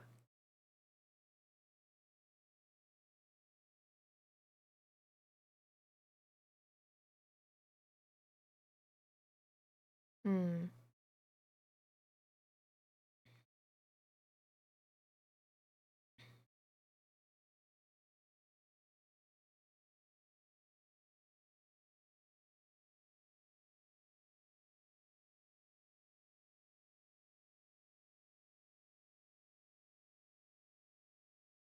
So you're very underweight. My family and my doctor are really worried.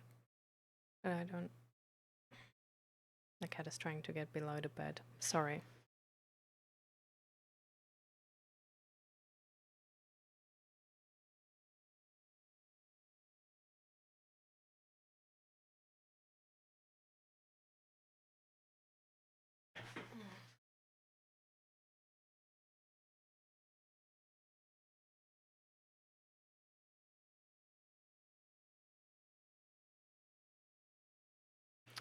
Sorry, I just heard a cat coming back, so I wonder if they're just instantly going back at it again.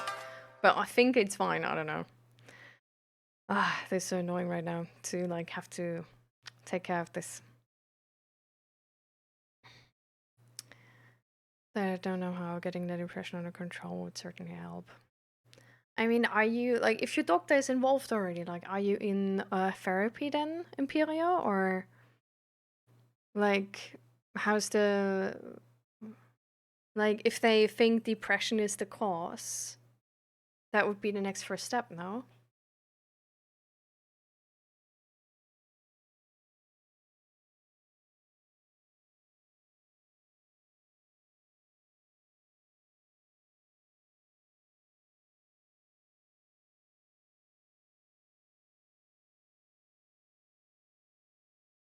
Hmm.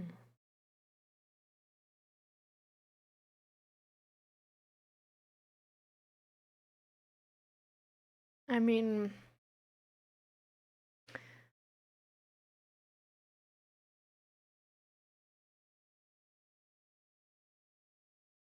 maybe you can still like if you want a birthday party, you could maybe invite the people from the. Oh, but you did say like you were the only adult person in your hip hop class, right? Or like how was that again? Because otherwise you could invite them. But like if it's kids, it's gonna be weird. But you know.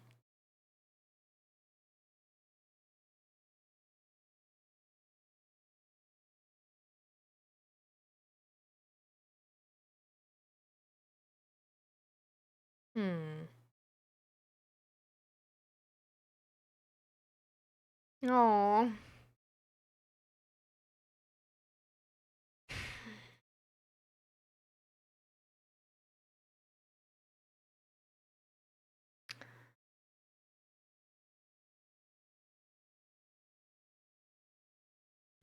Yep. There is the man. If like these weird beauty perceptions and like body dysmorphia, which is being thrown onto society, like then tie into gender dysphoria, like that's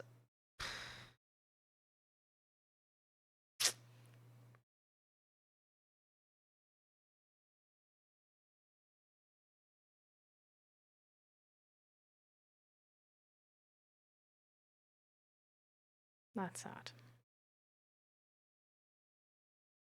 But yeah, it's definitely a thing you don't struggle alone with, Lady Reinhardt.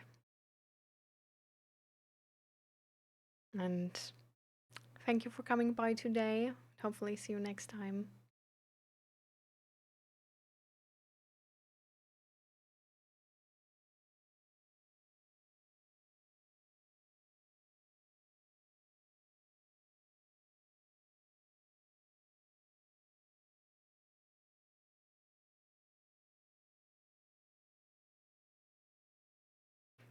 So brownies every day. For you it's actually like not too much of a point of like importance. It's like you do acknowledge like yeah, like you know, would look better and get like more respect when I'm fit because like society is, you know. But at the same time it's like not really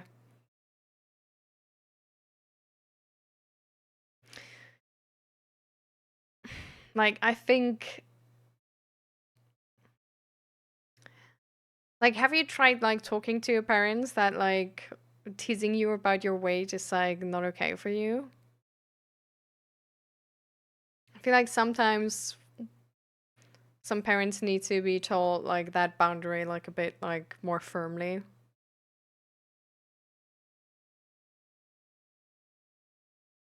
Free stream streak. Whoop whoop. Oof. Damn, Limvig. Sorry for you. Is it the case one or the well behaved one? Well, it's the well behaved one. The sort of well behaved one. We have no music right now, I just noticed.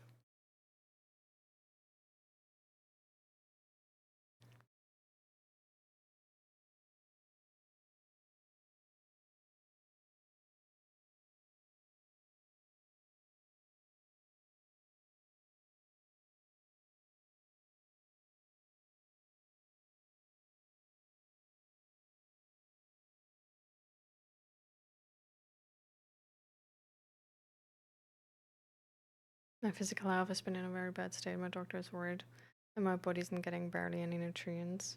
And I do want to gain weight. I've tried the thing. Then I just forget to eat. I just get distracted and forget I'm hungry or that there's food on the table. Psychiatrist. This might have something to do with the depression and autism. Oh, okay. So it's getting coming from that place actually. Oh my god, I'm so far behind in chat. I just scrolled down. Jeez. Sorry. Oh my lord. I thought I'm like just a few messages away, but it's like, god damn. Um, so I don't have like an official diagnosis with autism. It's a thing which like came up with my psychologist, but my psychologist was like, I think it's gonna like knowing that like you're suffering in like because of autism right now is sort of like limited because I don't work like a regular 9 to 5 and don't have these like crashes and are sort of like handling it kind of well. It would be like hard to get an official diagnosis because it's like depending on like how much you're suffering under it as well. Um, but what I definitely do have is this thing that I like, I myself, like, I don't really feel hungry. Like, I feel stomach pain or appetite, and that's it. And I had so often the problem that I don't eat breakfast because I would just like not feel like eating in the morning and then not eat breakfast and then not eat lunch and then essentially eat for the first time at 5, which is like, not good. And then eat like a whole bunch because like I'm eating everything for the whole fucking day, right? Which is also just like not really like I don't know, it was just like not really optimal.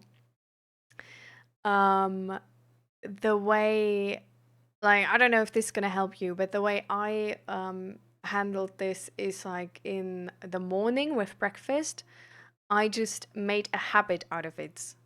Like literally like washing your like brushing your teeth.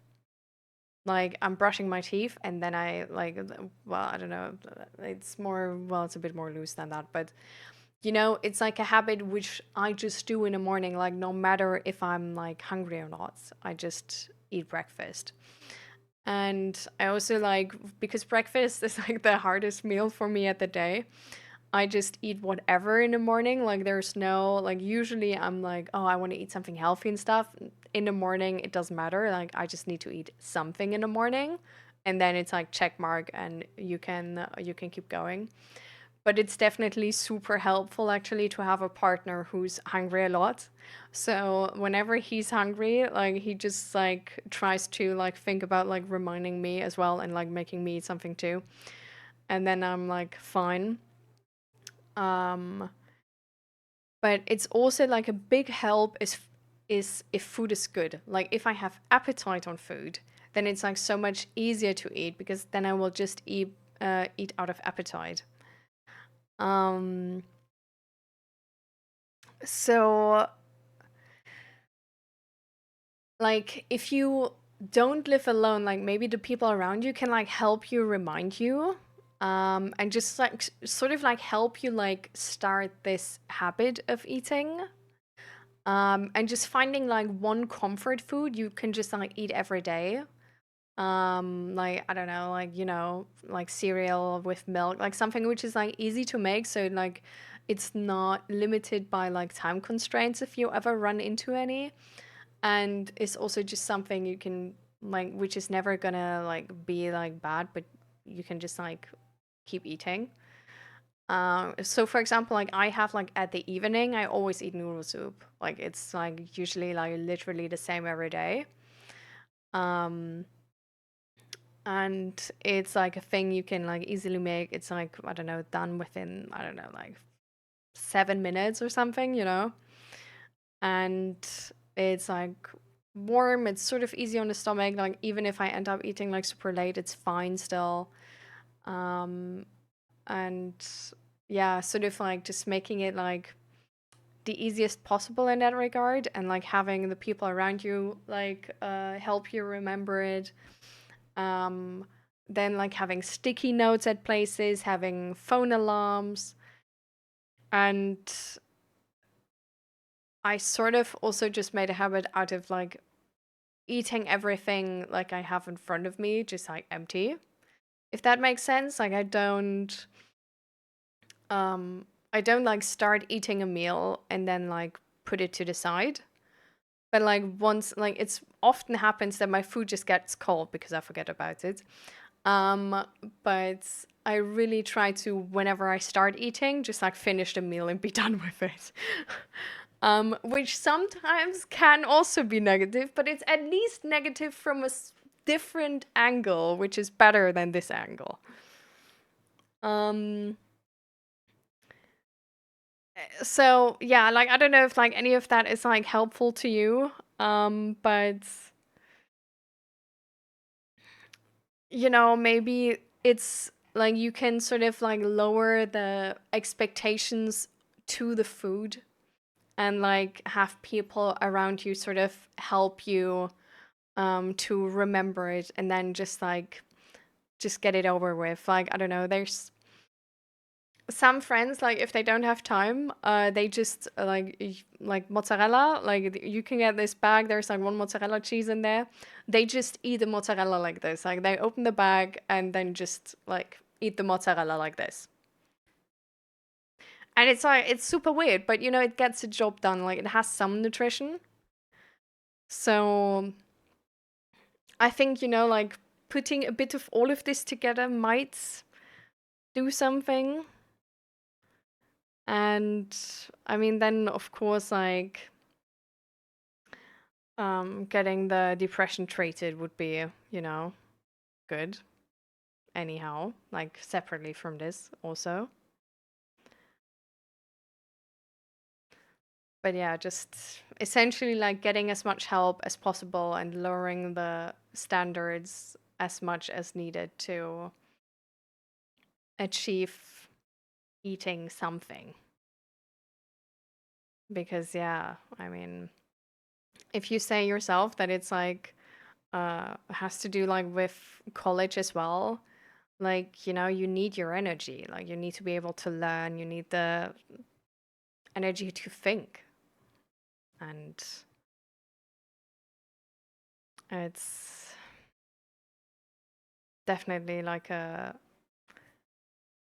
it must be like low-key scary to be in this position of being like I don't like I run into this problem and it's not something I like actively do, but I just sort of end up there.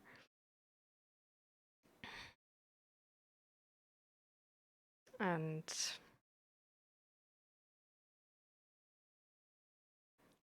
I don't know, I just hope that there's people who can support you with this goal and that you find a solution to this. And I hope you're looking into solutions which are not just, oh, I'm just going to start eating, but are like coming from this perspective that you're struggling with this, that you don't remember this, and like don't try and change that, but find solutions how this will work with being distracted, with forgetting about the food and all of this. And yeah.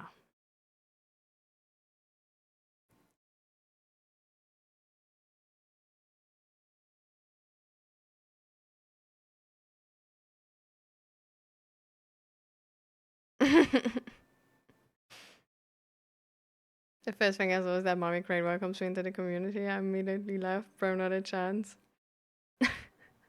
Is the name that bad? Like I just have it from like back in the day, from like when we were like just a gaming Discord.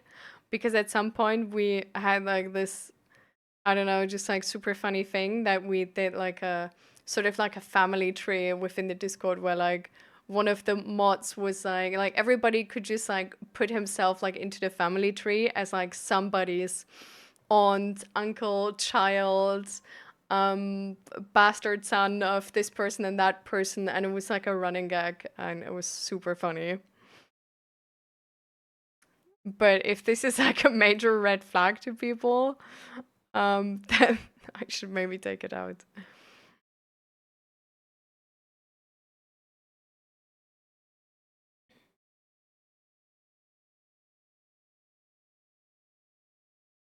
Hmm.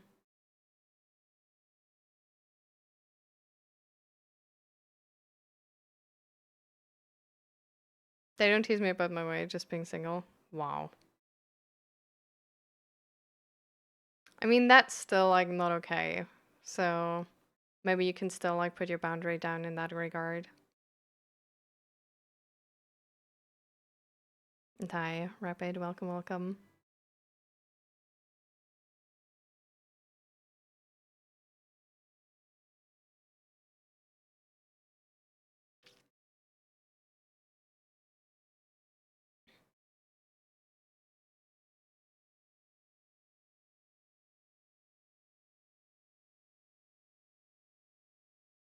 Hi, Marky, welcome.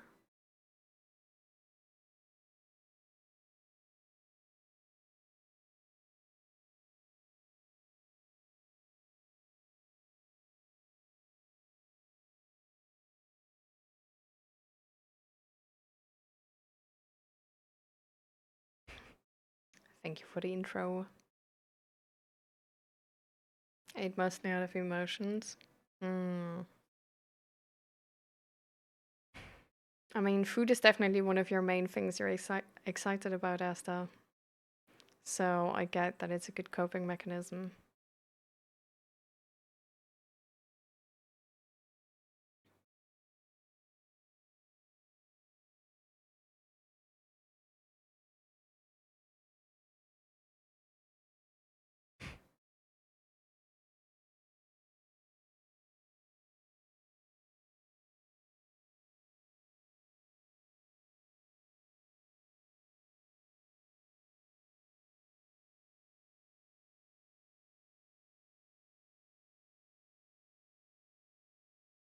Hmm.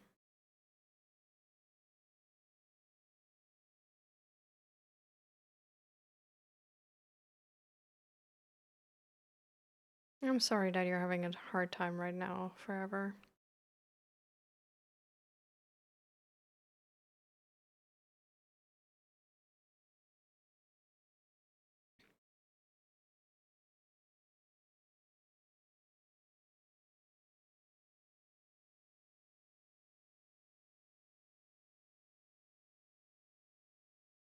The thing is, I think that I might be too far gone and that there is no recovering. My doctor says that I can still recover before my organs start failing, but the window's closing quickly. Thankfully, I have some months off of college, so I think I can do it.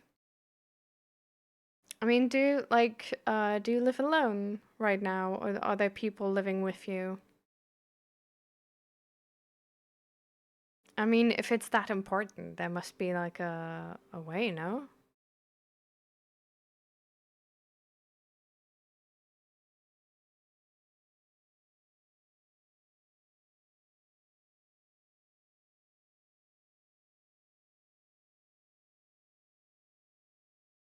How you manage to hear people's mental health for almost 5 hours straight? Mm, well, I mean, usually we sort of like stop at this point. So we're now, I guess, like wrapping up and then ending the stream. Um, but apart from that, I think it's usually just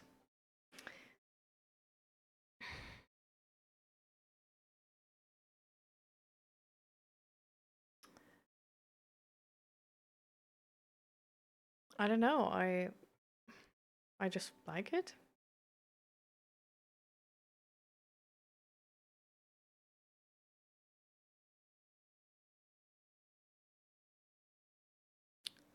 Like I think maybe I'm just, I'm like hopeful.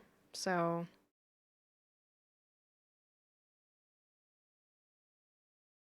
it's not like too like if you're hopeful that people gonna get better, it's like not that bad to hear that they're not doing well, I guess.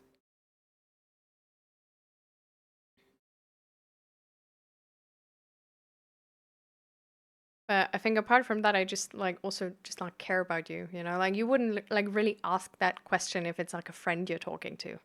Like you wouldn't be like, "Oh, I can't listen to this anymore because it's a friend." It's like, of course you listen, you know. So it's more, I guess, more like this. It's like I don't really like think about this.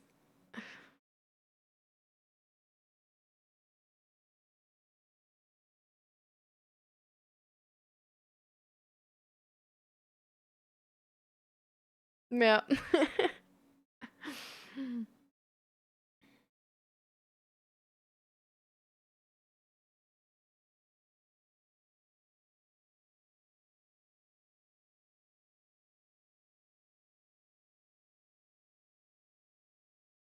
Hmm.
Oh, bye, relaxing. I'll see you the next time. Have a good day.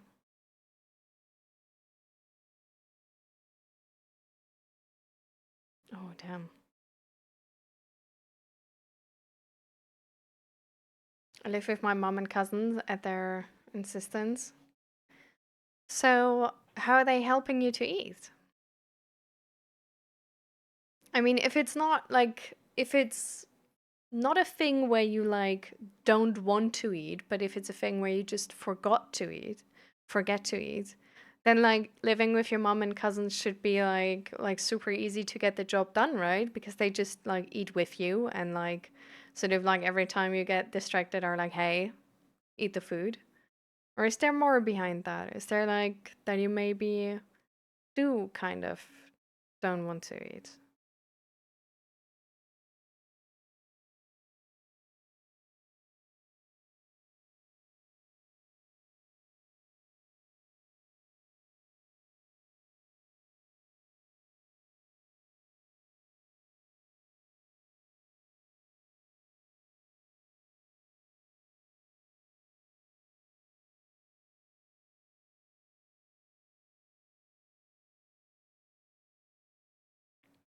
Next stream Thursday. It might be Wednesday this time, the next stream. Like usually it would be Thursday. But Thursday is gonna be like a public holiday, and me and Zach might want to do something. So I'm still considering if I do like Wednesday instead, but I don't know. I'm not sure yet.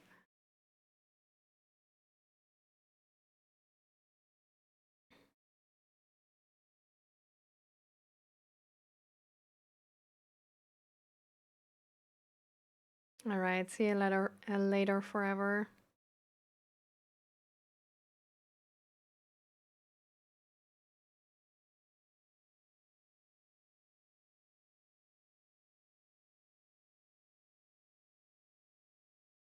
They want to keep an eye on me, so I eat. It's been helping me, and that's why I'm a bit more hopeful as well. So they're worried that if something happens to me and I'm alone. So it's a win-win situation.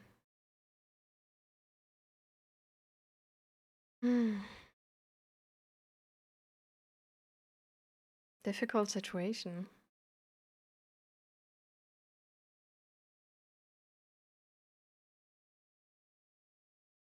So,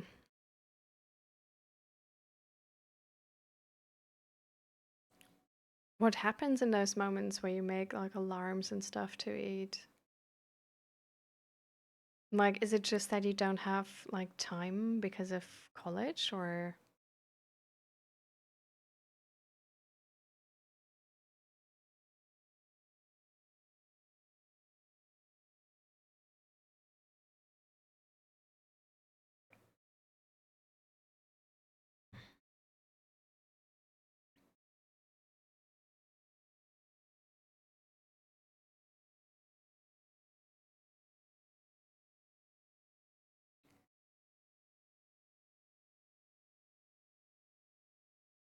Hmm.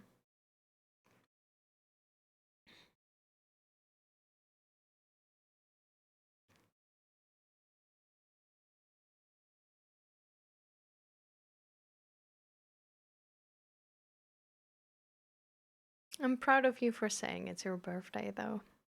Even though it gives you anxiety, Asta. And I hope maybe you can do something for yourself on Thursday, which would make a good birthday for a person who hates birthdays like you. You know?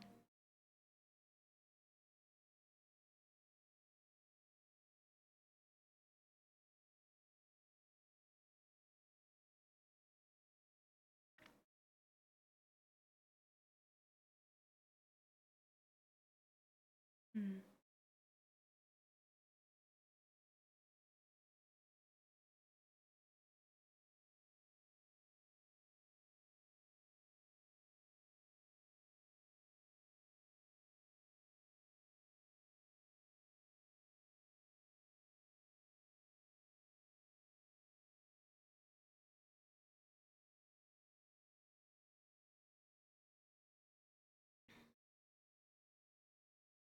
I'm glad you're able to say that it was a good place, even if it was super hard to be yourself. Like I feel like seeing the good and the bad is a really important ability and usually keeps us on the better side.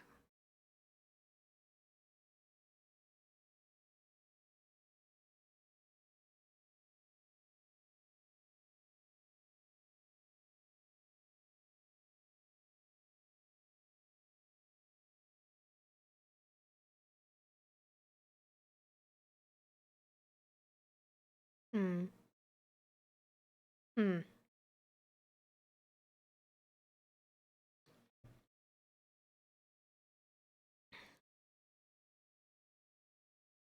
Damn, but how did it get so bad, Imperio? Like, if you have like such a support system around you, like, how did it get to the point where, like, you wonder if it's too far already? Like, were you at college, like, I don't know, like months alone, and like nobody like noticed or something?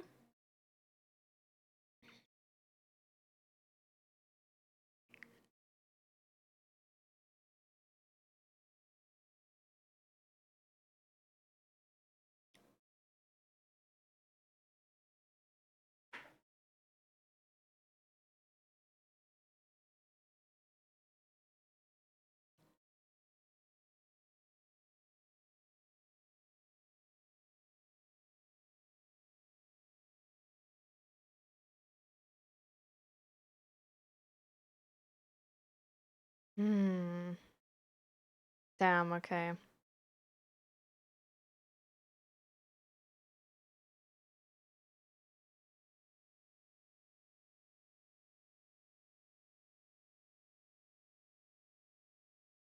Well, I'm glad you're back with your family right now, and I hope you guys can maybe find a better plan for the next time you live alone. Like maybe there's some like social support which come over like once a day, just eat with you or make sure that you ate. Can I bring up a topic? I would love to say yes, but we're already 5 hours in and we still like we have sort of like a going offline routine, which is like belly breathing and stretching and all stars. And I need to like been snacking the entire time already because I need to eat soon again. So we're sort of like getting to the end of the stream, trying to wrap up all topics, and then do our like going offline routine. So if it's okay for you, like if you like we can like talk about this like again like next time. Like if you like have time on like Wednesday or Thursday, like that would be optimal. And then we have like all the time in the world as well.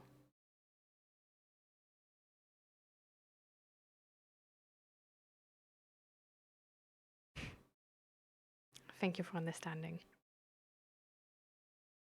I mean, if you have like a really short question, which is gonna like where you just want to answer, like then we could of course like still talk about it. But if it's like a whole topic, yeah.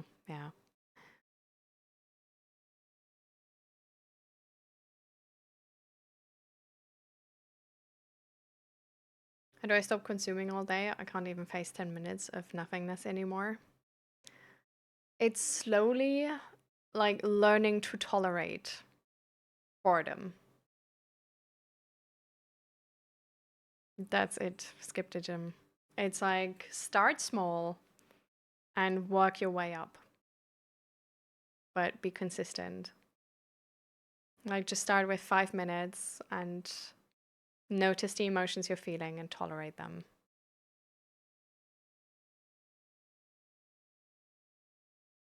And then walk from there, like slowly up it.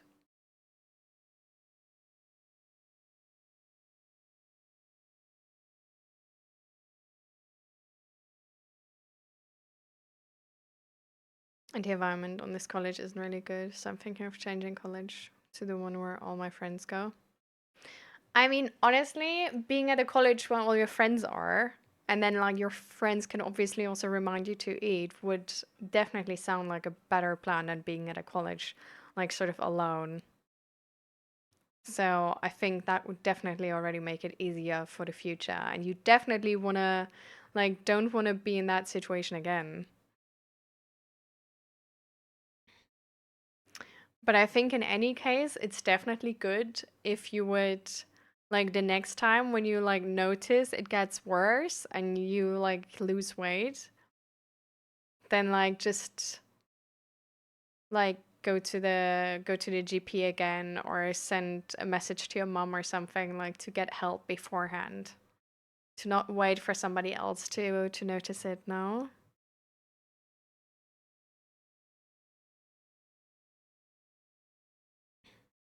And it's closer to where your mom lives. I mean, that would be amazing. And that sounds like a good plan, Asta. And hi, Fulans. Welcome, welcome.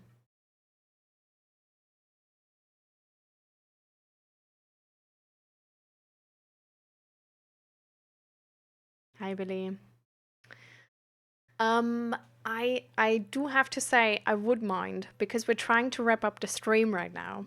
So we don't have time anymore. But you're very welcome to send in those lyrics in the poetry or the music channel in our Discord. And then I'm definitely like gonna look at them just like sometime later or tomorrow or something. So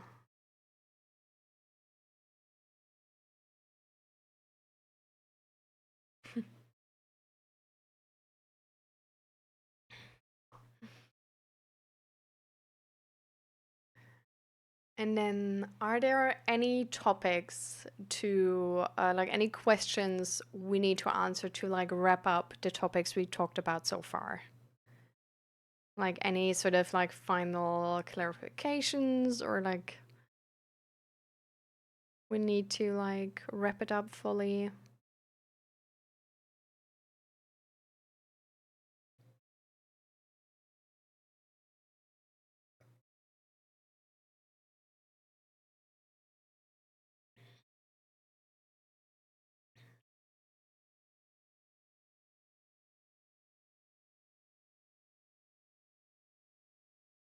Otherwise, we could then start with stretching.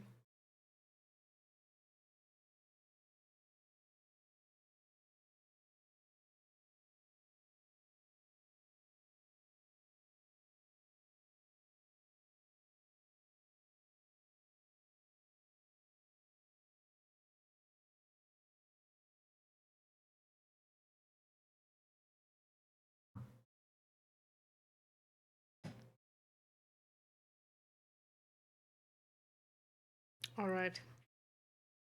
Let's do stretching then. Because sitting is actually quite unhealthy.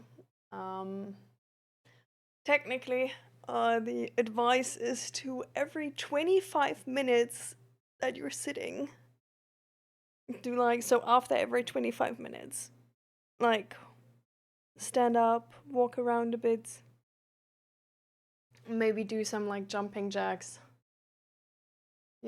like get the blood flowing again.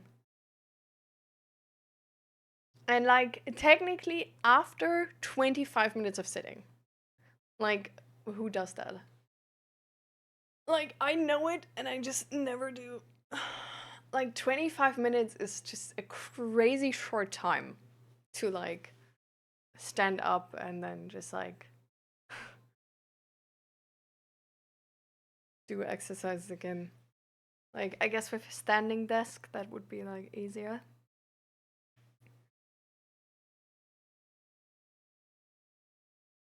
Yeah, that's really good. I I definitely don't. Like I do play tennis and like go to the gym and do yoga and walk in my free time, but sadly, apparently, it's like it's not making up for like sitting so long periods of time. So, like, apparently, it's really like so much better. Like, and if you really want to, like, make this like a negative effect of like sitting so long go away, it's apparently really important to stand up every 25 minutes and do something. But it's just like I know it, but I can't bring myself to do it. Like 25 minutes is like way like my hyper focus is going on for way longer than that. Like it's just something I like I don't know.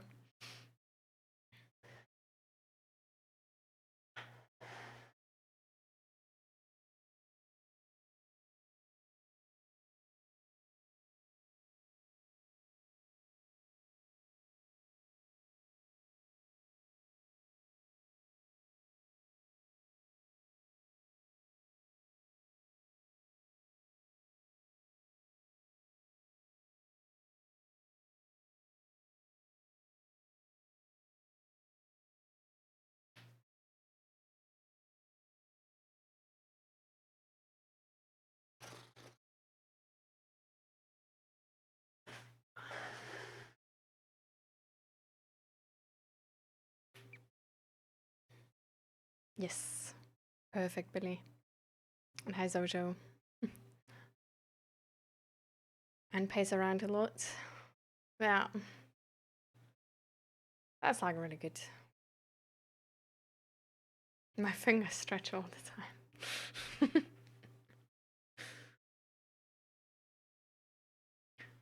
So let's proceed with doing the belly breathing. Belly breathing is like a really common exercise for stress management. Um, and like for example, like against anxiety attacks or panic attacks, and it's also for like people who are like overthinking a lot and just need to be grounded in their body again, like need to come back to their body, need to calm down and be in the here and now. Um, the way you do it is you have like one hand on your belly and one hand on your chest, and you want to breathe in your belly. So you want the hand on your chest like to barely move and like really just like push the hand on your belly out when you breathe in. Um, and you want to breathe in through your nose, breathe out through your mouth. And I always like to like press my mouth together when I breathe out to like give a little bit of resistance to make sure I breathe like slowly out and then like breathe all the way out. And I always like to close my eyes while doing it and towards the end, you can do like a body scan, which is essentially like checking in with all of your body parts, how they feel, how they're doing. Um, and like to just check in with your feet, your legs, your back, your stomach. Like, do you feel hungry? Do you feel thirsty? Does the air like feel stale? Like all of these questions, and just like go through this checklist essentially with your body to see how you're doing and what's going on. And then, yeah, if you want to make sure you really are relaxed once you stop this exercise, one of the things you can do is count to 10 for the breaths, and every time your mind wanders, every time you're getting like distracted, you just like start at 0 again. um yeah, so let's start.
Zach just came home. Hey, I'm wrapping up right now. Yeah. Okay. So, and then last but not least, um, let's do All Stars. So, All Stars is essentially just sharing your favorite moment about the stream. So, this can be a moment from somebody else, or for yourself, or, you know, like a whole topic, or like a very specific message. Um, but just your favorite moment about the stream. Um,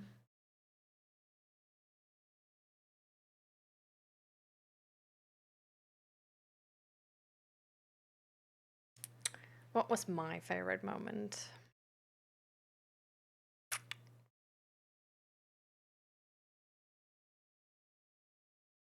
Mm,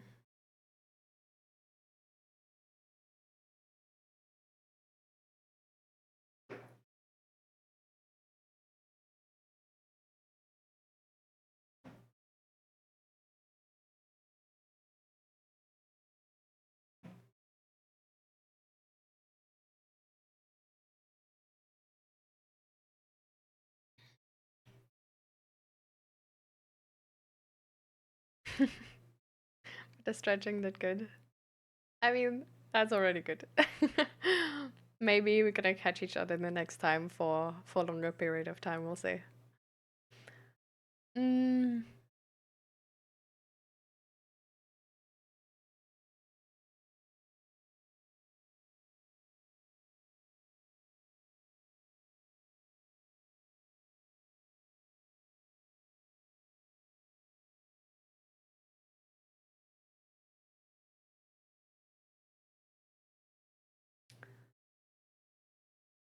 I think we had a lot of good moments today.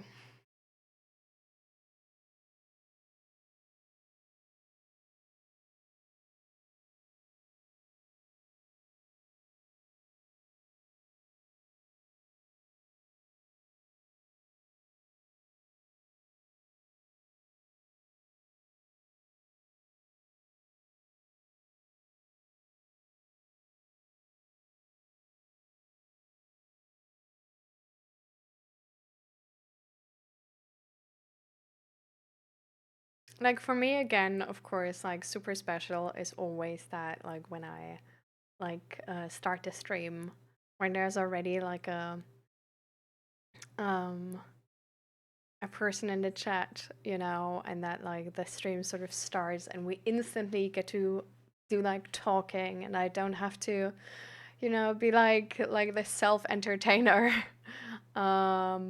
But we can instantly jump in and start talking about our days and everything. And like I always like really, really like that and appreciate that so much. Um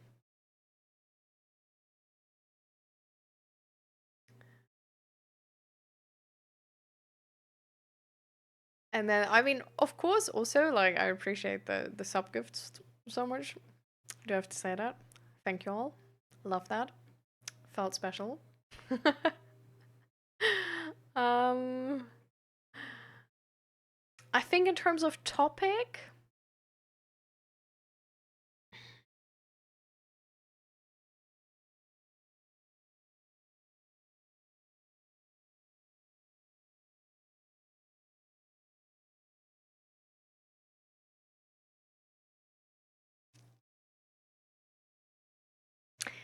I do have to say, oddly enough,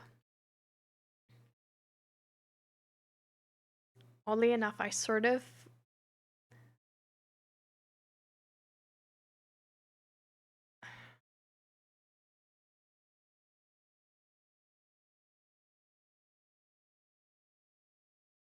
okay. So listen, right? Hear me out. I sort of liked when this like space person, whatever the name was again, came in and was like so doubtful of the stream. And was like, oh, like all of this is bad and stuff. Um, Not because of that person, but because this is a thing which I don't know, like it's usually like I don't know, like it's hard, like it's not easy, like it doesn't feel like oh haha super nice, like somebody like tells me to like not stream anymore. That's cool. And it's like really adamant about it. Nice. But it's a thing which just really showed me my own progress really well because it would be something where I don't know, like back in the day, I would be like really, doubtful about it and like instantly start doubting myself and what I do here. And I don't know, like honestly, like even potentially actually stop streaming because of like one person like this. Um, and I don't know, like I really remember how like only like a few years ago, people like that could really make me hate streaming and make me stop streaming.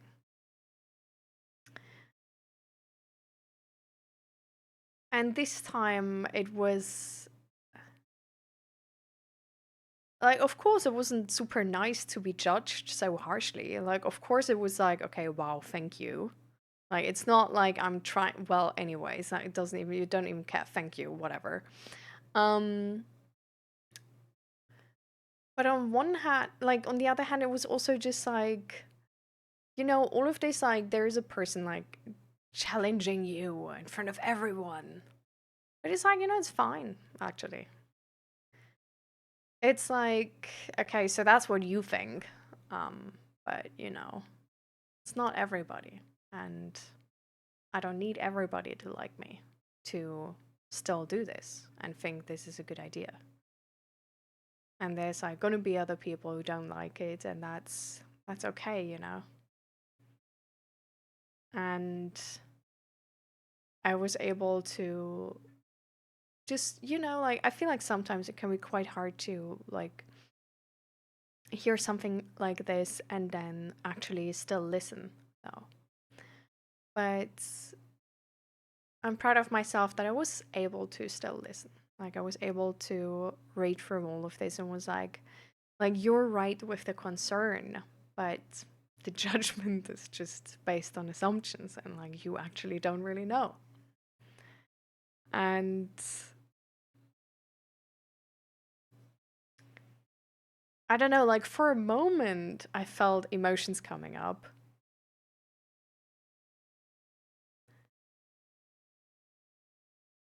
But then again it was like so fine. And it was like, you know, it was fine. Like I don't know, it wasn't it was interesting to sort of like experiment with that, if that makes sense. Like it was sort of like exposure therapy in a way. Um so I don't know, it was just a moment where I knew that back in the day this would have been really hard for me to be confronted with something like this.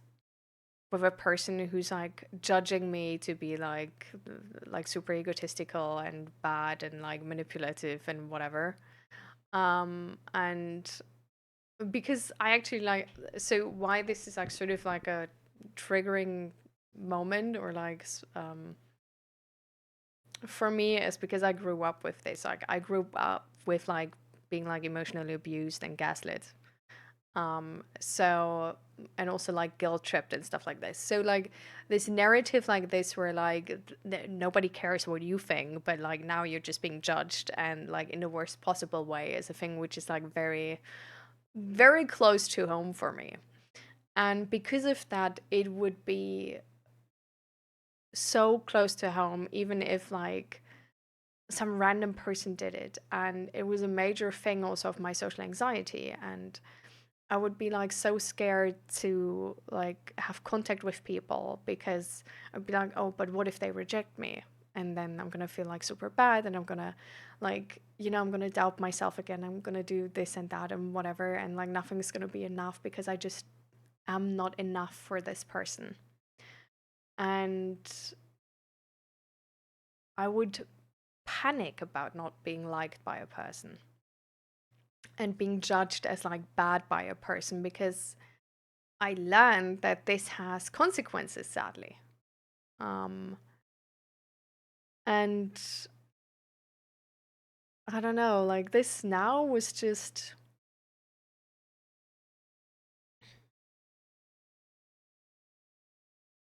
it was not nice, but I handled it so well. And that's kind of nice. Like it was just a moment which showed me how much progress I made, and I was like, damn, like, nice. I like that actually.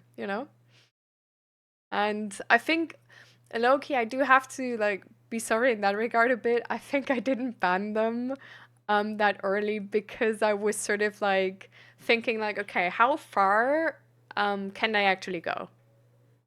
And I'm gonna just be like, okay, this is fine actually. Like I can emotionally regulate myself on the fly. Like I don't need to like like I'm not gonna get a panic attack. And I noticed at moments that I would like get shaky, but I don't know. It was like, yeah, it was like fine. So I don't know. Yeah, it was interesting. So that's what I really liked, I guess. The best part was when I entered the stream, obviously. Obviously.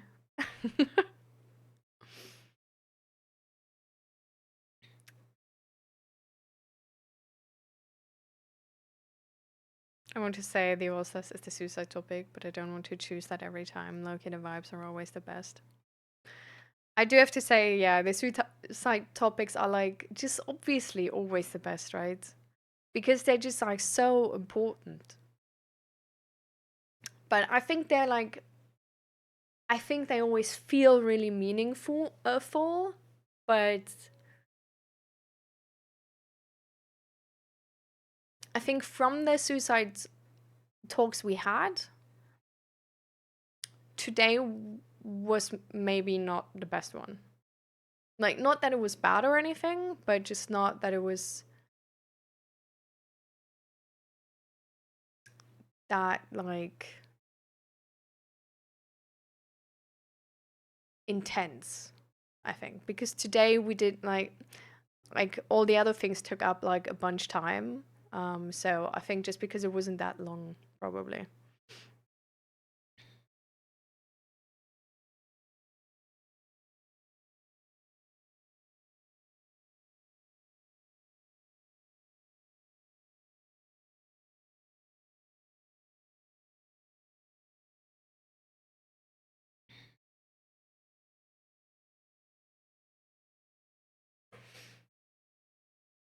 I think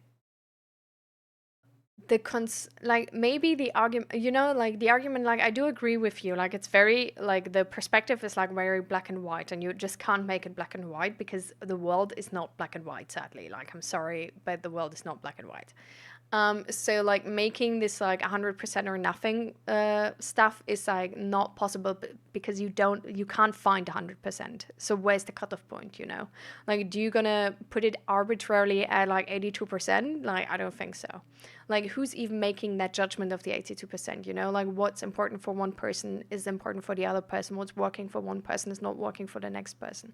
Like, making judgments is incredibly hard. And especially if you're so like black and white about it, you usually just miss out on so many options.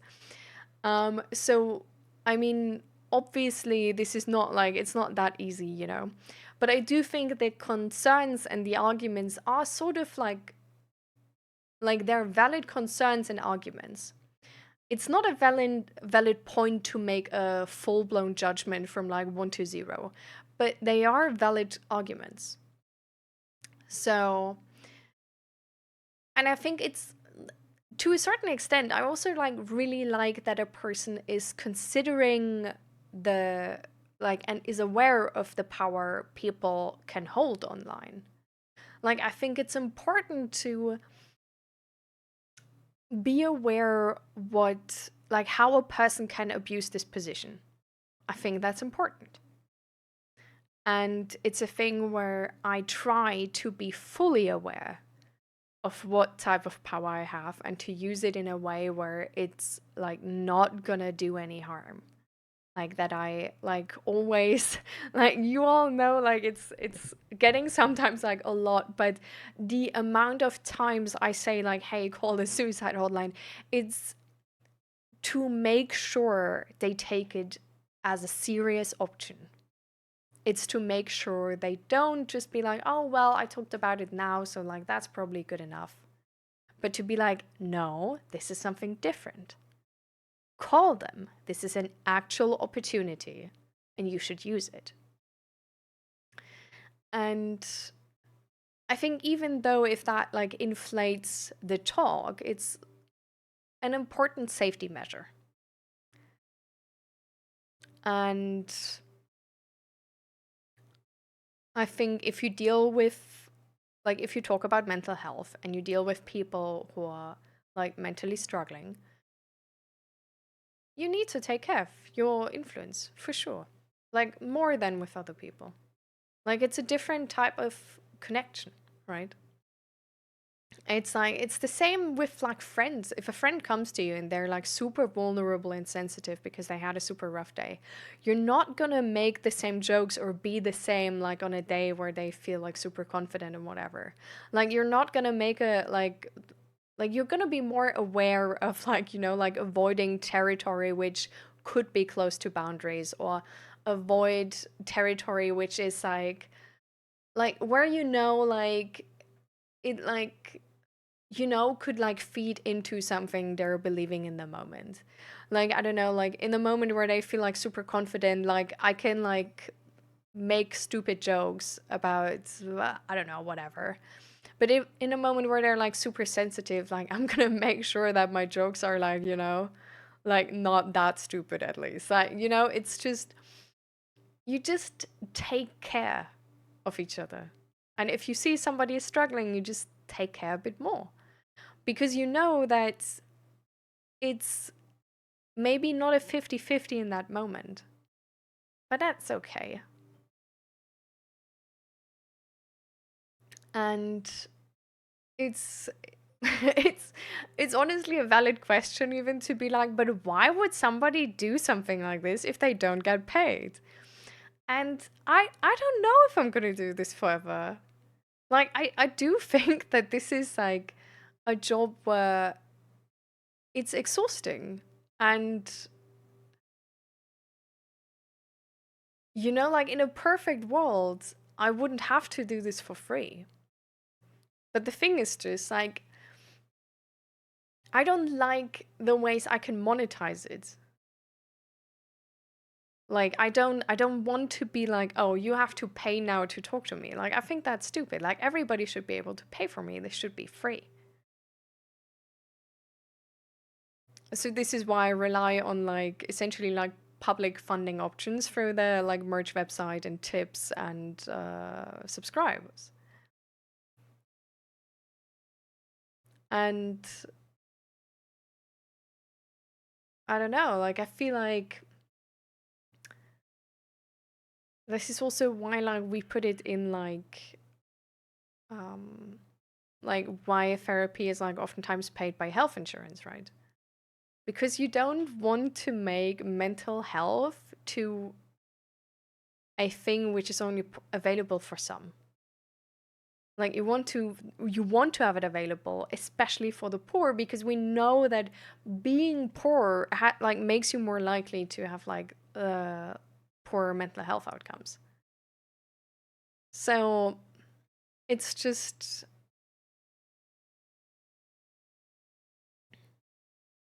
it's like it was a really interesting discussion because there was a lot of truth to it.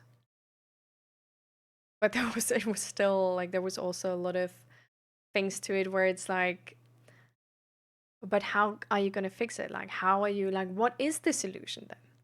You know? Like what can you expect in reality? What rules can you make in reality? What judgments can you make in reality?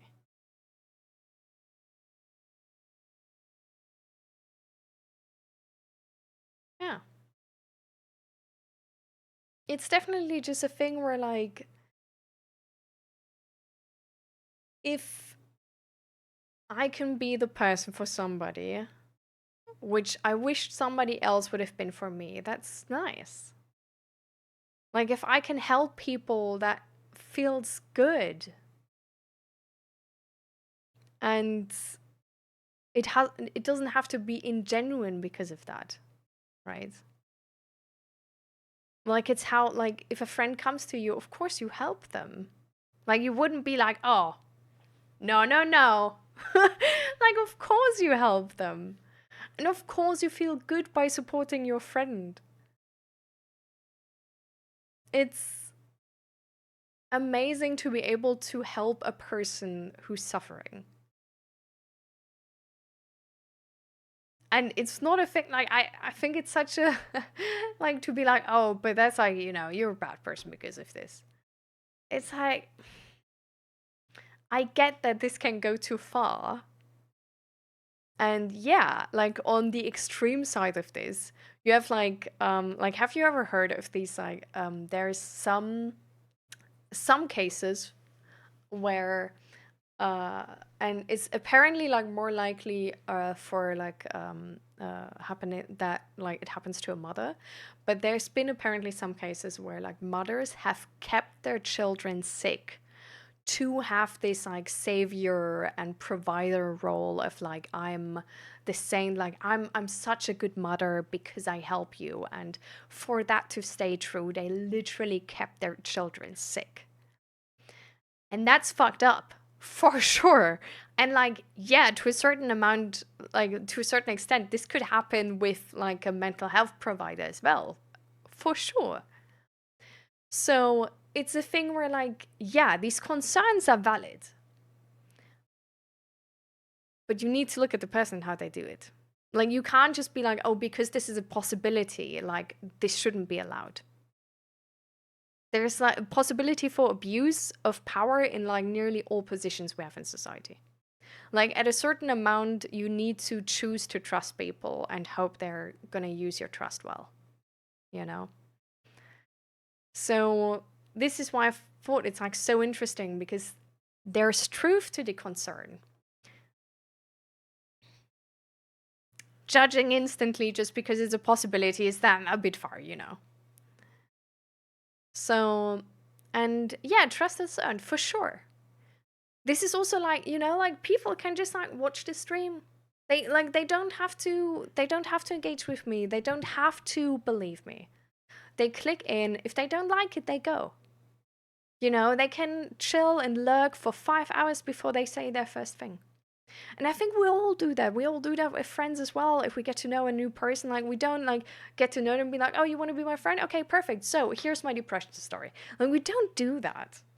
So it's not a thing where like, oh, you need to like worry about like involuntarily doing this and that to people. No, I don't, because they're voluntarily here. They ask for help and we answer. Like this is the basic thing of the stream. So yeah, so this is why like from like this ethical standpoint here, like from the ethical standpoint, I thought it's actually quite interesting. Because there's a lot of truth in it and a lot of judgmentality too.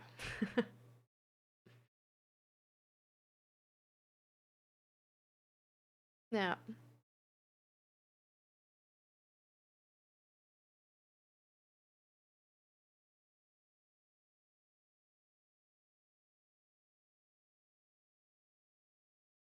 So long you do not create a complex. Yeah, and I think honestly, this is a problem. Like, this is a problem with everybody, I think, who gets a mic and gets big. Like, there's, I mean, I think probably most streamers started streaming with some like positive idea, right? And then they're like, once they're big, it's like, oh, but now views actually matter. Like, you need to earn money. So, like, you just go, you know, like a step further to the boundary, like a step further, step further, step further.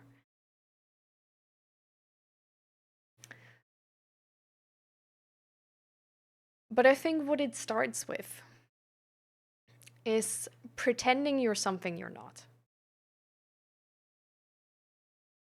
And this is why I also like I don't pretend like, oh, my life is perfect and everything is perfect, and like hold this unachievable standard of happiness in front of you and be like, oh, see, but if you, oh, you need to follow me, otherwise you don't get this. I don't do this.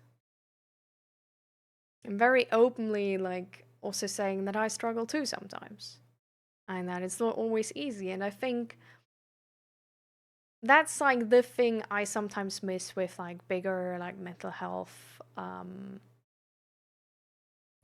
streamers, that it's like it can sometimes promise too much, I think.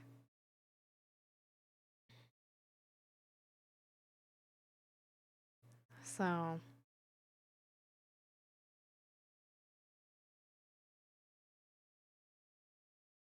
yeah.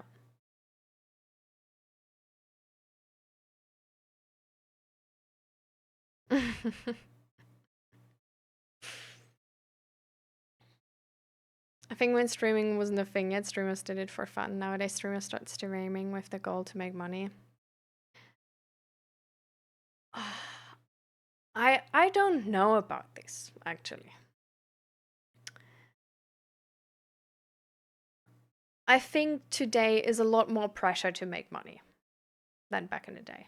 Like, things got more expensive. Like, sometimes one job isn't enough. I think it's hard to make a living in a lot of parts of the world, right? And so, I don't know, you know? I don't. I think, like, even if it's maybe why people start, it's like, it's by far not easy. So, I think the, like, reality check would, like, be imminent and then stop that from developing too far again. So, I don't know. But I do have to go offline now. Like, we did our All Stars, and I actually don't want to get into like this big topic right now. But we can talk about it in the next stream if you want to. Um, so that would be like on Wednesday or Thursday.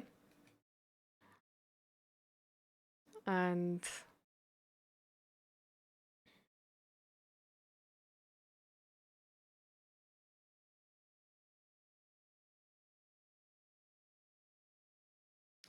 then we can get into it in more detail. Yeah. I'm distracting much, yeah. And if I'm not, well, we'll see. But thank you all for all being here today. It was a pleasure. I hope it was fun for you as well. I hope you felt the topics were like helpful to you in any way, and you felt supported and safe to share. And yeah, we're just gonna see each other next stream on like Wednesday or Thursday. And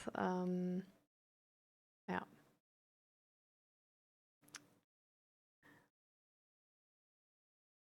So let me see if there's some.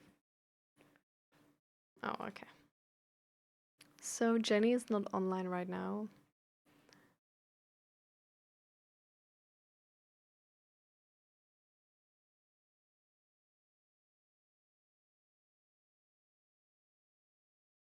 Hmm.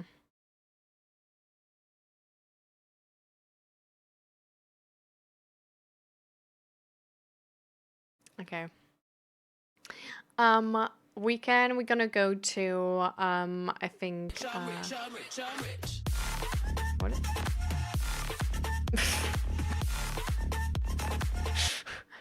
Indy, what are you doing? I'm going offline. First day's holiday, you sure you're alive? This is why I said like it's gonna be Wednesday or Thursday. So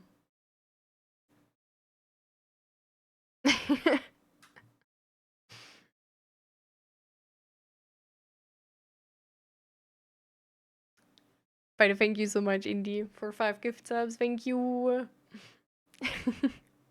Thank you for the support.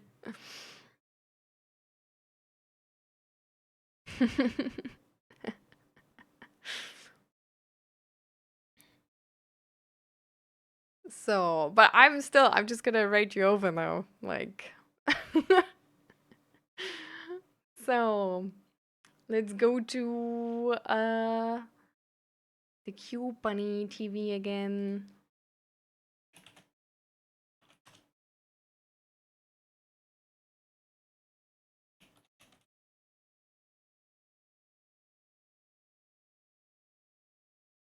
Oh, it's a dash. Yeah. Hello. Yes. Okay. Perfect. A couple $1 million would definitely help my mental health. Yeah, for real. Imagine we could just like print out Monopoly money and make it real. That would be nice. Since when did we have audible alerts? Yeah, I'm not too sure. I think maybe it's like because it's like the most like the biggest sub gift of the month or something, you know? I don't know. Um but caught me by surprise as well. But thank you so much. So this our Discord. There's an important link. If you want to see the votes of the streams, these on YouTube. If you want to support me in this mission and like buy something for yourself or just get some nice clothes, like there's my shop. And then one of the important things, we have like a resource list I did for like where I have like a lot of the articles I also mentioned in stream. So if you ever feel like browsing for like really interesting articles about mental health or just useful websites on the internet, check out the